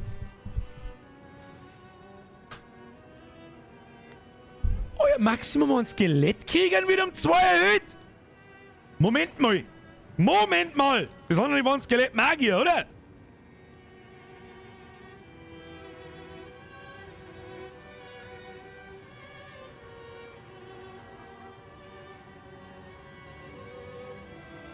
Aber die Blutnebel-Explosion, die ist mir einfach immer nur wichtig. Aber egal. Völlig Banane. Nehmen wir mit, heben wir uns auf. Komm, brauchen. Technobe! Gut, danke. Wird immer wahrscheinlicher, dass ich mir das auch hole. Also, wenn du das bis jetzt schon ausgehalten hast, dann kannst du es auf alle Fälle nur aushalten, bis der offizielle Release ist, der Nicht-Vorbesteller Heroic-Version Release ist. Und 70 € sind immer noch happig. Da braucht man nicht drüber labern. Aber GameStar hat es schön auf den Punkt gebracht. Soweit ich das bis jetzt beurteilen kann, war Blizzard schon lange nicht mehr so gut. Ja, was muss ich jetzt da? Jetzt, Moment mal. Hab ich jetzt wieder irgendeine Scheiß-Quest angenommen, die mir jetzt wieder irgendwann in den Arsch der Welt bringt. Sehe ich das richtig?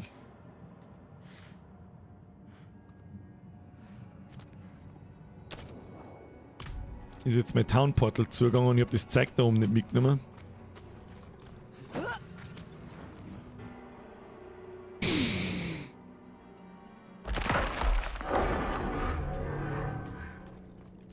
Jetzt zum Schmied. Ein paar Slots frei machen.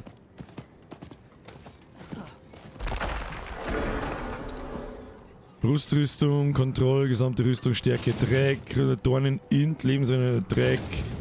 Was ist das? Irgendein Fokus, Dreck und die blauen Dinger können wir sowieso dissen. So. Jetzt habe ich mein Town Portal kaputt gemacht, weil ich in das Ding da reingegangen.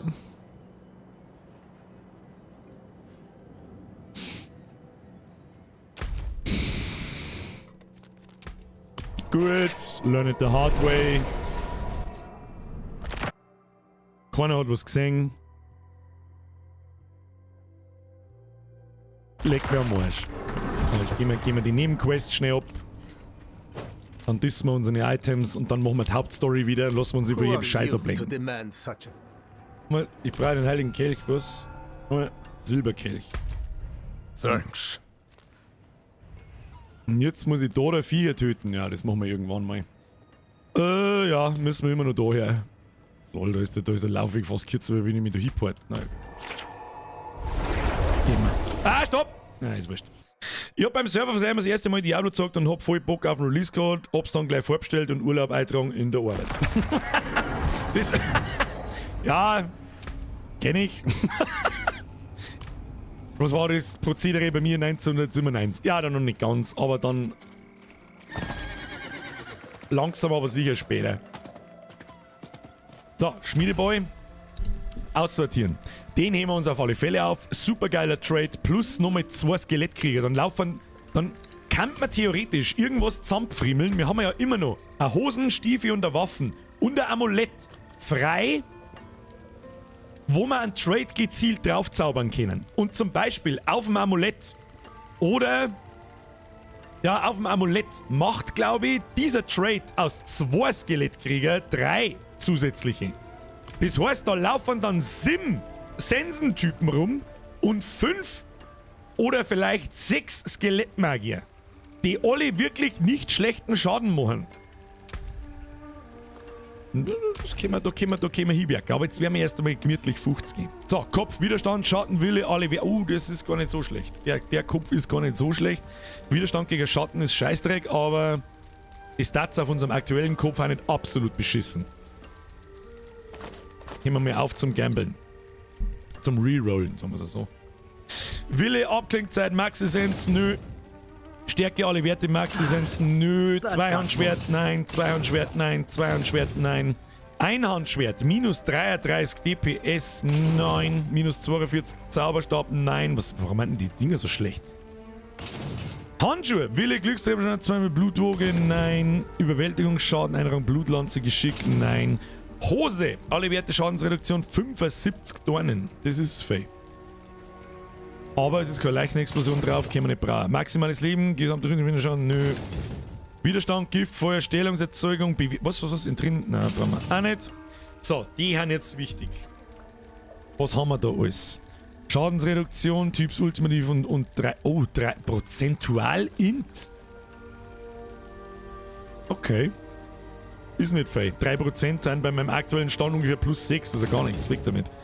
Typs Knochen plus 1 Rang für alle Fertigkeiten des Typs Leiche. Das darf mich mal interessieren, was das für ein Item-Level braucht, damit es plus 2 Rang drauf gibt. Danach halten wir Ausschau. So. Sortieren, wunderbar, haben wir schon unterwegs und jetzt verpissen wir uns endlich die scheiß Quest da zum Moor. Was dauert da so lang? Nee, sind nur Sensenmänner, gibt keine Magier. Doch, gibt's. Ich hab den Trade für Magier. Auf dem Schild. Das liegt halt bloß in der Kiste. Es gibt plus 2 Skelettmagier. Und wenn du es auf Amulett tradest, dann gibt's plus 3 Skelettmagier. Es ist die Frage, ob's... Achso, du hast jetzt gemeint, dass dieser eine Ding plus 2 auf Melee-Skelette und plus 2 auf Ranged... Nein, das natürlich nicht. Deswegen war ich ja gerade so verwundert, weil ich gelesen habe, Skelettkrieger. Weil ich mir schon gedacht habe, wo zur Hölle bleibt denn eigentlich der Legendary Trade, dass ich mehr Melees habe? Und je mehr Viecher umeinander wuseln, generell desto gut. Bin ich ins Kreuz gelaufen. So, was muss ich jetzt? Muss ich jetzt die Typen dann nochmal suchen, oder wo? Was ist denn das wieder für Behinderung, Mann? Und da hat gerade jeder aufmerksam zugeschaut, dass ich das gerade gemacht habe. Lustiges Skelett, Mann. Ja, lassen wir die Leichen da umeinander liegen, haben wir gleich mehr Schaden, wenn sie es eskalieren fangen. So. Da, sogar der Dialog ist schon...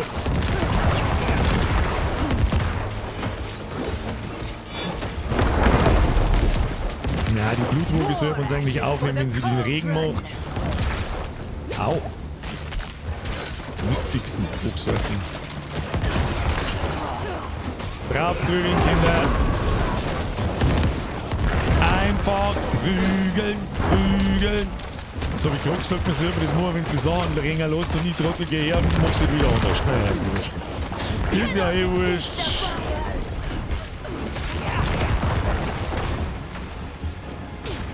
Wo geht's denn wieder hin? Wieder zweiter Weg irgendwo, oder? Wo ist denn?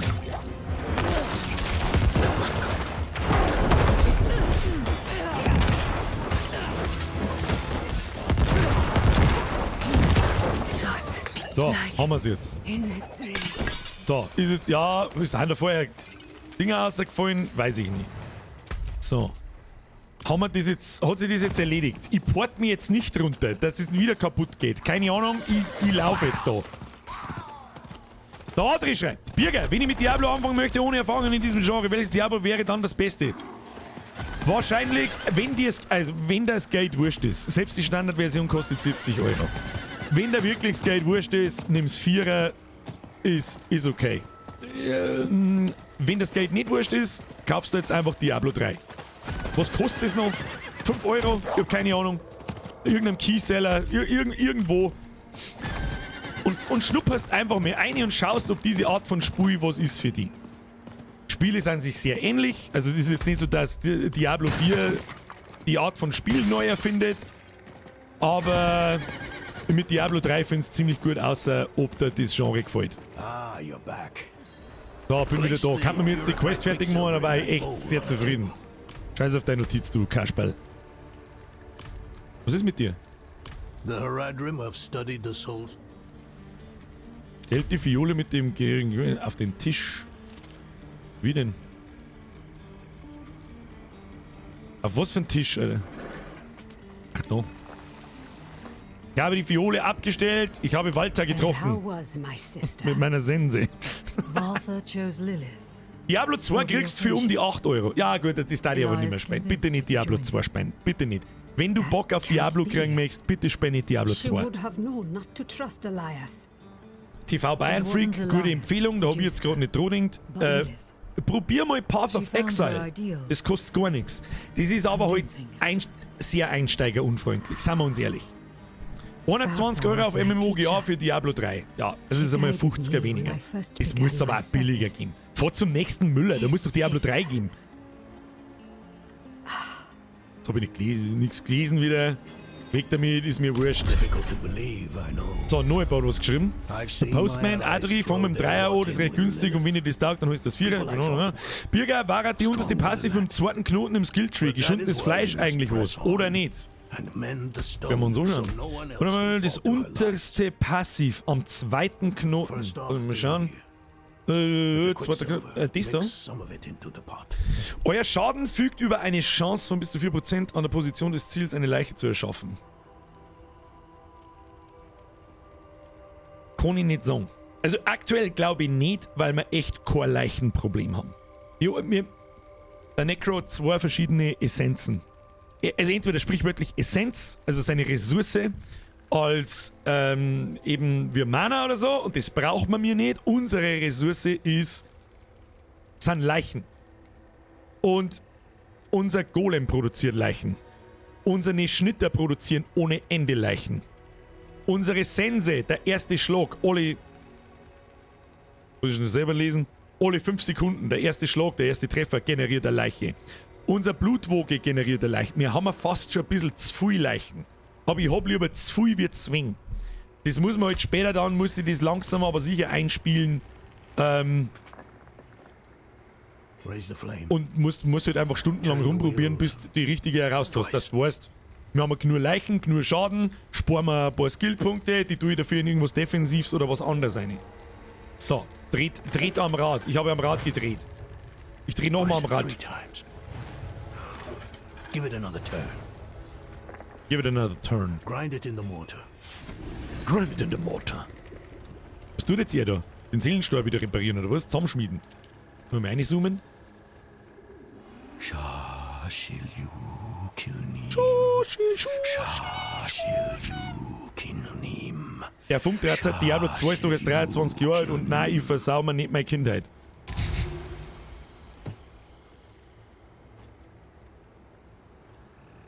Ich halte Diablo 2 und 1 in diesem Jahrzehnt einfach für unspielbar. Please don't. Aqua Resurrected und sonst irgendwas. Spielt sie nämlich ganz genauso. Schaut bloß anders aus. So, was ist mit dir? Er ist der Aufgabe nicht gewachsen. What can we do? Können wir tun? I suspect he no longer cannot erase all his doubt. But his most recent Why help him? You could simply leave us. Don't Everyone needs a reminder every now and then that you can. Haradrim, What? I want to take you somewhere. A place of old power in this swamp. Sie zeigt uns eine Quelle im Sumpf. Oh, Dungeon Time. Dungeon Time. Wir haben auch noch ein bisschen was von... Was gibt man da raus? Ja. Wir haben noch ein bisschen was von unserem Elixier drin mit Plus-Erfahrung. Den nehmen wir natürlich, schauen wir, dass wir den noch mitkriegen. Vor allem im Dungeon drin. Oh! Nein! Das ist ja wie cool dann. Oh, das ist auch so behindert.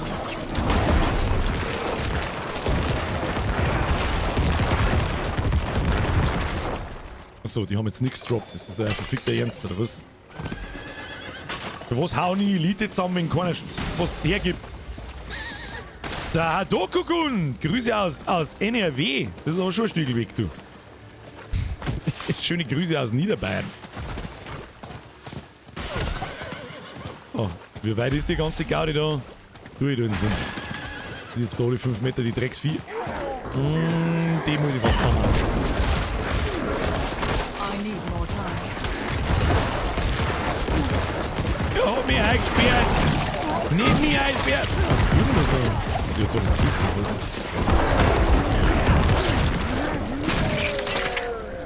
Prunkklinge droppt er. Abflug jetzt mit dem Scheiß da. Why do we go to this place? Why do we go to this place? There's nothing left for me to do. Chris aus Alabama? See that? What? Let me return. Wie spät ist denn da? 6 in der Früh? Dungeon Time! Was ist jetzt da? Schaut nach Boss Area aus. Das ist kein Boss Area. No, Haradrim. You will remain with us. Das ist schnell gegangen. There is still more to do. Still more to do. Swamp's magic is Ja, more jetzt schickt's mir potent Monsterklatschen, mein Elixier läuft aus. Hallo? 10 Uhr in der Früh, also geht's 6 Stunden noch hin. Ich hab wieder, was hab ich gesagt? Ich hab wieder Verwirrendes Valka gelabert. brought me to this place when I was younger. Who is... And what will you do instead? Nothing in this swamp is free, huh? Where is your sense of adventure? Huh? Not buried in your youth, is it? While you do, our friend here will collect 2 Wir things. brauchen Madensekret und gelben This is Lotus. foolish. Madensekret. Wo ist denn Madensekret? Annekret. Ist sie wieder... Ja. Ist nicht mehr weiter weggegangen oder wir weiß auch nicht. Ist nicht weiter weggegangen, gell? Nein. Portmas. Der Peter holt sich Eis hätte ich jetzt auch gerne. Ich hab nur so ein ekelhaftes Raffaello-Eis in der Tiefkühle drin. Ich hab viel Teufel, das glaube ich liegt da seit 2019. Leg mir an meinem Pipperl ist das grob. Wie Teufel von so einem Schund. Der DLP. Oh, da ist ja der geile Bärtiger. Einen schönen Tag aus Kärnten. Einen schönen guten Tag aus Landau Isar. Ob man da einen schönen Tag raus wünschen kann, das weiß ich nicht. So, jetzt muss ich da mal markieren, wo wir hinlaufen müssen. Gazastreifen. Was war jetzt da? Warum ist da so ein weißes Ding? Weiß nicht. Reiti und studier. Ja, hauen wir mal rein. Gehen wir mal ein paar Viecher weg jetzt da.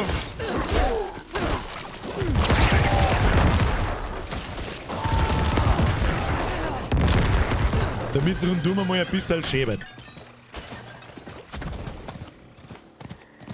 Jetzt gibt der nächste mit Chris aus Leipzig. Ihr verarscht's mich da, Holly. Ihr verarscht's mich da, Holly. Bei uns schreit uns die Sonne an, huckt's im Gaming Room und der Schmutz brennt da ins Gesicht. Ja, deswegen habe ich alle Rollo runterlassen und gesagt, jetzt fickt euch einmal mit der Sonnenscheiße da. Weißt, die Sonne, die geht bloß in der Früh auf. Sagst du, wow, geil, Sonne. Und die Sonne denkt sich da erstmal Hautkrebs, du Mongo. Sammeln und so fahren jetzt. Wie müssen wir das sagen? Was ist da? Another set of eyes, at last. Suche. Irgendwas müssen wir suchen. Madensekret. Hat's geheißen?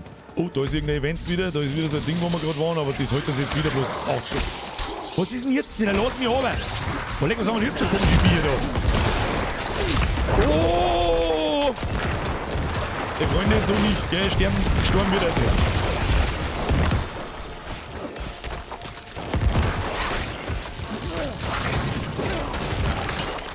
Oh, die halten jetzt frei, aber schon ein wenig was aus, da, gell? Das gefällt mir gar nicht. Das gefällt mir, aber mal hinten und vorne nicht.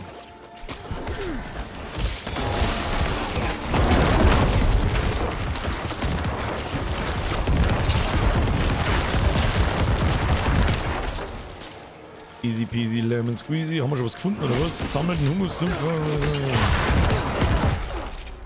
wir haben ja schon immer noch da.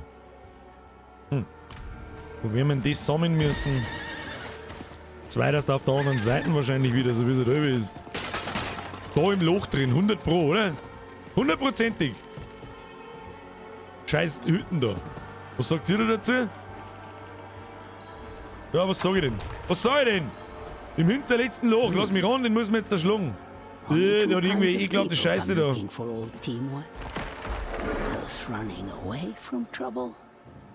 Give me this stuff.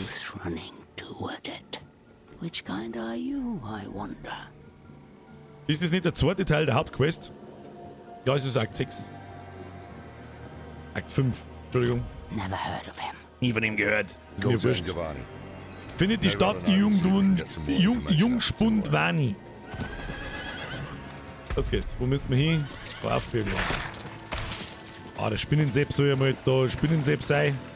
Lasst mal ein Spinnensepp sein. Ist übrigens auch der Grund, warum wir da nicht so viel leveln in der Hauptquest. Weil wir halt einfach keine Viecher umhauen. Ich laufe halt einfach durch. Nein, Akt 5 ist doch auch aufteilt worden. Ja, also wir haben zwei Akt 5. Es ist der erste oder zwei. Es ist immer nur. Jetzt weiß ich, was du meinst. Es ist immer nur der erste Teil Akt.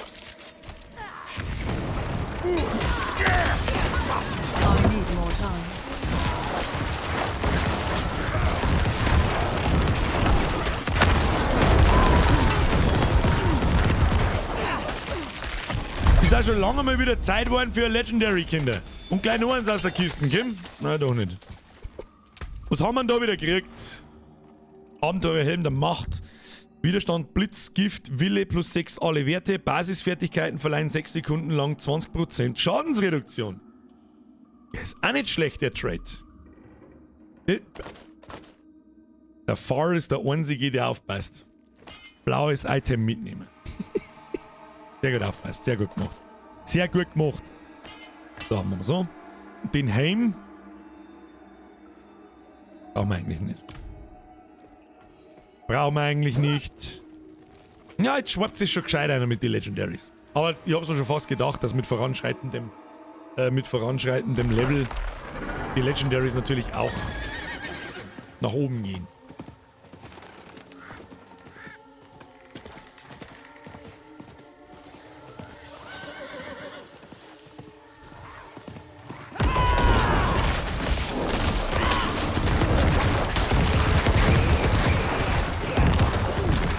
I'm not ready yet. Kann jetzt da die Stadt sein, wahrscheinlich dann da hinten, ne? Schaut's da langsam nach Stadt aus? Ich weiß es nicht. Findet den Tempel. Da schaut's doch gut aus, hä? The door bears an image of a snake. Schlangentempel. Her eyes are missing. Gut, über die Perhaps Schlangentempel. returning them here is the key to opening the way. Wieder Augen finden. Ja gut, aber it is what it is. In Rollenspielchen ist das halt einmal so. Find das. Schau, dass du schleichst jetzt da mit deinen komischen Schlangentrottel.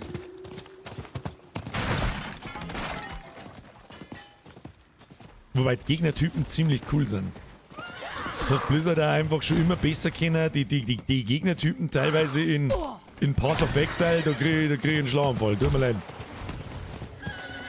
Weil es so peinlich ausschaut, dass es zu spät ist. Da ist ein Keller, da gehen wir natürlich schnell rein.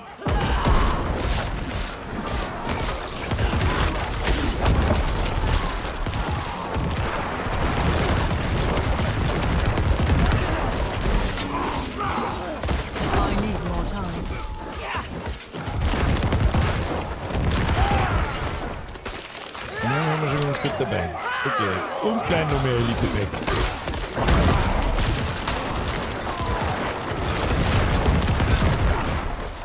Immer her mit dem Schund. Und gleich nochmal einer, ja freilich. Da gehst du her. Hat noch nur Liken für alle da. Brauchst du nicht da wieder. Da tun sie sich mal nicht hinunter. Haben wir genug Saßen in der Goschen für alle Beteiligten. Oh, da ist irgendwas rot. Was ist da rot? Warum ist das rot?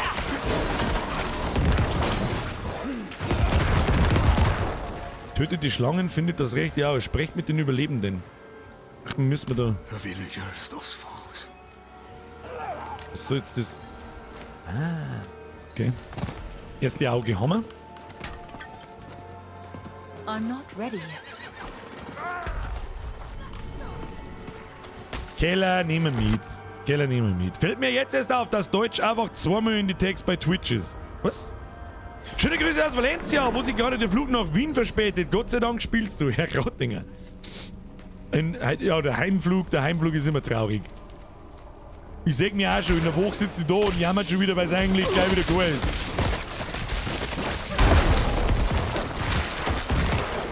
Es ist schon geil, wenn es das Ding.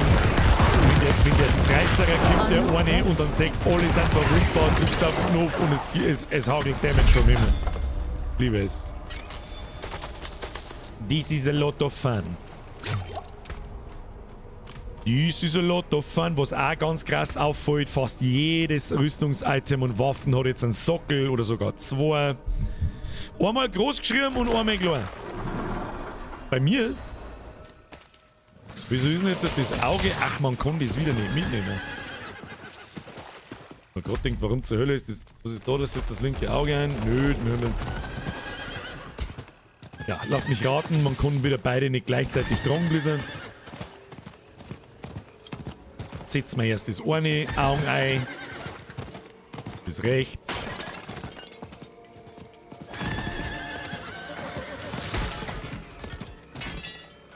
Was ist jetzt da? Der Hirn. Zack, wird platziert. Wunderschön. Und jetzt zu zum anderen. Los, Pferdl, Cooldown, weg damit. Jetzt haben wir gleich Level 41. Oh, jetzt haben wir noch 9 Level to go, dann haben wir durch. Zumindest mit dem Level Cap. So, wir müssen... Ah ja.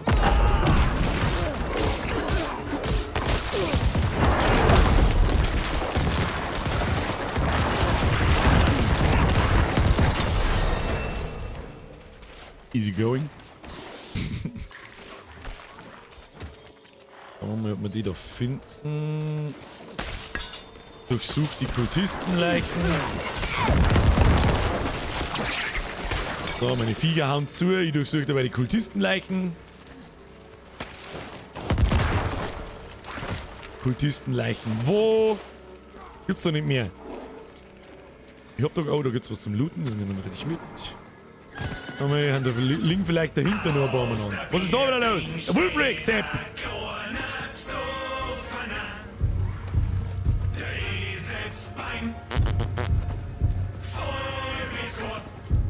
Merci dir, Hauptbürger, 17 Monate. Wupp, wupp.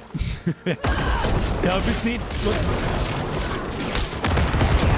Ja, tatsächlich. Ja. Ich hab mich gerade in der Zeile verrutscht. Ja, bestätige, 17 Monate. Merci dir. Und für so manch andere Donation auch. By the way. So. Ich hab da keine Kultisten mehr gesehen. Hat da noch irgendjemand Kultisten? Da liegt der Oberkultist oben. Wieso sagt denn das wieder keiner? Ah, war mir klar, dass der das Schlangenauge drin hat. Da kommen wir zum Babyschlangen raus. Ah, Babyschlangen. Sie fix die blauen Items. Ey, ich hab's mitgenommen. Ich hab extra aufgepasst. Ich hab's extra mitgenommen jetzt gerade. Liegt's mir wieder an. Ich glaube, ich möchte mich schon wieder trollen. Mann schon. Was ist jetzt da? Augenhöhle. Klick ein jetzt. Nein, hab ich nicht. Scheiße. Ja, scheiße. Ich hab nicht mehr so viel Platz. Schau hin. Der BM kann sagen, wie fügt man das Mountain Diablo 4 ein? Sind die alle gleich schnell oder gibt's da wie in WoW auch schnellere? Nein, momentan sind alle gleich. Momentan sind alle gleich und bis jetzt fügt sie sich gut ein. Ich komme nur ein bisschen durcheinander mit Absteigen und der Cooldown nervt mir ein bisschen, dass wenn man aufs Pferdl aufsteigt, dass die Attacke vom Pferdl aber, die eigentlich ziemlich mächtig ist, so lange Cooldown hat. Egal, ob ich es gerade hergenommen habe oder nicht. So, wir brauchen einen Skillpunkt, Freunde der Sonne. Wieso sagt denn da keiner was? Skillpunkt, Skillpunkt, Skillpunkt. Wir haben immer noch, man kann immer noch in die Leichenraunkerei buttern. Ich glaube, ich bringe es aber nicht. Was haben wir da? Diener können nicht mehr ge-one-hitted werden. Da pumpen wir mal eine, weil ich nämlich groß und schwer davon überzeugt bin, dass wir mir die beiden Legendaries noch einbauen werden. Dass wir mir 2 mehr Skelettkrieger haben und 2 mehr... Was ist denn das wieder da? Bin jetzt in einem Labyrinth gefangen. Was ist da wieder? Prime Legend! Auf 20 Monate! Merci. Dankeschön. Schluss jetzt. Schluss mit dem Resuppen. Ist das überhaupt ein automatischer Resub? Bei YouTube. Wenn du die monatliche, einmal im Monat die Nachricht triggert. Weiß das jemand? Das weiß ich nicht mehr. Ich hab mich so selten selber benachrichtigt. Keine Ahnung.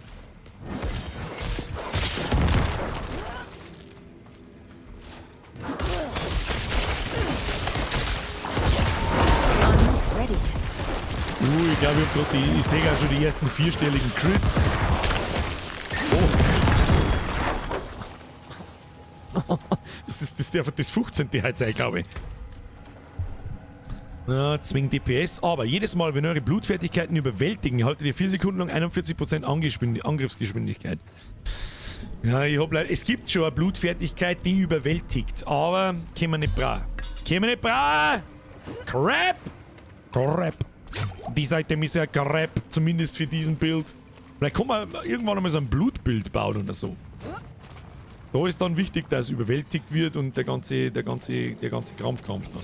Was ist denn mit euch? Komm, die gar nicht spielen, verpisst euch. Ich weiß nicht, was...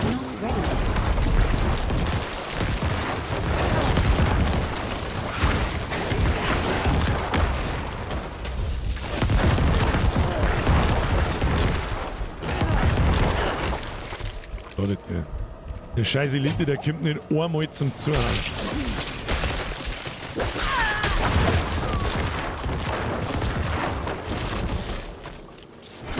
eine lustige Blutluke. La la la, la la la. Geh mal auf, bitte. Was soll das? Philipp! Was ist da los?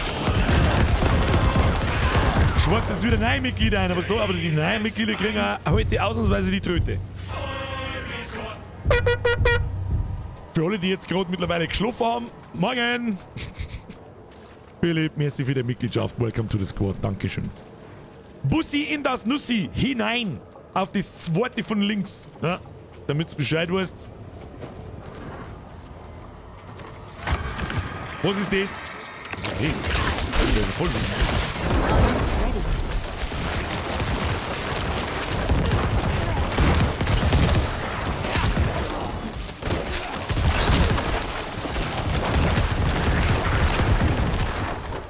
nein, Ring haben wir, einen gelben haben wir auch schon lange nicht mehr gehabt. Ja, werden wir schon den richtigen Weg gehen, keine Ahnung. Was ist da drin?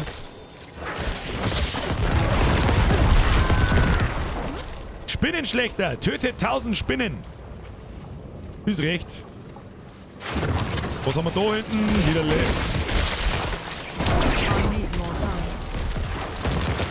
Müssen Leichen erzeugen und dann klickt man bloß nach rechts und los. Sehr schön. Einfacher Zauberstab. Was haben wir schon wieder voll?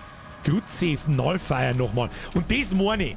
Jede Runde hast du diese verfickten Kackstorner in deinem Inventar drin, die eine ganze Zeile brauchen.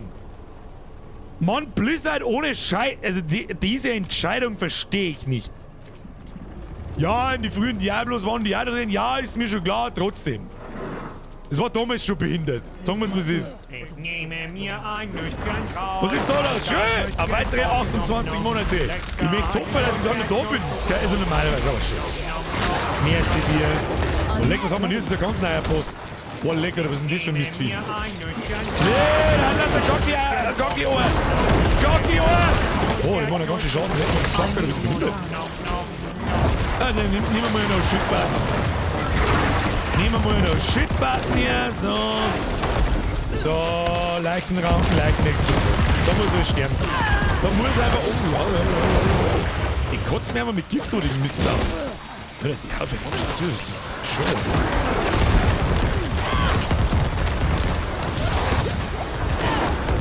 Ja, die Barriere war schon hilfreich. Tu die mal nicht an. My bags are full. Trotzdem, easy going. So, Brustpanzer braucht man eher. Wir. Scheiß aufs Zweihandschwert. Scheiß aufs Zweihandschwert. Brustpanzer. Brustpanzer. Da, jetzt halt. Weihrauch, Räucherwerk. Darf ich mir jetzt wenigstens aussupporten? Nein, ich kriege ein Soul geworfen. Sehr gut. Das war Freibier Legendary. Prost, Burschen und Mädel. Herr Sinister, Chris. Gott beieinander. So, aber müssen wir jetzt mit ihm da schmerzen. Good, you found the incense. I'll keep it safe for us. While you Tom were ist was wir brauchen, gone, oder? we're warmed up to us. Well, to Lorath. He's surprisingly nimble with old women. Nerel? Oh, wird der geschmust She oder was? says there's an altar. That's what the incense is for.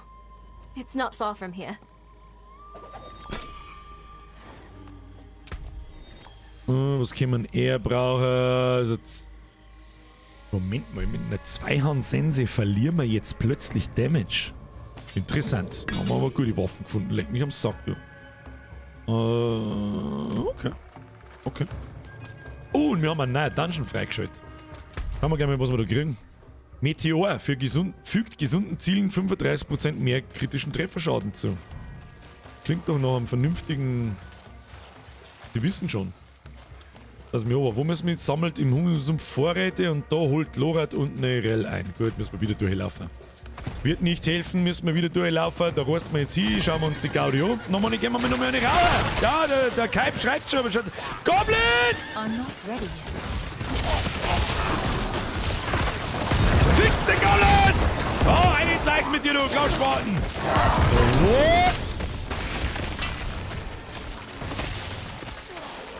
I cannot carry Okay. more. Jetzt wird es dann interessant, was wir wegschmeißen. Schmeißen wir den Ring weg? Nein, den schmeißen wir nicht weg. Also warte mal, machen wir die Waffen brauchen wir nicht. Dann nehmen wir lieber das mit. Und das können wir gar nicht hernehmen, dann nehmen wir lieber das mit. Was haben wir gekriegt? Archon-Rüstung der Macht! Basisfertigkeiten verleihen 3 Sekunden lang 20% Schadensreduktion. Das haben wir schon einmal gehabt, glaube ich. 96 Dornen, Schadensreduktion, Schaden des Typs physisch und Wille.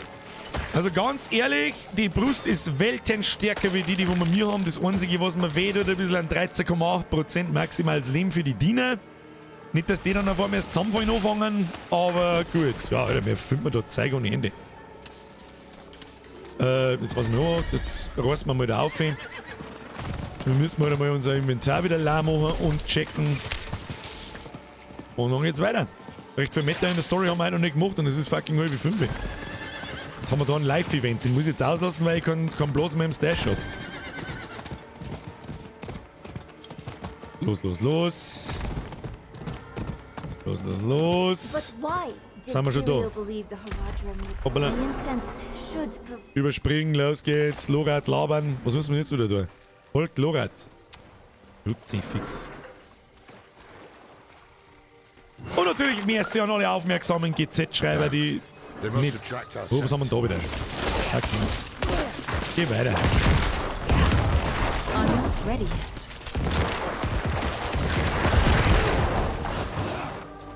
Vielleicht müssen wir sogar auch mal die Blutnova ausbauen, damit wir uns ein bisschen mehr heilen. Das ist schon relativ... Schon relativ wenig. Oh, Cutscene Time. Der Whisky schreibt, servus, habe die Ersten. What now? We wait for the path to appear.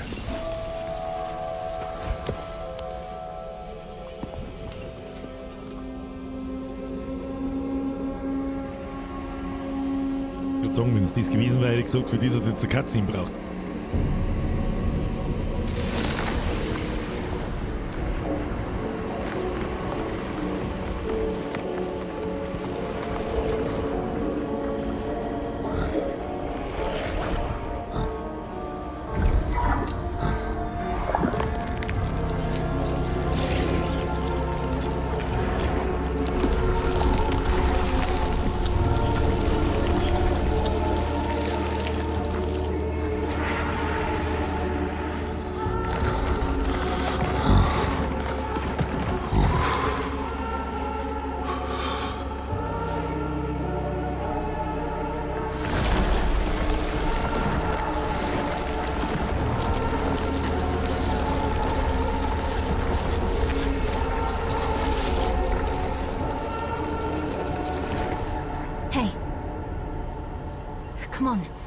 Aber ein bisschen Sekiro-Vibes.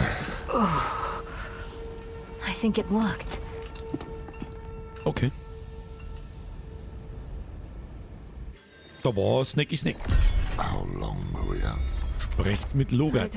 Wo ist denn der Lorenz? Lorenz! I see something.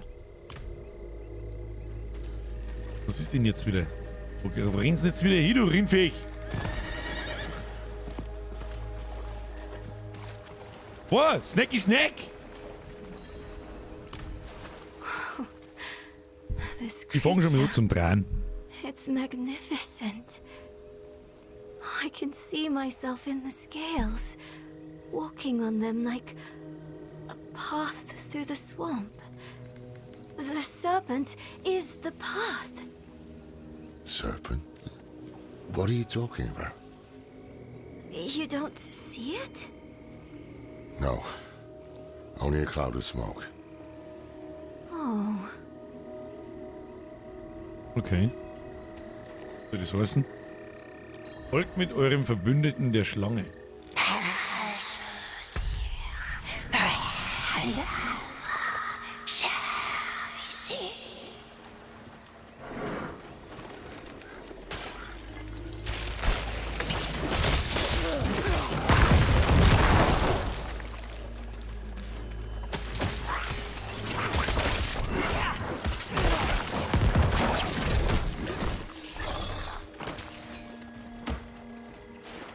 Nix da Viecher dreschen, wir gehen mal.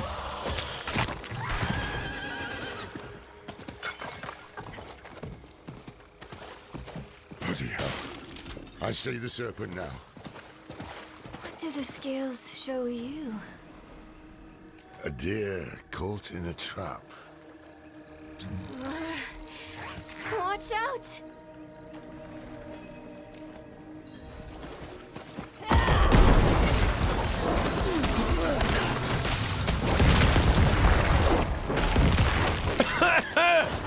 Tiger töten!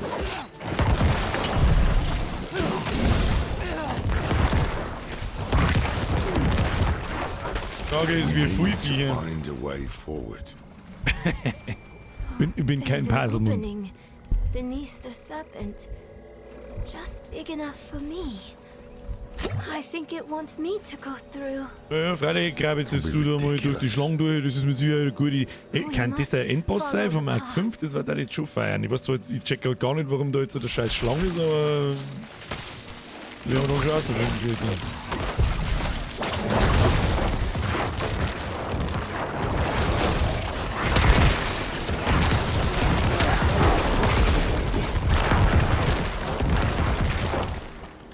Is this dream snake helping us, or did it corral us here?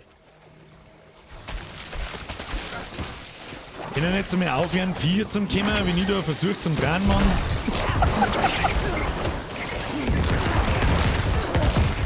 Was ist denn mit ihm da hinten? Du jetzt mal das weg da.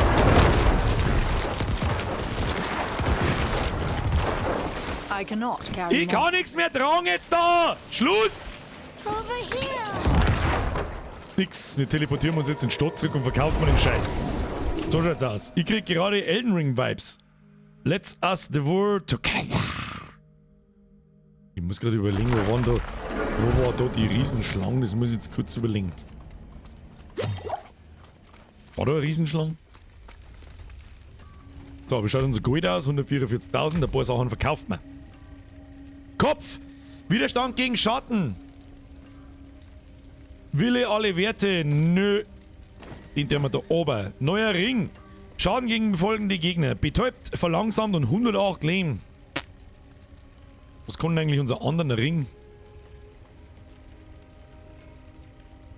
Ja, der Leichenranken ist natürlich krass. Jedes Mal, wenn einer eure beschworenen Diener einen gehen Schaden zufügt, hat 3 Sekunden lang 10, ja, Attack Speed. Na, Dreck. Stellungserzeugung. Davon. Nein. Nein, nein. Die Blauer sollst nicht verkaufen, Birger, du Vollidiot! Vorhin. Verringerung der Dauer von Kontrollen. 122 Dornen. Na. Riesenschlange war Haus Vulkan. Jetzt weiß ich es auch wieder. Sweet Jesus. Jetzt weiß ich es auch wieder. Okay, da haben wir was. Maximales Leben für Diener. Weniger Schaden durch entfernte Gegner. Also 3% Max gesamte Rüstung ist ein totaler Scheiß, aber wir hätten die 3% Schadensreduktion, während die gestellt seid, die bringt mehr als 3% Rüstung. Und plus 9 auf alle Werte kann man eventuell draufrollen. Außerdem haben wir noch einen Sockel drauf, können wir plus Live eine da, was auch immer. Nehmen wir mal da auf, eventuell zum Rollen. Machen wir so. Zauberstab, minus 30 DPS, kannst du vergessen. Schädel. Stellungserzeugung, alle Werte kannst du auch vergessen. Minus 12 kannst du auch. Unser Waffen ist brutal. Momentan auf Level 36. Stiefel, Giftwiderstand, 8 Werte. Kannst du alles vergessen, kannst du auch vergessen, kannst du auch vergessen. So, der Rest wird entzaubert. Wo ist der Schmied? Oder wieder aufbereitet, besser gesagt. So, da haben wir noch minus 23 DPS. Nö. Rüstung, 20 davon verlangsamen alle Werte. Nein. Kostenreduktion, Schattenblitz, nein. Widerstand gegen Kälte, nein. Alles Schrott, ich mag Schrott. Und dann holen wir uns. Was holen wir uns? Ja. Umrollen, schauen wir mal, ob wir die Brust besser rollen können. Vielleicht wird es besser als die wir haben. Das werden wir rausfinden. Wo ist denn der Okkultist? Da ist er. Blub, blub, blub. Leben Diener passt. Weniger Schaden, entfernte Gegner. Nehmen wir das da. Weg damit. Ja. Widerstand gegen Gift, Dornen. Ist für den Arsch, kannst du vergessen. Kannst du knicken, Digga. Kannst du knicken, Digga. Da, Level 45 brauchen wir für den Heiltrank. Können wir sonst noch irgendetwas tun? Gibt's da keine Umkleidekabine? Doch, da oben. Das ist ja da alles so unfassbar weit auseinander, das nervt schon ein wenig. Das war im Dreier schon angenehmer. Da war irgendwie alles die Hälften so weit weg. Irgendwie. Da hier, Kiste geht. Nein, ich möchte zu meiner Kiste. Wieso stehen da 5000 Leute rundum? Verpisst euch da. Das nervt halt anders hart. Ne? Das ist ein totaler Scheißdreck da. Ist das alles einigermaßen sortiert? Jawohl. Wir nehmen die Brustrüstung, die kommt da her. Wir nehmen die Waffe, die kommt da her. Wir nehmen Kopfrüstung dahin, Kopfrüstung dahin. Ja, da ist schon einiges gedroppt. Da brauchen wir uns aber nicht, gar nicht mal so hinuntertun. Brauchst du andere Gegenstände aufzuwerten? Was? Er will es verwerten für die Rohstoffe. Warum blau behalten? Ah, ja, genau. Du kriegst, ist ganz wichtig, ich weiß jetzt nicht genau, was aus was rauskriegst, aber na, Silbererz ist es nicht. Mal schauen. Doch, es ist, glaube ich, Silbererz. Aus blauer Rüstung, glaube ich, kriegst du Silbererz. Das kann man natürlich auch farmen mit die Vorkommen, aber irgendwann, ich bin es einfach gewohnt von Diablo 3, dass ich irgendwann keine blauen und gelben Gegenstände mehr aufnehme. Und dann habe ich nichts zum Entzaubern. Und man sagt schon, du brauchst zum Aufwerten von Gegenständen brauchst du das Rohleder, du brauchst später wahrscheinlich dann überragendes Leder bei Stufe 2 und so weiter. Und die haben ziemlich schnell weg. Und das nervt ziemlich krass, wenn du dir denkst, wow, geile Waffen und ich mag jetzt halt voll ausbauen und dann stellst fest so, fuck, ich brauch Zeug.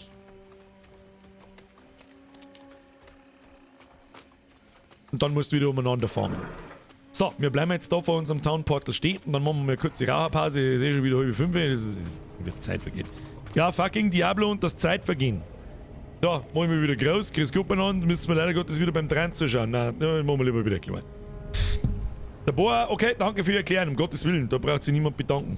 Ich hab's ja auch irgendwann einmal nicht gewusst. Es ist ja auch geil gemacht, dass alles einen Sinn hat. Also, dass auch mit Level 800 Millionen vielleicht irgendwann nur Sinn hat, dass du blaue Gegenstände aufglaubst. Weil es halt einen Sinn macht. Weil du das nur brauchen kannst, sagen wir es so. Irgendwann ist es natürlich mit Sicherheit einmal vorbei. Aber darum alles mitnehmen. Und jetzt schauen wir mal da noch mehr rein, wie viel Gold haben wir? 200.000. Es ist so später, wenn wir mir, ja, ich glaube schon, dass wir mir heute noch ins Late Game kommen.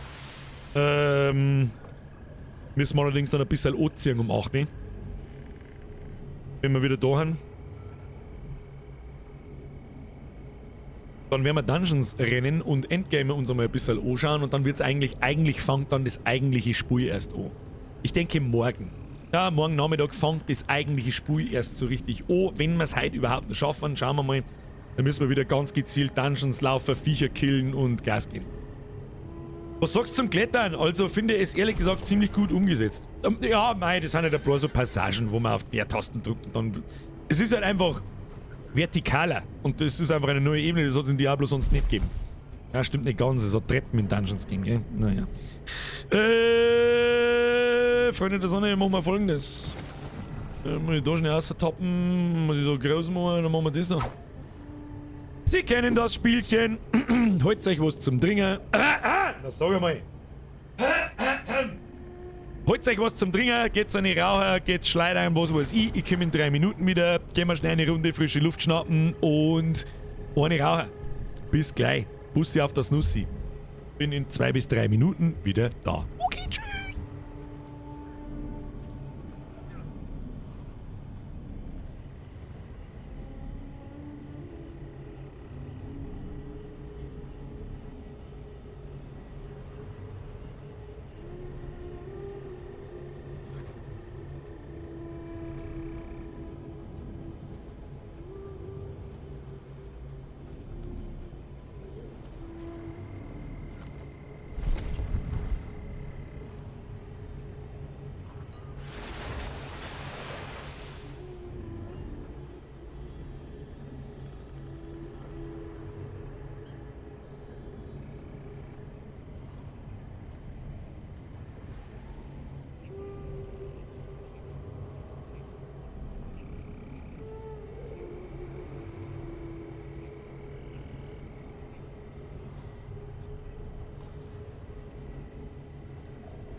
bin jetzt wirklich gerade gegangen und hab nicht auf Play gedrückt.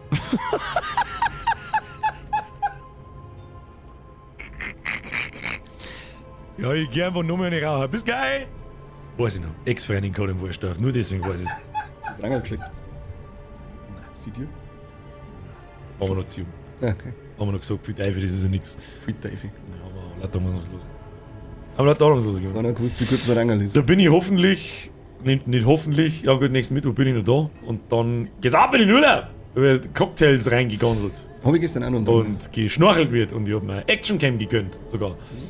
Ich bin gespannt, ob es mir die auch davon spart. Brühen letztes Jahr. Nimm da nicht so als Ersatz mit. Ich werde meine Ersatzbrühen mitnehmen, ja, und ich werde nicht einen Schritt ins Meer tun mit der Brühen auf. Nie fucking wieder. Das war da ein Urlaub. Kruzifix, das bin ich immer noch lästig. Du merkst, so einen Griff kauft, der schwimmt und so, wer wird schon nicht. Und da liegt es und orange umeinander leicht, damit man sich auch nicht verliert. Schauen wir mal, was das Ding kann. Bin ich gespannt. Und morgen fängt der Diablo-Marathon an. Morgen ist Release. Zu dem Zeitpunkt, wo die Folge gerade kommt, die werde ich mir diesmal ausnahmsweise sogar selber nicht nur einmal Kontrolle anschauen, weil da werde ich wahrscheinlich gerade in Diablo 4 hineinsuchten, wie geistig Behinderte. Dann läuft ja das Ding. Du musst eigentlich gerade wieder den Flug hier kontrollieren. Die haben jetzt eine geistigen Aussätze, das kannst du nicht alles sehen. Da war ich schon oft einmal davor kurz, dass ich ausschneiden muss. Das verstehe ich, ja. Piepser drüber liegen muss. Ich muss. Auf und denke mir, oh Gott. Oh Gott. Das ist jetzt, hat er das jetzt echt gesagt? Ist der wirklich so dumm? Himmel vor der Flocki auch nicht. Ja. Ich hoffe, dein Poloch geht's gut. Himmel vor der Schau oben. Himmel vor der Schau oben. Weil du es nicht glaubst, wenn du es nicht so siehst. Ich glaube, ihr seht auch nichts. Schau mal, der wird auch nichts mehr sehen außer Feuchttücher im Moment. Ja, wünscht mir der Flocki auch eine gute Besserung. Wobei jetzt zum Zeitpunkt des Erscheinungsdatums der Folge, da glaube ich jetzt ein Poloch für Flockianes Arschloch, oder? Ja, Press F für Flockianes Schließmuskel Syphilis. Habe ich gerade erfunden. Der Bergdoktor hat ihn übrigens krank geschrieben. Oh, das glaube ich haben wir gestern schon mal gesehen, oder nicht? Weiß nicht mehr. Da. Jetzt sind wir schon wieder da. Upsi! Ja, das Hirn ist halt schon im Urlaub. Was soll ich machen? Wo müssen wir hin? Da aufgesammelt. Dann müssen wir ins Townportal wieder rein, damit wir wieder zurückkommen. Dann kommen wir wieder raus. Sag, jetzt kommt mir an, wer ist noch da? Weiß ich nicht. F, genau da waren wir gestern am Ende. Verdammt. Weiß ich nicht mehr. Da muss ich beim Timestamp einer scheißen. Da nehme ich meinen Schund mit. Gemütlich. Einer gesehen mit den Sitz. Was haben wir da? Behälter. Muss man da aufführen, oder was? Jetzt wird's aber. Ein Teerbefund, du. Was haben wir da? Viele Truhe. Ach, da brauchen wir diese Öko-Tussi-Schlüssel, ja. Der Käfig der Trauer. Was muss ich jetzt da tun? Haben wir mir da richtig? Ich hab keine Ahnung. Da wird nichts angezeigt. Ich sehe auf der Minimap sehe ich auch nichts. Ich denke nur verschwommen. Silberherz, können wir brauchen. Kriegen wir die 4 weg jetzt da. Ich hab da rechts oben, da ist so ein komisches Kastel, da glaube ich müssen wir hin. Haben wir mir da richtig. Servus, grüß Gott. Was ist überhaupt da? Entkommt dem sinkenden Geröll. Okay. Dann reibt man halt aus, geht schnell. Da gibt's einen Hauptzeig zum Looten. So eine nette Markierung. Ich hätte immer noch gern. Was ist denn jetzt gewesen? Das ist mir einfach aus dem Leben gelegt. Ich sollte ja einen Podcast morgen auf YouTube anschauen und ein Like da lassen. Das ist übrigens wirklich wichtig, ja. Was ist denn jetzt? Warum ruckelt's denn jetzt wie ein Scheißbatzen? Da ist jemand. Mit dem ist der Gräs. Seid ihr? Oh, der Gräs schaut nicht so gesund aus. Cressel. No, wait a minute. Oh, Cresper?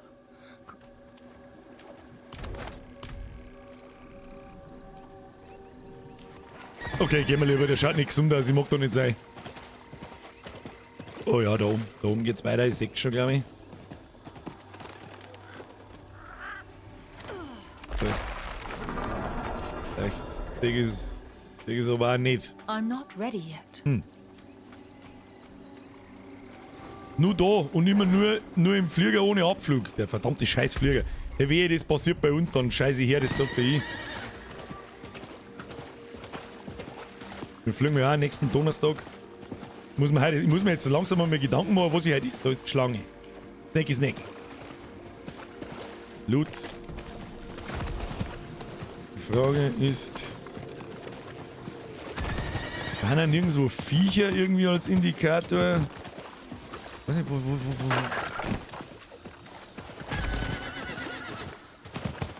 Haben wir irgendwas entdeckt? Ah, da schaut's gut aus. Ich sehe zumindest schon mal wieder das andere Gebiet. Ah, das schaut doch gut aus. Und kommt dem sinkenden Geröll? Ja. Hä? Müssen wir mir vielleicht da auf, hä? Was ist denn das wieder für eine Chernobyl-Quest da? Sag! Was ist das? Polizei, ich bin zum Viecherschlachten gekommen und nicht irgendwo in der Weg geschickt umeinander gurken.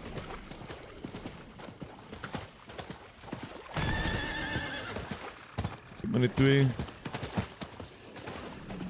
Rutzi, fix nochmal. Aber was ist denn das wieder? Sag! Der Rottinger schreibt, ich wollte ein Erlebnis nachempfinden zwecks Schnorcheln und Morgen, aber leider nur Krebs gefunden. Was? Ich hoffe, das Tier. Ich hoffe sehr, das Tier.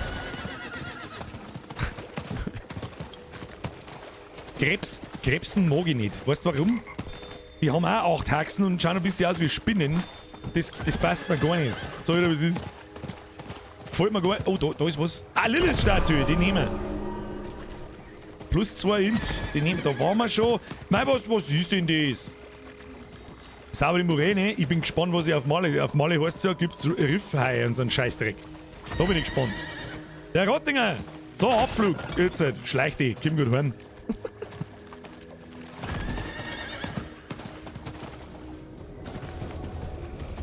Ich hab irgendwie das Gefühl, wir haben da nicht richtig. Aber wir müssen wir immer noch der Schlange folgen? Ich hab keine Ahnung, Alter. Ich hab keine Ahnung, Alter. Da ist was. Ah, super, Verbindungsschrein. So, jetzt bin ich abgemount. Was ist denn das für ein Scheiß da? Vater Schlange, der fette Mama ist eine Schlange. Tu jetzt den Ding weg da. Imagine im Meer gibt's Hai. Ja, auf Kreta gibt's keine Hai. Was ist das? Muss ich da reinhauen? Das ist ein Au-Au.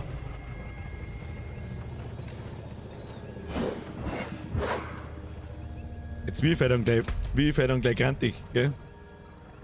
Warte mal, da geht's auf, da. Irgendwo muss man da rumkommen. Dann geht's da unten aber da kommt man halt nicht. Alter, was ist denn das für ein behinderten Scheißspiel? Sowas hasse ich. Sag mal. Komm, sag mal. Taxi schreibt. War so klar, es machen wirklich alle nur. Am besten ist es hier. Was? Ich würde so schön aus dem scheiß Meer raus, wenn ich so ein Viech sehe, egal wie groß oder klein der Hai ist. Ja, ich weiß ehrlich gesagt auch noch nicht, wie ich mich verhalte, wenn es soweit ist, aber...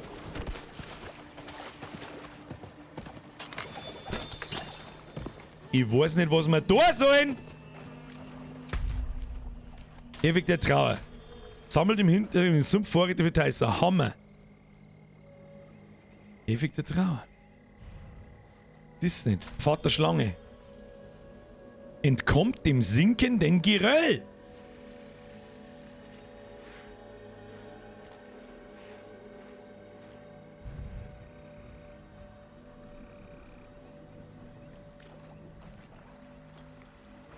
Da oben ist es nicht weitergegangen. Da hätte es ausgeschaut, als dass es weitergeht. Man sieht ja leichte Umrisse, aber da kommt man nirgends durch, weil dort die Schlange überall ist. Hat das schon irgendjemand gemacht? Hallo? Was? Oh Gott, was ist denn das wieder für eine Behinderung? Eine absolute Scheißdrecks-Zeitverschwendung. Muss ich der Schlangen nach, oder was? Sinkendes Geröll, Stufe 41. Du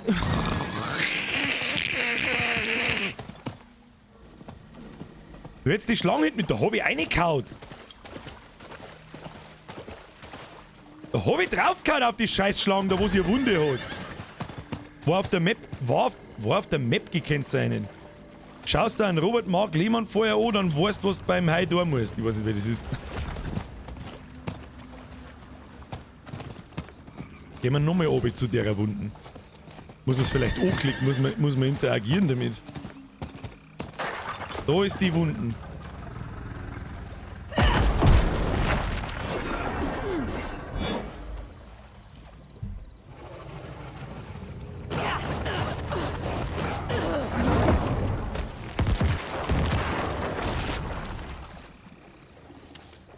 das Ding verpackt. Sagt es gleich. Jetzt noch weiter. Und dann verschwindet die Schlange und du kannst durch. Da ist nichts markiert, wo ich... Das schwarze Teil auf der Map, was für schwarz... Das da... Nein, das ist eine schreiende Verbindung, da haben wir schon. Aber da war noch irgendwas anderes, glaube ich. Da ist noch so ein Lebensding. Da hilft mir auch nicht. Ach komm. Mit der Dame gesprochen, müssen wir nochmal zurückgehen. Schauen wir mal mit der... Nein, da kommen wir wieder nicht... Also jetzt wird einfach gleich lästig, gell? Ich habe absolut keinen Bock, dass ich jetzt einmal schnell relog, ob da wirklich irgendeine Interaktion war, die jetzt nicht mehr zum Ausführen ist. Irgendwas stimmt auf alle Fälle nicht.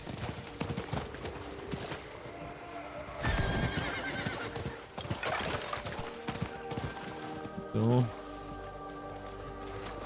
Ich kann nicht mit ihr schmeißen. Klettert man mal noch da rauf.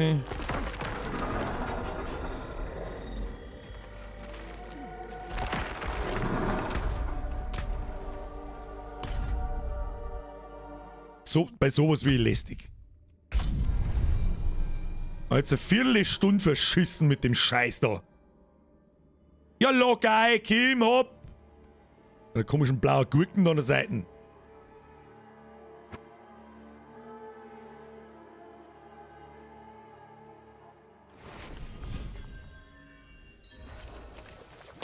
So, wie weit dürfen wir jetzt wieder laufen? Baut der Schlange, müssen wir einfach noch mehr machen. Okay.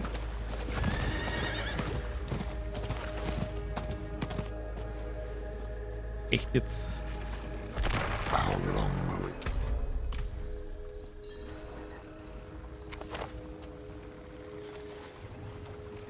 Selbes Spielchen nochmal.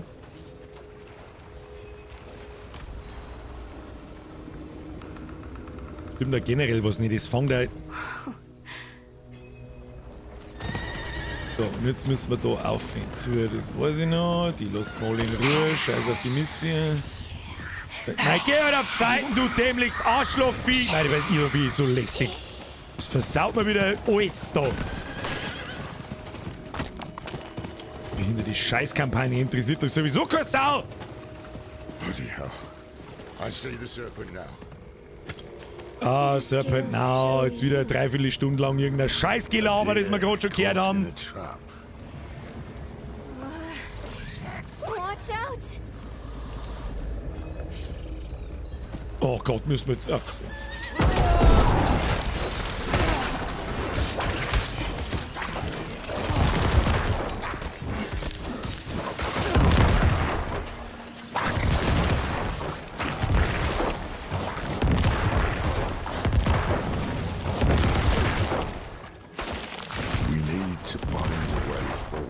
Überlebt den Hinterhalt, so dieser Witz, ey. There's an opening beneath the serpent.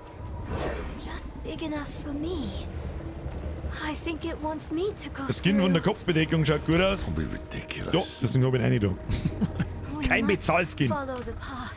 Follow the path? Ja, das haben wir alles schon gehört. Sag mal, wo sie machen. So, ja, jetzt geben wir erstmal wieder 3000 Viecher. Das haben wir schon gemacht. Stimmt, du Schlangenarschloch. Was passiert eigentlich, wenn sie die Schlange selber in den Schwanz scheißt? Das ist hier die Frage. Is this dream snake helping us or did it corral us here? Dein Dream Snake interessiert mich einen Scheißdreck. Abflug jetzt.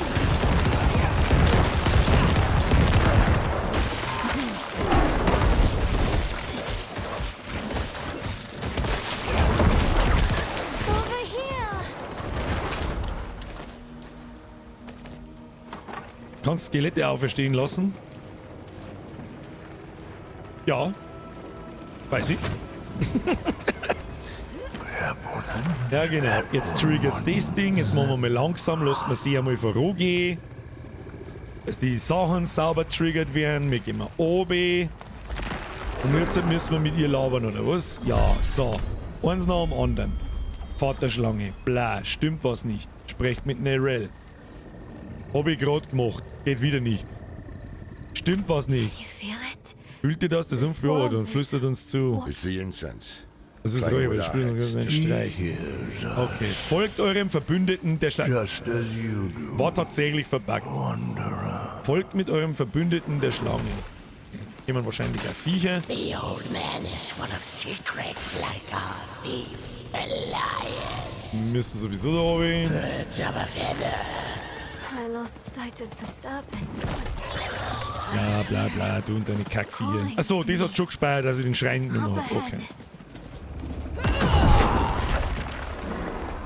there's no way through this time.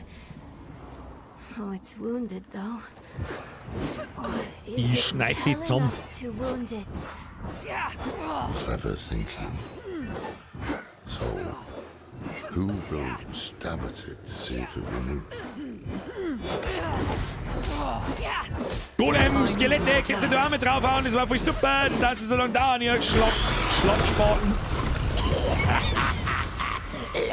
So, wenigstens geht's jetzt. So, Progress wieder.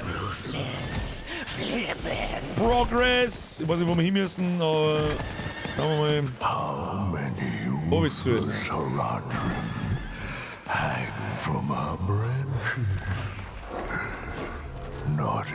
Jetzt geht's sonst nirgendwo hin.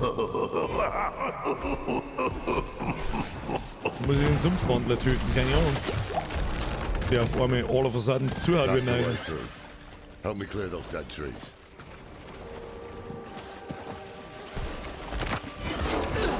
Skelette bitte auch mithauen, dankeschön.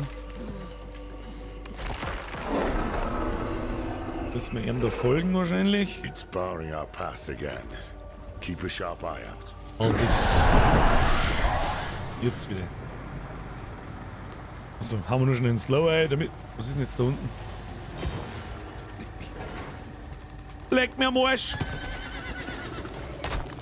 Ich soll was einlooten ins Viech.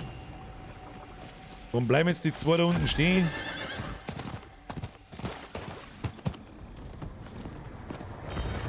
Das ist ein Witz, oder was? Was lernt meine Skelette? Spui, was ist denn jetzt? Sag! Skelette, kannst du da mit draufhauen?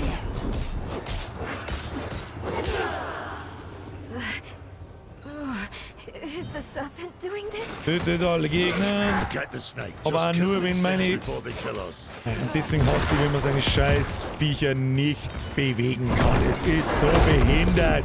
Jetzt stehen eins da und schaut dann! Gut, dass ich 30 Skillpunkte eingesteckt habe. Das war wichtig. Super. Nice. Oh ja, kommt jetzt da alle 5 Meter so eine Behindertenseele, oder wie wir verstehen das?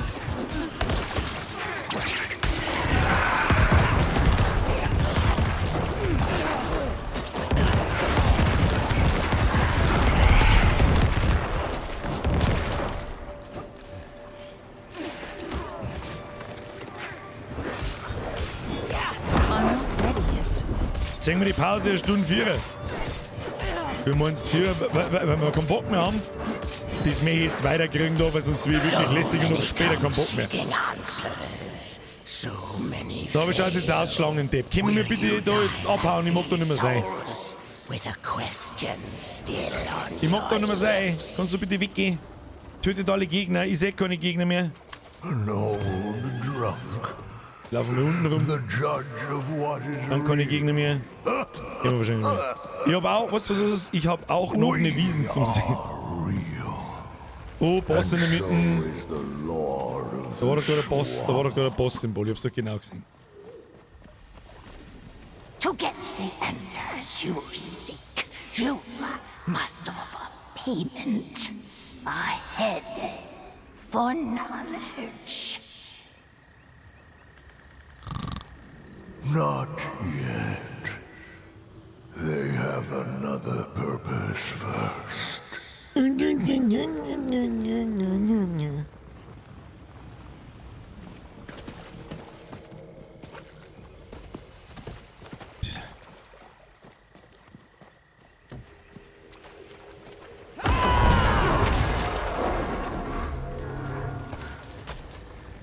Jetzt da unten. Da unten ist doch ein Totenschell auf der Minimap. Ich hab's doch genau gesehen.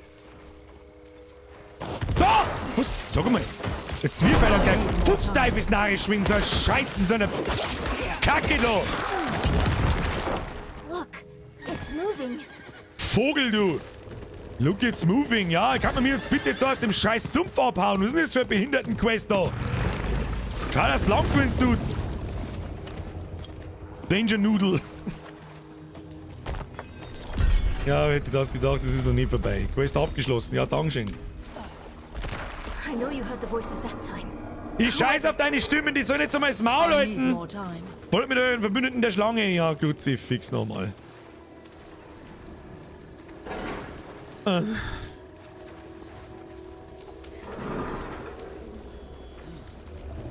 Gehen wir jetzt auf der Schlange umeinander laufen, ja, super. Okay. Haben wir's geschafft. Ich bin wegen sehr unentspannt, ja, wenn in Spielen so ein Scheiß da ist. Wo bin ich denn jetzt? Weil kein Mensch weiß, wo ich hingehen muss. Doch, da. Mein Gott, das dauert wieder. Was wird man der Punkt da gezeigt? Is that? Ja, das ist ein Baum. The Tree of Whispers. Ja, das flüstert was. Cutscene, Gott sei Dank. Vogel. Vogel. Da ist aber die Leute Letten hingeschissen, ey.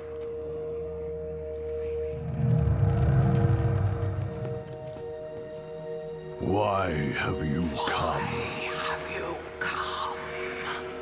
We're after a man named Elias.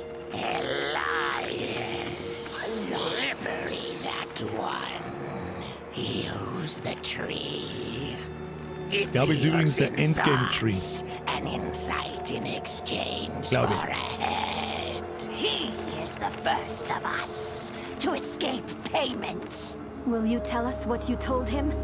If we can stop him for good, the tree can finally collect.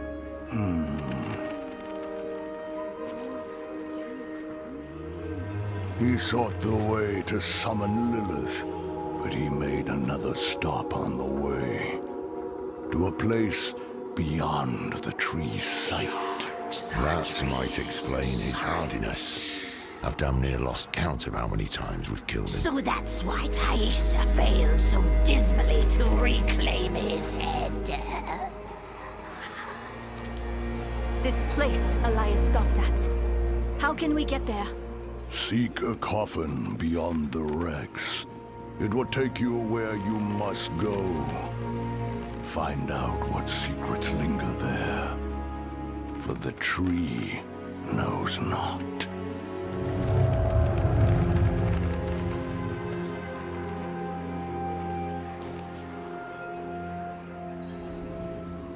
Kein Wort verstanden. If there are wrecks to search, they'll be on the eastern. Ab zur östlichen Küste. Jetzt müssen wir wieder da um. Folgen das Anweisungen. Jetzt holen wir uns aber zuerst das da unten. Schließt euch Lothar und Nyrell auf dem Weg zum östlichen Ufer an. Oh, Waypoint. Ich habe einen Waypoint gesehen. Den holen wir uns, bevor wir irgendetwas tun. So, dieses Sumpfgebiet sieht mich nie wieder. Nie wieder, Freunde der Sonne. Ah, oh! Gebietspunkt eingefordert. Kriegen wir einen Skillpunkt. Schau hier. Wo skillen wir hinein? Weiß ich langsam nicht mehr, wo wir hinein skillen.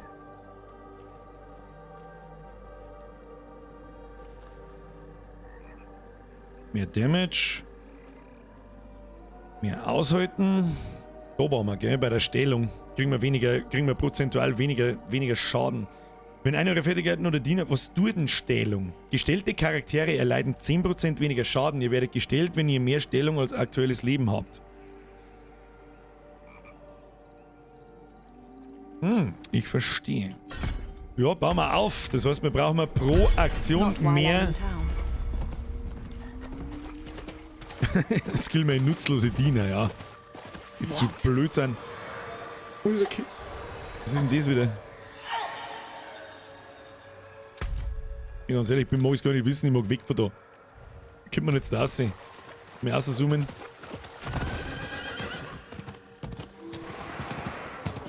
Dann überall komische kleine Kinder. Was soll denn der Kass jetzt da? Bring mich jetzt da, außer aus dem Drecksumpf. Ich rast aus. Ich rast aus. Not ready yet. Gib mir jetzt mein Mount und ab. Weg hier jetzt. Bin fort. Soll diese spooky Einlage sein, oder was soll denn das darstellen? Ich weiß es auch nicht.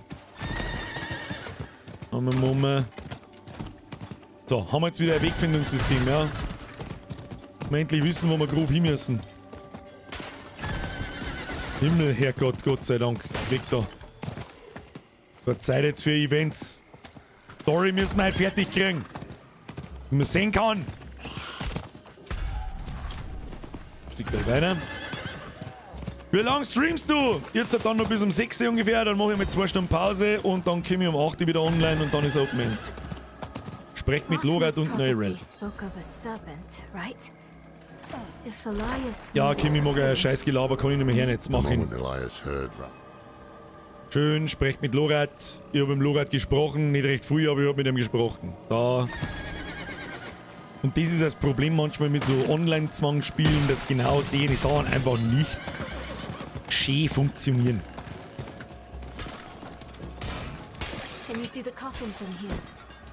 Was können wir sehen von hier? Der Coffin. Das habe ich schon mitgekriegt, dass wir einen Sarg brauchen. Hinter den Wracks. Achso. Muss mich jetzt wieder durchprügeln. There's something at the far end of those ships. Let me have eins look. Werden wir schon irgendwie umspringen können da. Jetzt mal ist über den Haufen gerannt, weg mit dem Schund.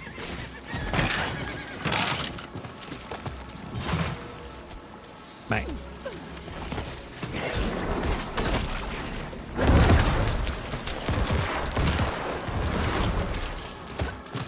Die, Potato!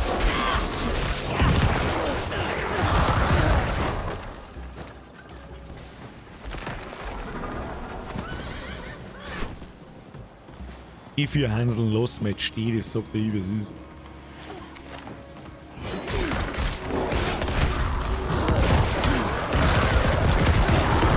Was soll das, die jetzt auf einmal ganz schön zuhauen, die Arschläger? Blaues Item, ich hab's mitgenommen. Was ist jetzt da? Sucht mit euren Verbündeten jenseits der Wracks nach dem Sarg. Wenn die nicht über 3/4 Stunde brauchen, ich sehe auf der Minimap laufen. Da ist eine. Spring um jetzt und. Yes. Was haben wir da? Türe. Eine alte Tür. Alright, go.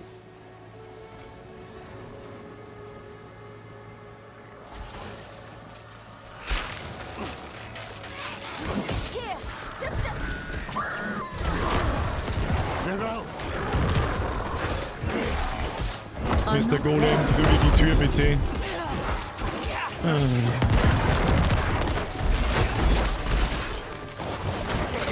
Haben sie jetzt eine Rell umgebracht?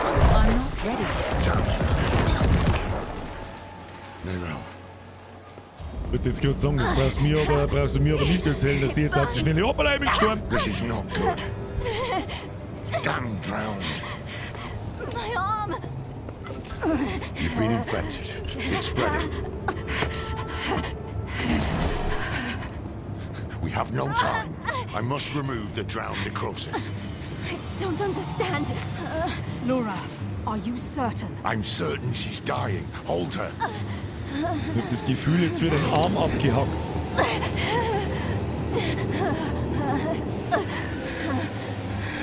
We have no choice. Now hold her.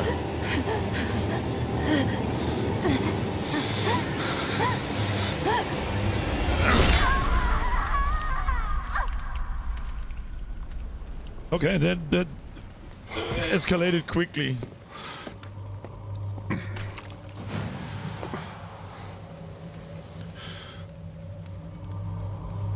Rest now. You will be Haradrim, young one. I will not fail you.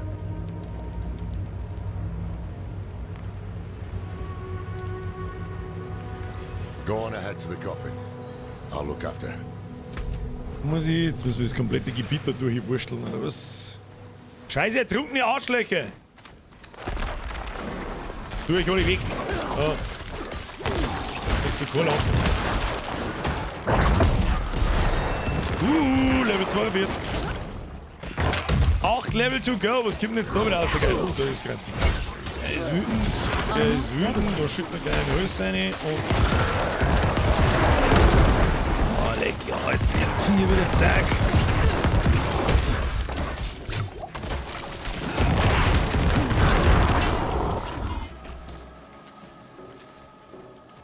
Aber geht schon noch.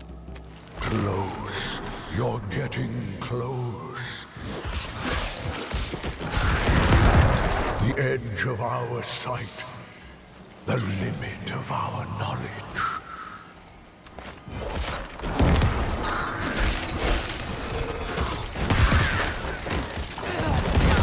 Weg mit die Arschlöcher. Die Animation haben wir noch nicht aufgehört. Mit dem Umeinanderschlängeln da. So! Ein Sarg! Muss ich mich da jetzt reinlegen und einen Fluss schwimmen oder was ist denn der Plan?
Vielen Dank, dass Sie Diablo G4 gespielt haben.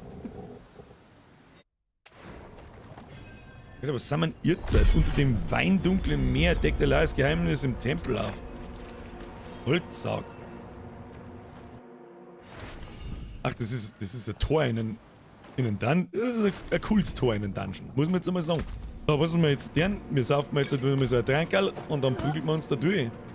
Hab ich das gefällt. Rathma, I have come to your temple. I know thee. Elias's presence still taints this place. Klingt ein bisschen nach einem Bossfight, hä? Klingt ein bisschen nach einem Bossfight, ich weiß auch nicht. Gut, dass ich einen Trank gefressen habe, wenn so wie wir da haben. I need more time.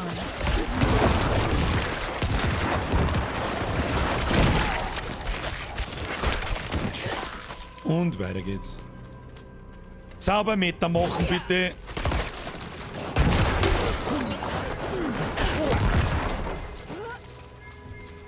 Oh, Skillpunkt. Skillpunkt, machen wir den dritten in die Stellung hinein. Schauen wir mal, ob wir die Stellung überhaupt so weit kriegen, dass die Stellung über unserem Leben ist. Das habe ich nämlich noch kein einziges Mal bis jetzt gesehen. Die Viecher entweder schnell sterben oder was weiß ich. Ah, dann ist er da. Ja. Every tome, every scroll, every book in this temple. The day I'm done with this self-righteous bastard. Die Frage ist, wann wir jemals mit diesem Typen fertig sind. Geht mir ganz anders so. Wow, ein Ghoul! Bitte nicht so viele Gegner, ich komm nicht klar. Was ist jetzt da wieder? Da geht's auch nicht weiter. Was ist jetzt mit dem Ghoul? Für was haben wir 28 Skelette dabei? Rennt da ein Ghoul umeinander? Was ist jetzt da wieder? Da geht's wieder nirgendwo weiter, oder was? Bleibt die verbleibenden Echos von Elias. Hier kein Echo. Da noch mehr, aber.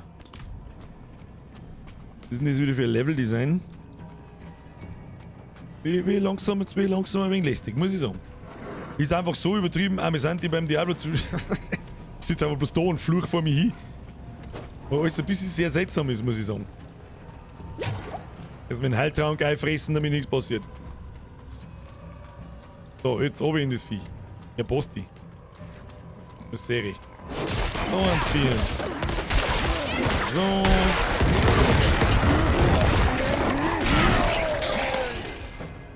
Ja, ich hab vergessen, dass den Fetten zerreißt, ich weiß. Warum zerreißt denn die Fetten? So, jetzt sind wir da oben im Kreis gelaufen. Und sonst sehe ich, wenn jetzt die Quest wieder verpackt ist.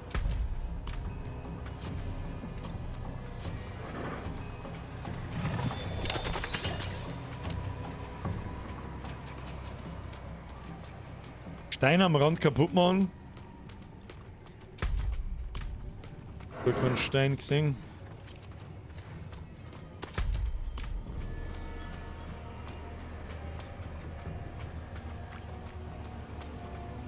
Das schaut jetzt sehr verdächtig aus irgendwie, aber da ist nichts. Die Fässer da sind sie mit Sicherheit nicht. Will eigentlich kein Backseat Gaming betreiben. Nicht um Gottes Willen, das ist kein Backseat Gaming. Der gehört hinten und vorne nicht, was man da. Mein Quest lautet, vertreibt die verbleibenden Echos. Haben wir wieder da herum. Nochmal. Da ist nix. Staircase is flooded. I need a way to cross it. Oh komm.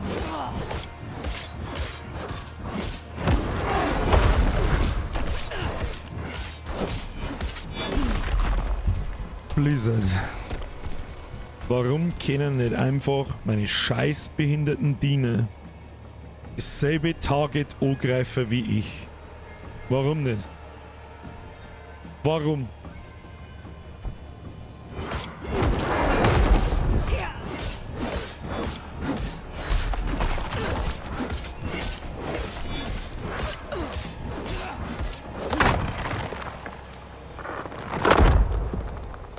Es ist noch nicht mehr offiziell Release. Aha. Meinst du, dass die Sachen noch schnell außerpatchen bis nächsten Dienstag?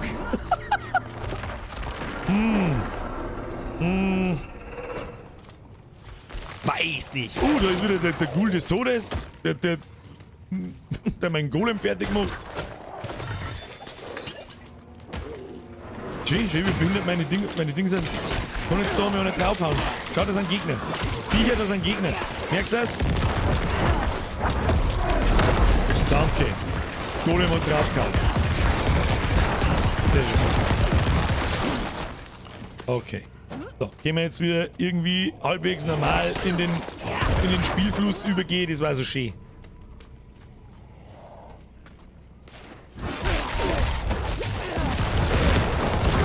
Tja, du hast halt 30 € mehr gezahlt, um Beta-Tester zu sein. Stimmt.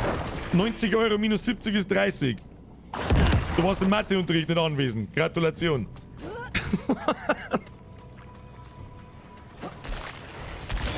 Und wer wirklich glaubt, dass dieser Test-Beta war, kann ich eh nicht ernst nehmen. Da, los jetzt! Vielleicht muss ich da wieder 15...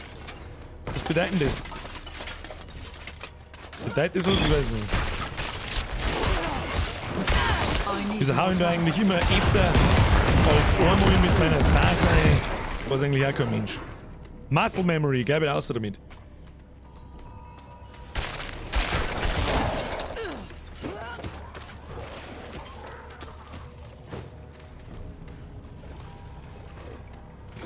Elias's magic still bars the way forward.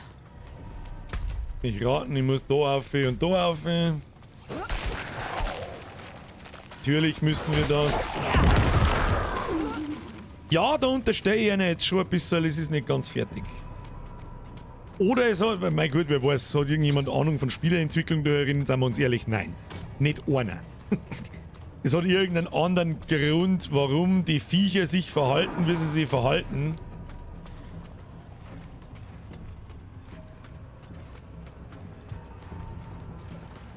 Weil wenn man die Skelette wirklich steuern kann, dann war es so maßlos OP. Der Herr Necromancer, das ist so schon wirklich stark, zumindest bis jetzt. Wie er sie im Endgame macht, keine Ahnung.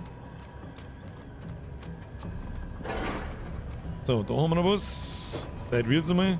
Ja, komm halt mal, das interessiert mich scheiß. Okay. Betreibt die, dann gibt's wahrscheinlich noch einen und zwar da auf. Kriegen wir hin! Man kann ja ein Ding, ein Golem kann man befehligen, aber es ist jetzt schon sehr dumm einfach, wenn ich sonst, natürlich habe ich Fähigkeiten, aber die basieren auf Leichendamage. Was soll denn mal?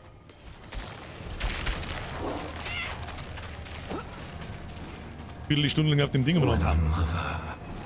The secret of Elias's immortality must be deeper within.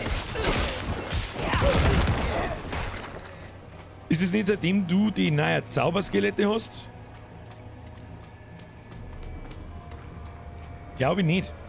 Aber es stimmt schon, es hat ein paar Barrikaden. Ich laufe mir total falsch. Es hat ein paar Barrikaden gegeben, da prügeln die Skelette dann drauf ein. Und zwar alle. Aber da reihen sie jetzt gerade einfach in dem Gebiet ein paar Sachen auf, die nicht passen. Und das nervt mich. Ziehe, Schlangenquest, Buggy, muss ich neu starten, muss nämlich von vorne anfangen und so weiter. Und das nervt halt einfach. Ich möchte fertig werden, ich möchte die Geschichte abschließen, ich möchte fucking Level 50 werden. Und das nervt halt einfach nur, wenn dann so ein Mist da kommt. Hey Bürger, weißt du, wie die Weltbosse funktionieren? Muss man die irgendwie freischalten oder sind die einfach da? Die spawnen einfach und du kriegst dann so eine kleine Meldung da irgendwo, dass sie da sind. Oder dass er in einer halben Stunde erscheint und irgendwo spawnt der dann. Ich glaube, das wird da sogar auf der Map wird's da angezeigt, wenn du das Gebiet aufgeschaltet hast. Der kann an vielen Stellen spawnen. Nicht nur an der, also der Schafer zum Beispiel spawnt nicht nur an der Stelle, wo es zum Beispiel in der Beta gespawnt ist. Well, Elias bla bla. Was ist jetzt? Was, Elias? Muffiger Finger. Entkommt aus dem steigenden Wasser. Ja, wieso denn? Okay, kehrt so. Gott sei Dank, das war jetzt ausgerastet, Alter. Wenn jetzt mehr sehe, dann muss ich noch zu den Gebieten laufen. Mich hat jemand eingeladen. Also ich hab's auch nicht mitgekriegt. Ich sag das, was ist. Ich hab auch nicht gescheit aufgepasst. Bin ich ganz ehrlich. Der Aschawa war heute um 1:30 am Nachmittag. Früher Nachmittag. So, Schluss jetzt. Was muss ich mal? Verbrennt Elias mumifizierten Zinger. Ja, war der mumifizierte Zinger. Mumifizierte Zinger. Sein muffigen Zinken. Der Herr Lochmann hat es auch gerade gehabt, dass er neu starten muss. War bis jetzt das erste Mal oder das zweite Mal? Auch die anderen Quest vorher in Akt 5 hat auch nicht funktioniert gescheit. Die haben auch zweimal machen müssen. Und das nervt halt einfach. Da merkst du jetzt halt, aussehen ist es noch nicht ganz fertig. Oder der Online-Zwang halt, ja, es ist Wochenende, Primetime. Gut, Primetime ist jetzt noch nicht, aber es ist halt Samstag.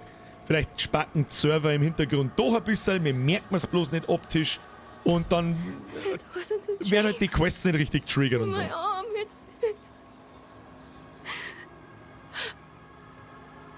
really gone. Es tut mir ein bisschen leid um deinen Arm, Aaron. No! Then we won't leave you. It never crossed my mind. No more time to rest. No more time to rest. We'll meet you at the Zakarum Keep later. Denke, dass die meisten Akt 3, 4 sind. Der Akt 4 hat gefühlt 5 Minuten gedauert. Das war eine Quest, dann war es vorbei. Ich hab gar nicht gecheckt, dass der fertig war. Der Röntgenbauer! Danke dir! Podcast? Wo? Wo Podcast? Ich weiß nicht, sollen wir noch mal eine Raucher gehen? Ich weiß es auch nicht. Eigentlich nach der Scheiße brauche ich jetzt eigentlich eine Stange Zigaretten in meinem Gesicht.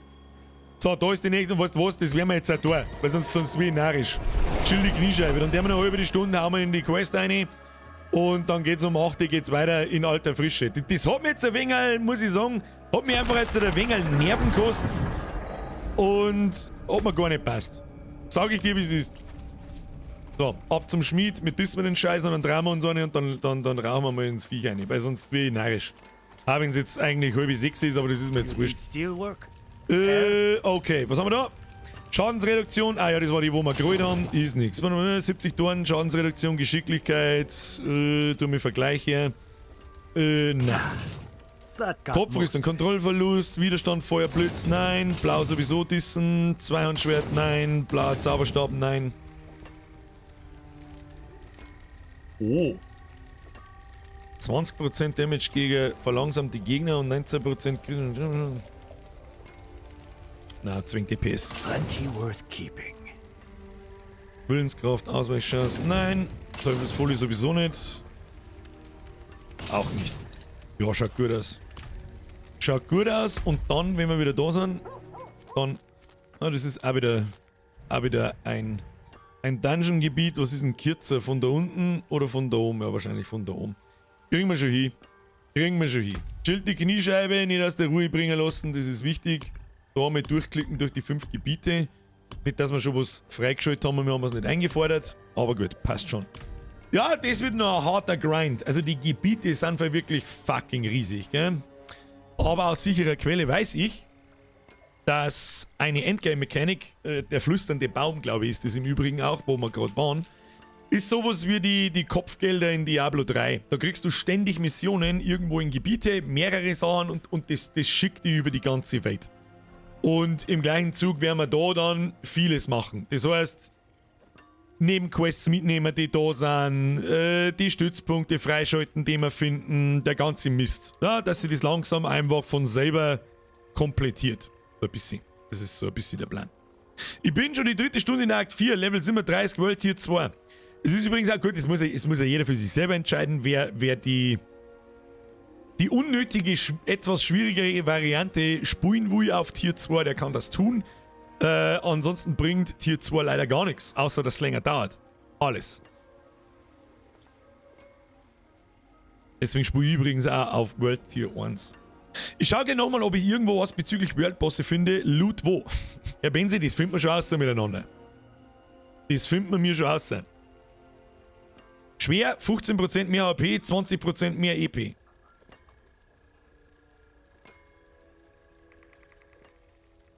Ja. Win-Situation, aber nicht mehr Drop-Chance. Da vergisst du gern, dass mehr EP nicht unbedingt gleich gut ist. Die Viecher skalieren mit deinem Level mit. Und wenn du schneller levelst, aber weniger Items kriegst, wirst du gefühlt nicht stärker, sondern schwächer. Um das geht's. Und im Endeffekt dann all over wahrscheinlich langsamer. Aber gut, um Gottes Willen, soll jeder spielen, wie er will, ist mir wurscht. Birger, kann man mit dir mal zocken? Mr. Mart Buff Rider. Das ist eine gute Frage. Wenn wir irgendwann einmal im Endgame sind, dann werde ich definitiv hier Leute einladen in der Vierergruppen und gut, das muss halt die Leute dann passen, die da Bock drauf haben. Wir machen halt dann das, was ich machen mag. Das ist, was das ist. Und dann werde ich mal ein paar Leute einladen, ja.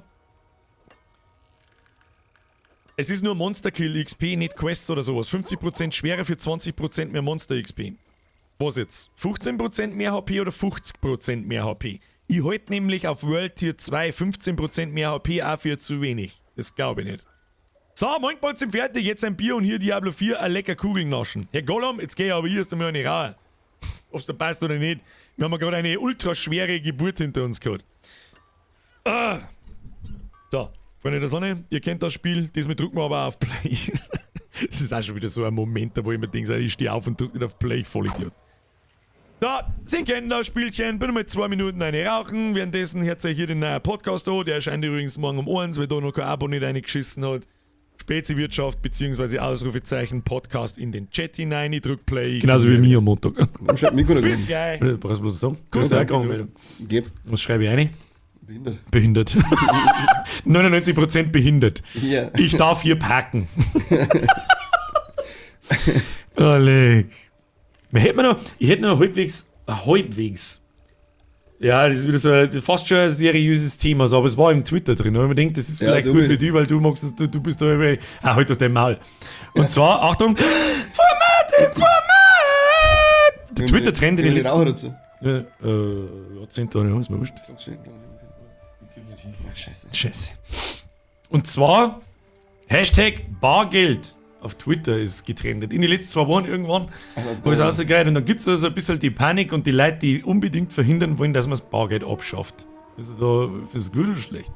Da ich sowieso nur mit der Karten und PayPal und so, ist mir das vollkommen scheißegal und die Panik haben, sind die wahrscheinlich ganz Zeit schwarz arbeiten und Angst davor. Ich habe mich auch schon mit jemandem unterhalten und so halbwegs überzeugen habe ich mich schon lassen, dass mir eigentlich auch wurscht ist. Ich habe fast nie Bargeld mehr, ich zahle es mit der Karte, was mir einfach wurscht ist. Ja.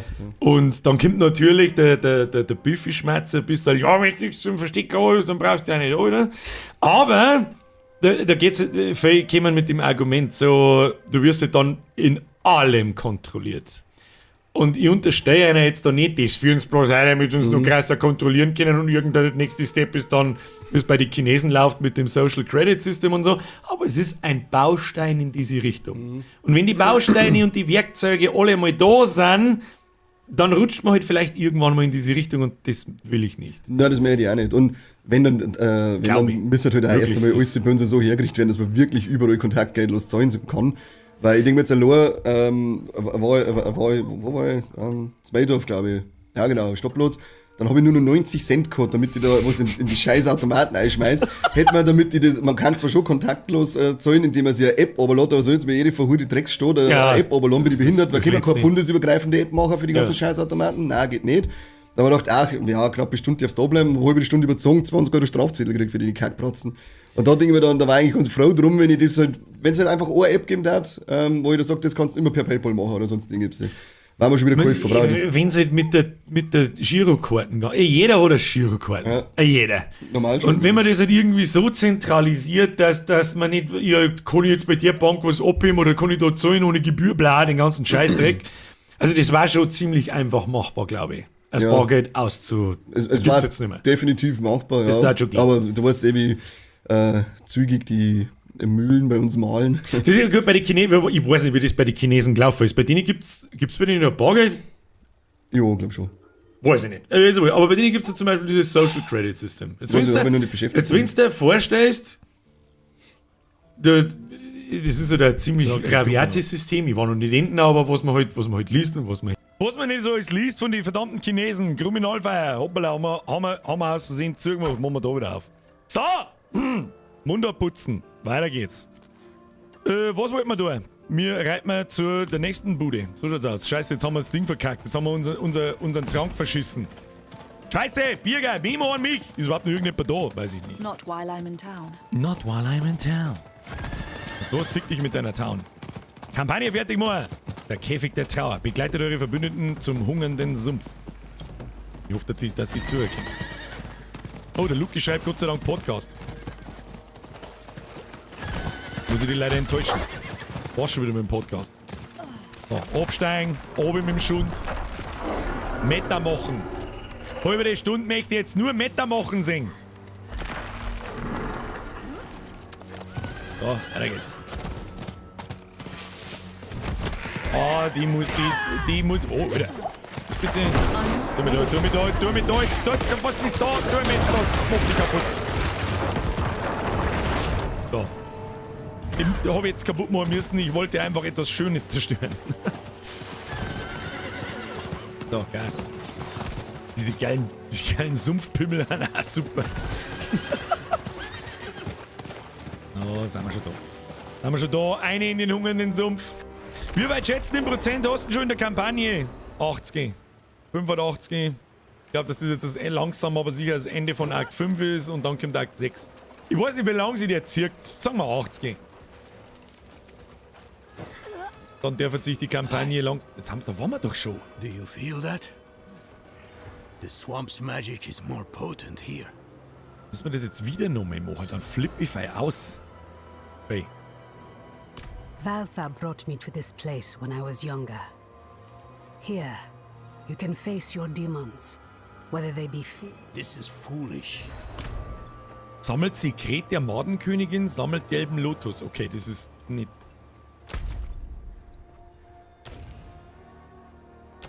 Wo? In dem Gebiet da, oder was?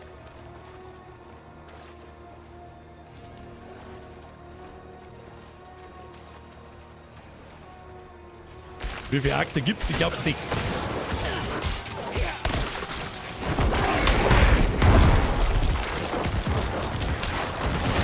Absolute Zerpimmelung. Oh, der Fette ist natürlich wütend. Gib dem fetten Zucker. Ah, weg, nix. Oh, jetzt halten die Viecher. Jetzt passiert genau selbst auf der World hier, passiert das, dass wir nicht ganz nahe kommen mit Item Damage und so. Das merkt man schon. Gut, das muss ja nicht alles auf One-Hit umfallen. Das geht vielleicht auch nicht so.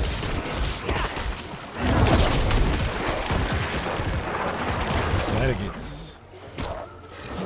6 Akte, wenn man Prolog und Epilog dazu zählt, laut Internet. Und die sind relativ kurz, ja. So, jetzt sind wir im Schnitt 3 Stunden pro Akt. Und ob der letzte dann noch so lang ist, weiß man nicht. Das werden wir sehen.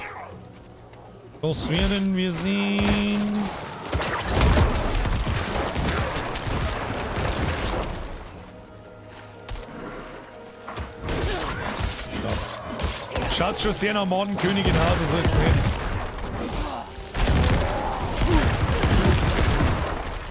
Ja, da schaut es nicht nach Madenkönigin aus. Madenkönigin wo? Ah ja, da schaut es gut aus. Da schaut es gut aus. Wo ist jetzt so diese sogenannte Madenkönigin?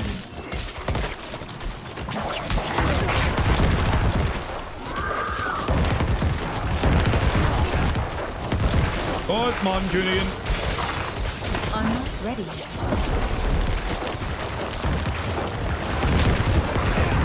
Rot ist schon. Sekret der Madenkönigin. Hammer. So, wo kann jetzt der Lotus sein? Gehen wir in die Richtung.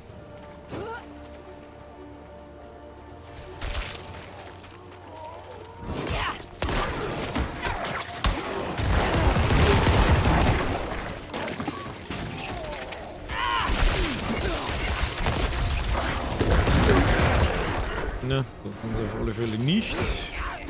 Und reiten kann man da auch nicht. Danke, Blizzard. Schön, dass ich das ganze Gebiet wieder zurücklaufen muss.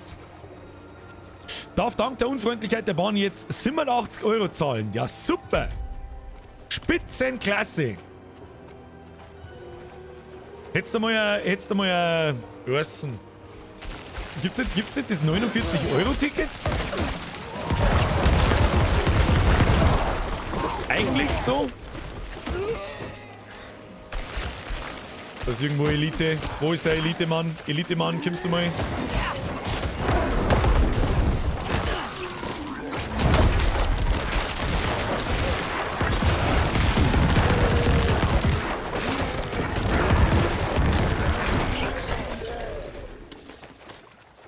Ja, jetzt werden die Viecher zack.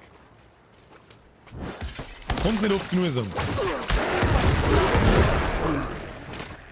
Müssten wir unseren Bild 100%ig spielen. Mit alle Slows und alles, was dazugehört.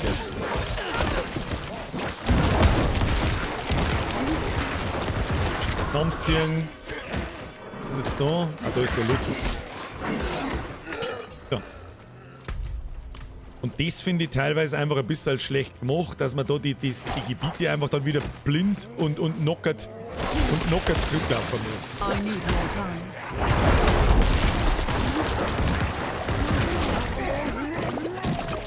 Das haben sie nicht ganz zu Ende gedacht, das sagt ich. Ähnlich wie im Dreier, 15 bis 20 Stunden mit DLC heißt es im Internet. Ja. Was mich natürlich auch aufhält, ist der Stream. Ich erkläre viel mehr, als das normal der hier da sitzt und wirklich durchhacken wie ein Behinderter. Wahrscheinlich war ich da schon fertig. Aber es geht schon voran, es ist in Ordnung. Es ist auf alle Fälle in Ordnung, die Länge. Vor allem, wenn man bedenkt, ich bin gespannt auf die Mechanik, wie es dann in die Seasons funktioniert, weil ich habe natürlich keinen Bock, die Scheiße in jeder Season, diese Kampagne zum Spielen. Ich kriege ja einen Vogel. Dann geht's ins Kundencenter, reichst es nach, dann bleibt nur noch die Bearbeitungsgebühr. Das ist die gute Gebühr. So, Feuer wird entfacht. Was tun wir mir jetzt da eigentlich gleich wieder? Was kann ein Mensch nicht? Immer nur den Seelenstein beräuchern oder irgend so ein Mist. Oh, Cutscene Time. Ja, gondelt sich jeder mal den abgefuckten Scheiß von der Madenkönigin rein. Das LSD von Sanctuario.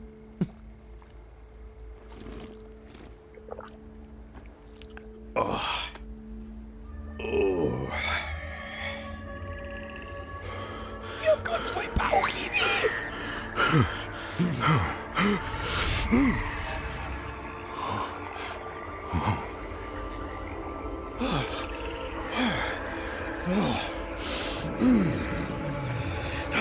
Er ist mir hergeschwimmt. Oh no, they're coming. Ach, er muss seine Ängste konfrontieren und so ein Scheiß. I will. Don't worry.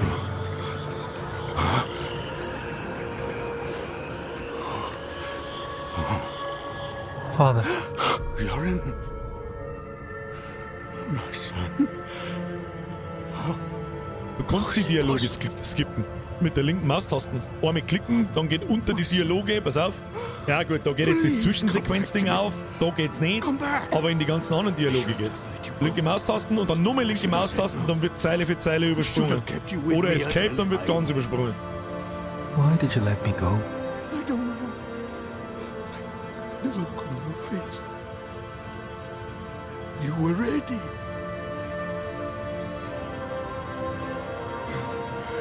You needed to go. I did. And I do again. Stop! Just...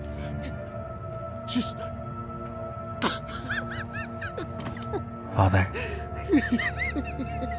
I'm ready.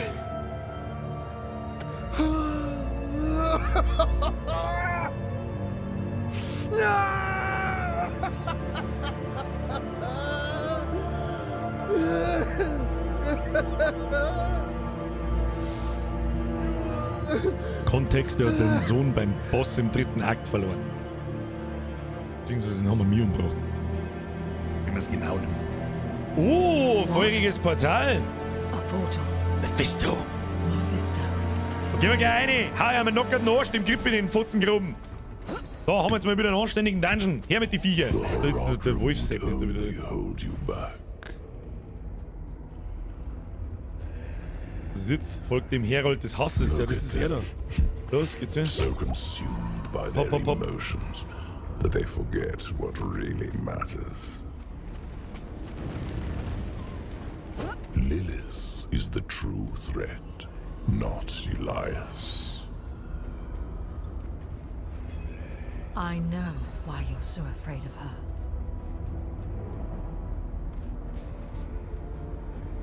My fate is tied to yours. If she devours me, Sanctuary is lost. But you still have a chance to stop. Die kann man nicht skippen. Meinst du die? Dann bin ich schon stark. What if I open Stimmt nämlich, kann man nicht for skippen. you out of this swamp? Let the Horadrim deal with Elias. He is their sin to bear. You and I can work together to stop Lilith.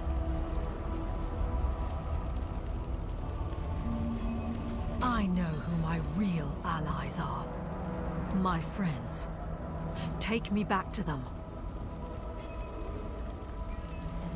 The day of reckoning will come, and your true friends will be revealed. Now, take the portal back to your allies. Ja, musst du die Tür aufmachen, guter Mann. Lilith prevails. You'll only have yourself to blame. Okay. Irgendwann, jetzt gibt es Schlägerei. Geb Schlägerei. Oh, 4 von 5 Käfig der Trauer. Also der Akt 5 könnte sich... He wandered around for hours until the yours was even longer, it seems. Yes. Okay. Also ist er jetzt wieder fit und ready to go, oder was? Quicksilver in the pot. Wo ist Quecksilber in dem Pot? Quecksilber. Quecksilber in dem Pot. Oh, jetzt ist er da. Der Donan ist da. Donan ist back. No more, no less. Carefully.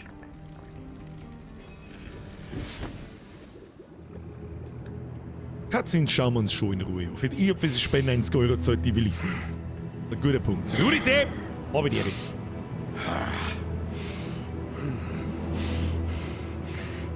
Mallet.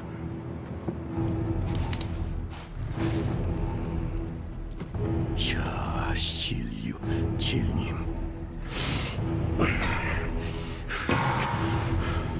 Sulfur. Careful. Now stand back.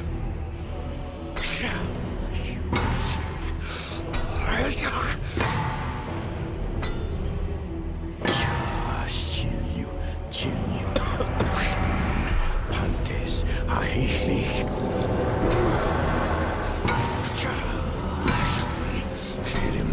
Schulim. Fantasi.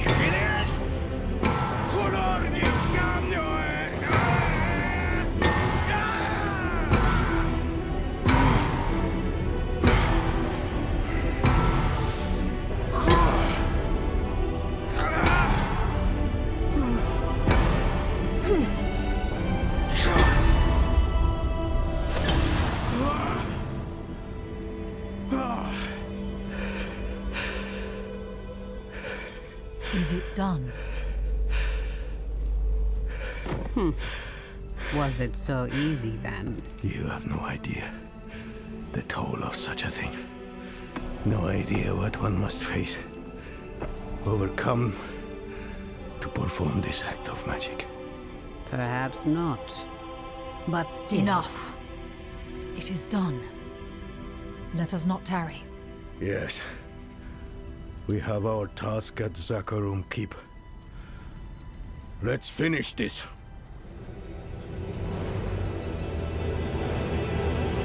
Da ist er wieder da, der Donan. Oder einige Donant. Der sogenannte Donani. Und jetzt sind wir da oben. Schließt euch einen Verbündeten an in die Zakarum-Bastion. Wie spät ist? 3/4, schafft man. Los geht's. Gehen wir gar nicht weiter. Ich muss dir immer nur vorstellen, er hat eine Kackwurst geschmiedet. Zirkt das Ganze gleich in das unendlich Lächerliche. You look tired, old man. Oh, ja. Ab in die Bastion. I can manage the ritual, speaking for myself. As for what comes after, capturing Lilith, I have to believe it is up to us now. Oh, sie haben tatsächlich erwähnt, wie das in der Vergangenheit gelaufen ist. Inarius or anyone else. Ja, dann eine damit. Saufen wir nochmal so einen Trank, wenn jetzt dieser wirkliche, wenn jetzt einmal wirklich ein Dungeon kommt, so wie ein Dungeon halt normalerweise sein soll. Something's wrong here. Ist irgendwo in irgendeinem Dungeon da irgendwas nicht wrong? Oh.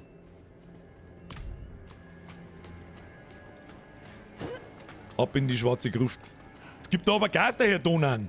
Oh, jetzt sind ja schon alle Charaktere da und ja, jetzt gibt's glaube ich Ende von Akt 5, ha? Kann das sein? Kann sie hingehen, dass sie so anfühlen. Kill mir erstmal Elias. Oder wir holen natürlich da einen Mephisto raus, keine Ahnung. Right, Lorat. We will inscribe the 6 sigils of Dendas in order. Follow with the second and fourth reversed. Oh, it's nice to see you agree on something. Focus. Was? Muss ich jetzt da irgendeinen Scheiß da rein noch machen, oder was? Do you feel that? What is it, witch? Someone is coming. It's Elias. Elias is coming. He's here. We have to... Lorat, don't you Ich mach mal gleich Skelette. I'll kill him Brauche myself. jetzt eine Leiche.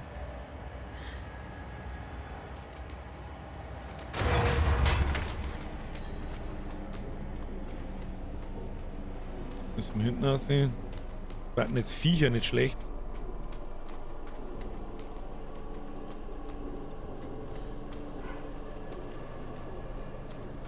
Okay, da ist ein Live-Pool. Das heißt für mich so viel wie... Jetzt gibt's gleich Schlägerei und da ist die Schlägerei. Three demands that you pay. Mr. And Elias. so do I. I'm gonna fuck you up! Set your tree afire and cast your corpse upon the flames.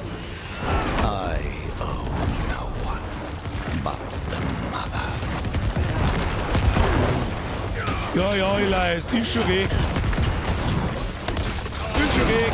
Schau, das Land uns den Volvo.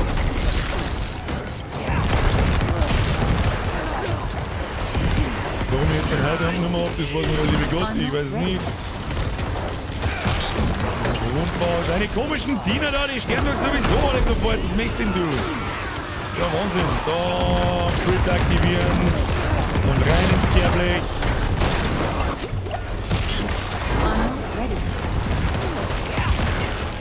Weg mit dir. Crit aktivieren. Leichenschändung. Leichenschändung aktivieren.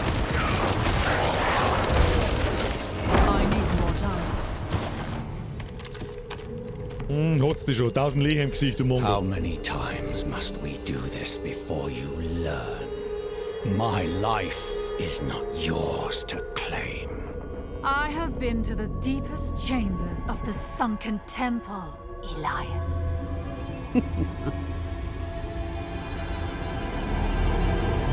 Oh, Elias, das schaut nicht gut aus für die. You have no secrets from me.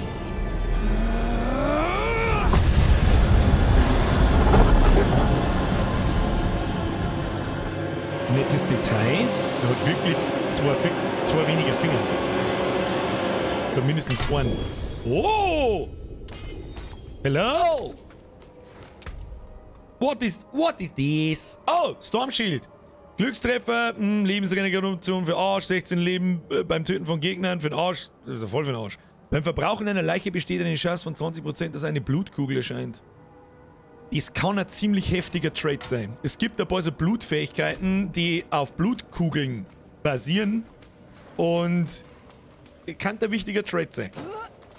Merci fürs Eingezetten, Jai. 5 Leute haben aufpasst. Der Rest lurkt bloß. Der Rest ist im Lurk-Mode. Sagt es, wie es ist. So geht's nicht weiter. Dann übrigens, da haben wir keine 4. Für die fangen nicht mit Schläger noch. Abflug jetzt.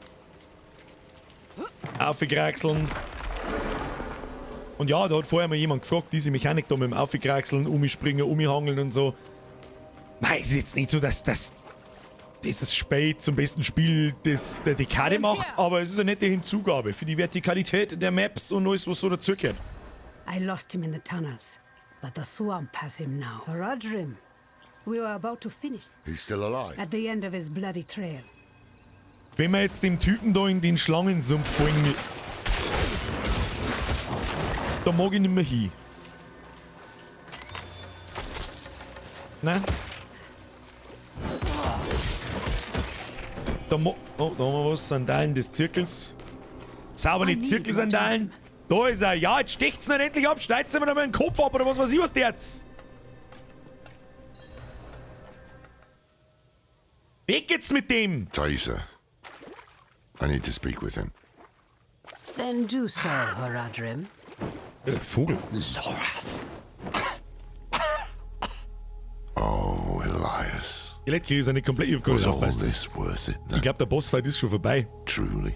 Außer er verwandelt sich jetzt in das ultimative Todesvieh. Lilith to Sanctuary, a thing no one thought possible.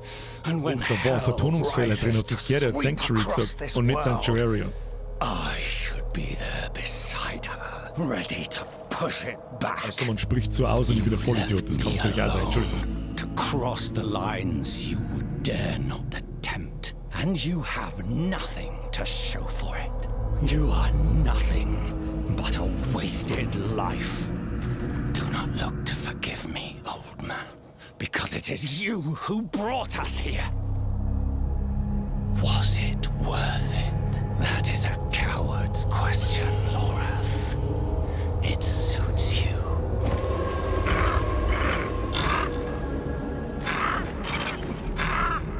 Elias of Aronok.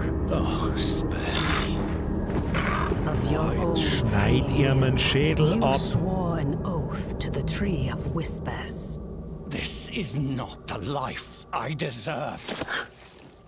The tree does not forget oaths, and it does not forgive debts. It is time to let go. Schon ganz schön brutal. Ganze Gaudi da.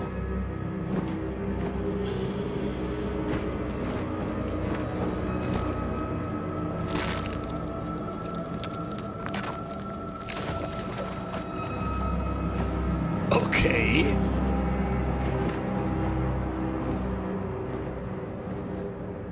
Okay. Vogel mit Kopf. Was passiert jetzt? Ach, irgendjemand lacht noch. Natürlich ist er wieder nicht hier. I hear laughter on the wind. Elias' Ach so. head hangs from the Tree of Whispers. Leaving? We go to face Lilith. I know the weight of your reasons, but Lilith remains. This is farewell then. I've not seen him since Elias spent his life. And to prove his courage, he what? Elias never told us where to find her. But his head is on the Tree of Whispers. Lorath could ask. But What the price? same Elias paid. Eternity. Brother. No. Okay, interesting. Okay, interesting.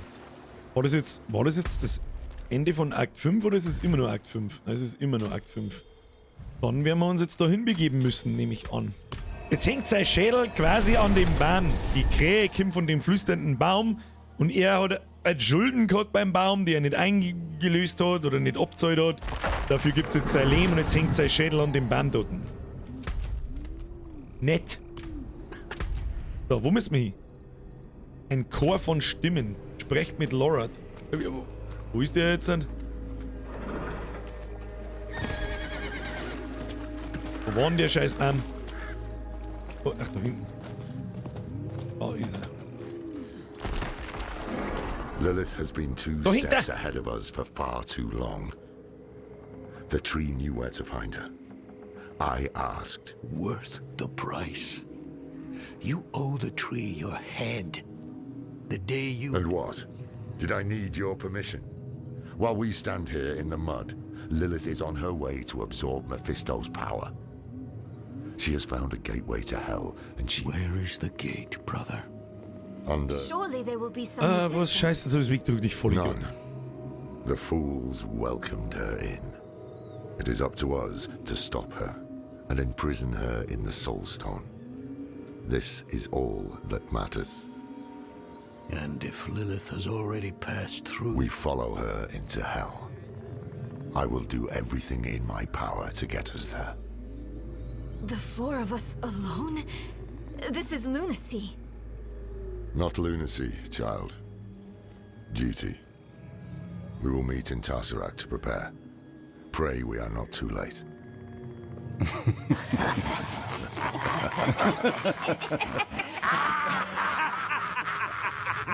Ist schon geil gemacht. Jetzt, die Story wird auch noch richtig... Jetzt habe ich richtig Bock, außer zum Finden, was passiert. Ich kann auch einigermaßen folgen, aber das gefällt. Normalerweise kann ich das nicht. Strange thing. Okay. Knowing where you'll go when you die. One less damn mystery to worry about, at least. Did I make the right choice? I did what I had to. Der Lorath hat sich gerade geopfert, weil es keiner mitgekriegt hat. Lilith was poised to storm the very gates of hell. Astaroth and the deal, Rathma and the key, it had all been leading to this. But what we didn't know was that while we were lost in the swamp, Inarius and the Cathedral were launching a campaign to strike at Lilith. Their battle would leave the world a wasteland. And whoever won would show no mercy to what was left. Our only hope was to reach Lilith before Inarius. But we couldn't have predicted what happened next. Bin ich richtig, Schiene Cliffhanger. Schiene Cliffhanger bis um 8. Ich glaube, wir steigen in die Hölle hinab. Habe ich das Gefühl. Was haben wir da jetzt gekriegt? Ach, das ist ein Krönchen. Also kann es mir sagen. Das war Akt 5. Perfekter Zeitpunkt. 3 Minuten vor 6. Also, wenn ich das jetzt richtig verstanden habe, um Gottes Willen, für was habe ich noch euch dabei? Lilith hat die ganze Scheiße da geopfert, bla bla bla bla bla. Sie hat dann, sie möchte die Macht von Mephisto absorbieren, dazu geht es in die Hölle. Und normalerweise mengt der Diablo, der Mephisto und der Baal, also die Herren der Hölle da unten, die sie nicht da haben, aber sie geht halt jetzt da oben und die 3 Vollidioten sagen sogar noch, habe ich die Ehre. Habe ich das richtig verstanden? Und steigen wir jetzt noch in die Hölle und hauen mir aufs Maul. Ich bin ja richtig gespannt, ob wir einen Diablo, Mephisto, Baal etc. zu Gesicht kriegen. Also es war irgendwie seltsam, wenn wir einen Diablo nicht zu Gesicht kriegen. Es war auch schon irgendwie seltsam, wenn wir nicht gegen einen Diablo kämpfen. Irgendwann. So, wir haben jetzt ein ganz anderes Problem. Nämlich, dass ich nicht mehr weiß, wo wir jetzt reinskillen sollen. Ah doch, da haben wir noch eins. Ja, dass die Viecher noch mehr aushalten. Und nicht geone-hitted werden können.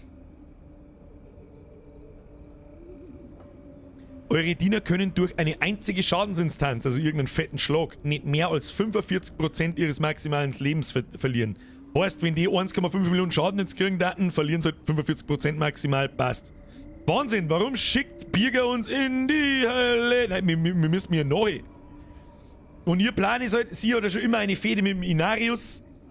Und einer von denen 2 möchte Sanctuario übernehmen und egal wer es übernimmt, alle werden draufgehen in dieser Welt. Und mir verhindern wir das jetzt nicht.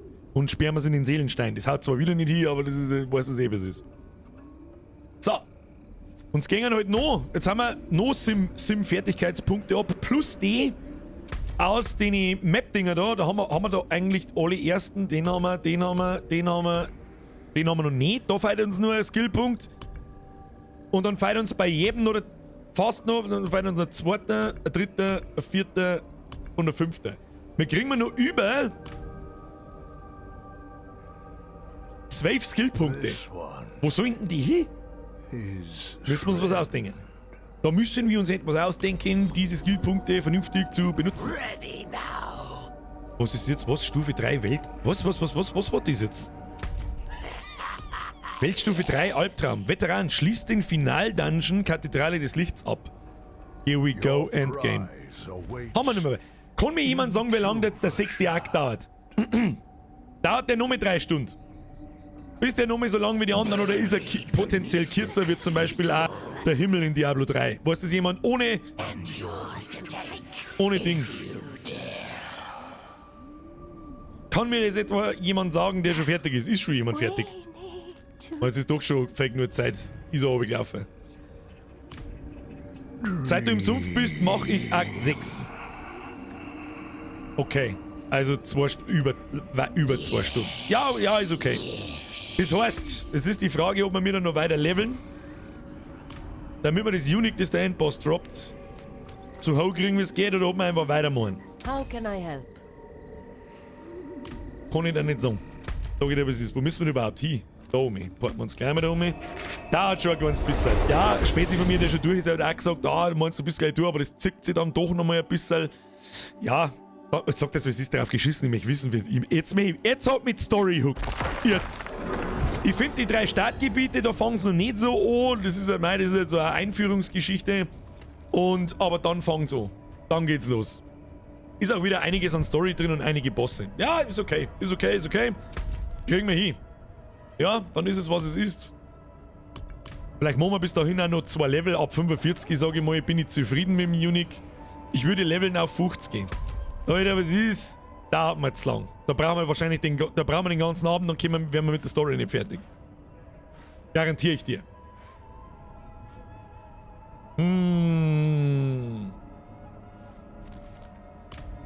Ja.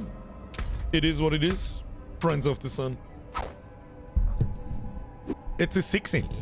Stream-Laufzeit 5 Stunden, 20 Minuten. Wo haben die 5 Stunden hier? Ich weiß es nicht. So viel Meta haben wir nicht gemacht. Wir haben gerade mal, ja gut, wir haben ein paar Level gemacht, wir haben einen Haufen Items gefunden, es muss vielleicht noch ein bisschen schneller gehen. Vielleicht erklärt er über ein bisschen zu viel und labert ein bisschen zu viel. Und leider Gottes hat uns der Sumpfscheiß ewig die Zeit gekostet. Sag ich dir ganz ehrlich, der hat uns eine halbe Stunde gekostet und mir einen Haufen Nerven. Aber haben wir uns schon wieder erfangt. So, Freunde der Sonne. Ich bedanke mich fürs Zusehen. Um 6 Uhr ist jetzt kurz Pause. Wir machen spätestens um 20 Uhr der mal weiter. Falls ich, Bock habe, früher zum Fangen, dann geht es um 7:30 Uhr weiter, vielleicht auch schon um 7 Uhr. Aber jetzt muss ich erstmal was essen, in Ruhe was trinken, mir mal mit der Frau unterhalten an diesem Tag. Und dann sehen wir uns spätestens in 2 Stunden wieder. Ich werde jetzt gleich einen Stream, den kündige ich gleich wieder an mit dem Timer auf 20 Uhr. Und dann sehen wir uns danach. Dann wird weiter reingesuchtet. Heute bin ich ein bisschen fitter, glaube ich, auf die Nacht, Zürich, wie das gestern der Fall war. Und dann geht es höchstwahrscheinlich auch länger als bis 11 Uhr. Aber wir werden sehen. Wenn wieder irgendein Scheiß kommt, dann habe ich keinen Bock mehr. Fangen wir lieber morgen wieder früher an. Wir werden sehen. So, Friends of the Sun. Ja, einen Podcast lasse ich oft, damit wir da weiterspringen können. Und ja, da wird es dann übrigens genauso weiterlaufen. Jede Stunde mal gemütlich eine Rauche gehen, was zum Trinken holen, pissen gehen, was das ist. Gemütlich eine Suchteln in aller Gemeinschaft. Aber wir spielen das Spiel fertig. Heute wird die Story fertig gespielt, ob ich mag oder nicht. So, dann sage ich bis später. Ich sage danke fürs Zuschauen, Like nicht vergessen, Follow nicht vergessen, die ganze Scheiße, was ich sehe. Und zwar jetzt da irgendjemand drin, der kein Abo und kein Follow gemacht hat. Leck mir am Arsch. Aber jeder drückt jetzt auf den Daumenlink nach oben. Sonst gibt es einen knockerten Arschcard mit der Sense. Und jetzt schleicht es euch bis in 2 Stunden. Küsschen aufs Nüsschen. Danke für die ganzen Donations. Danke für die ganzen Mitgliedschaften, den ganzen Scheiß, was ich sehe. Da sage ich heute noch 15 Mal merci. Bis später, habe ich dir.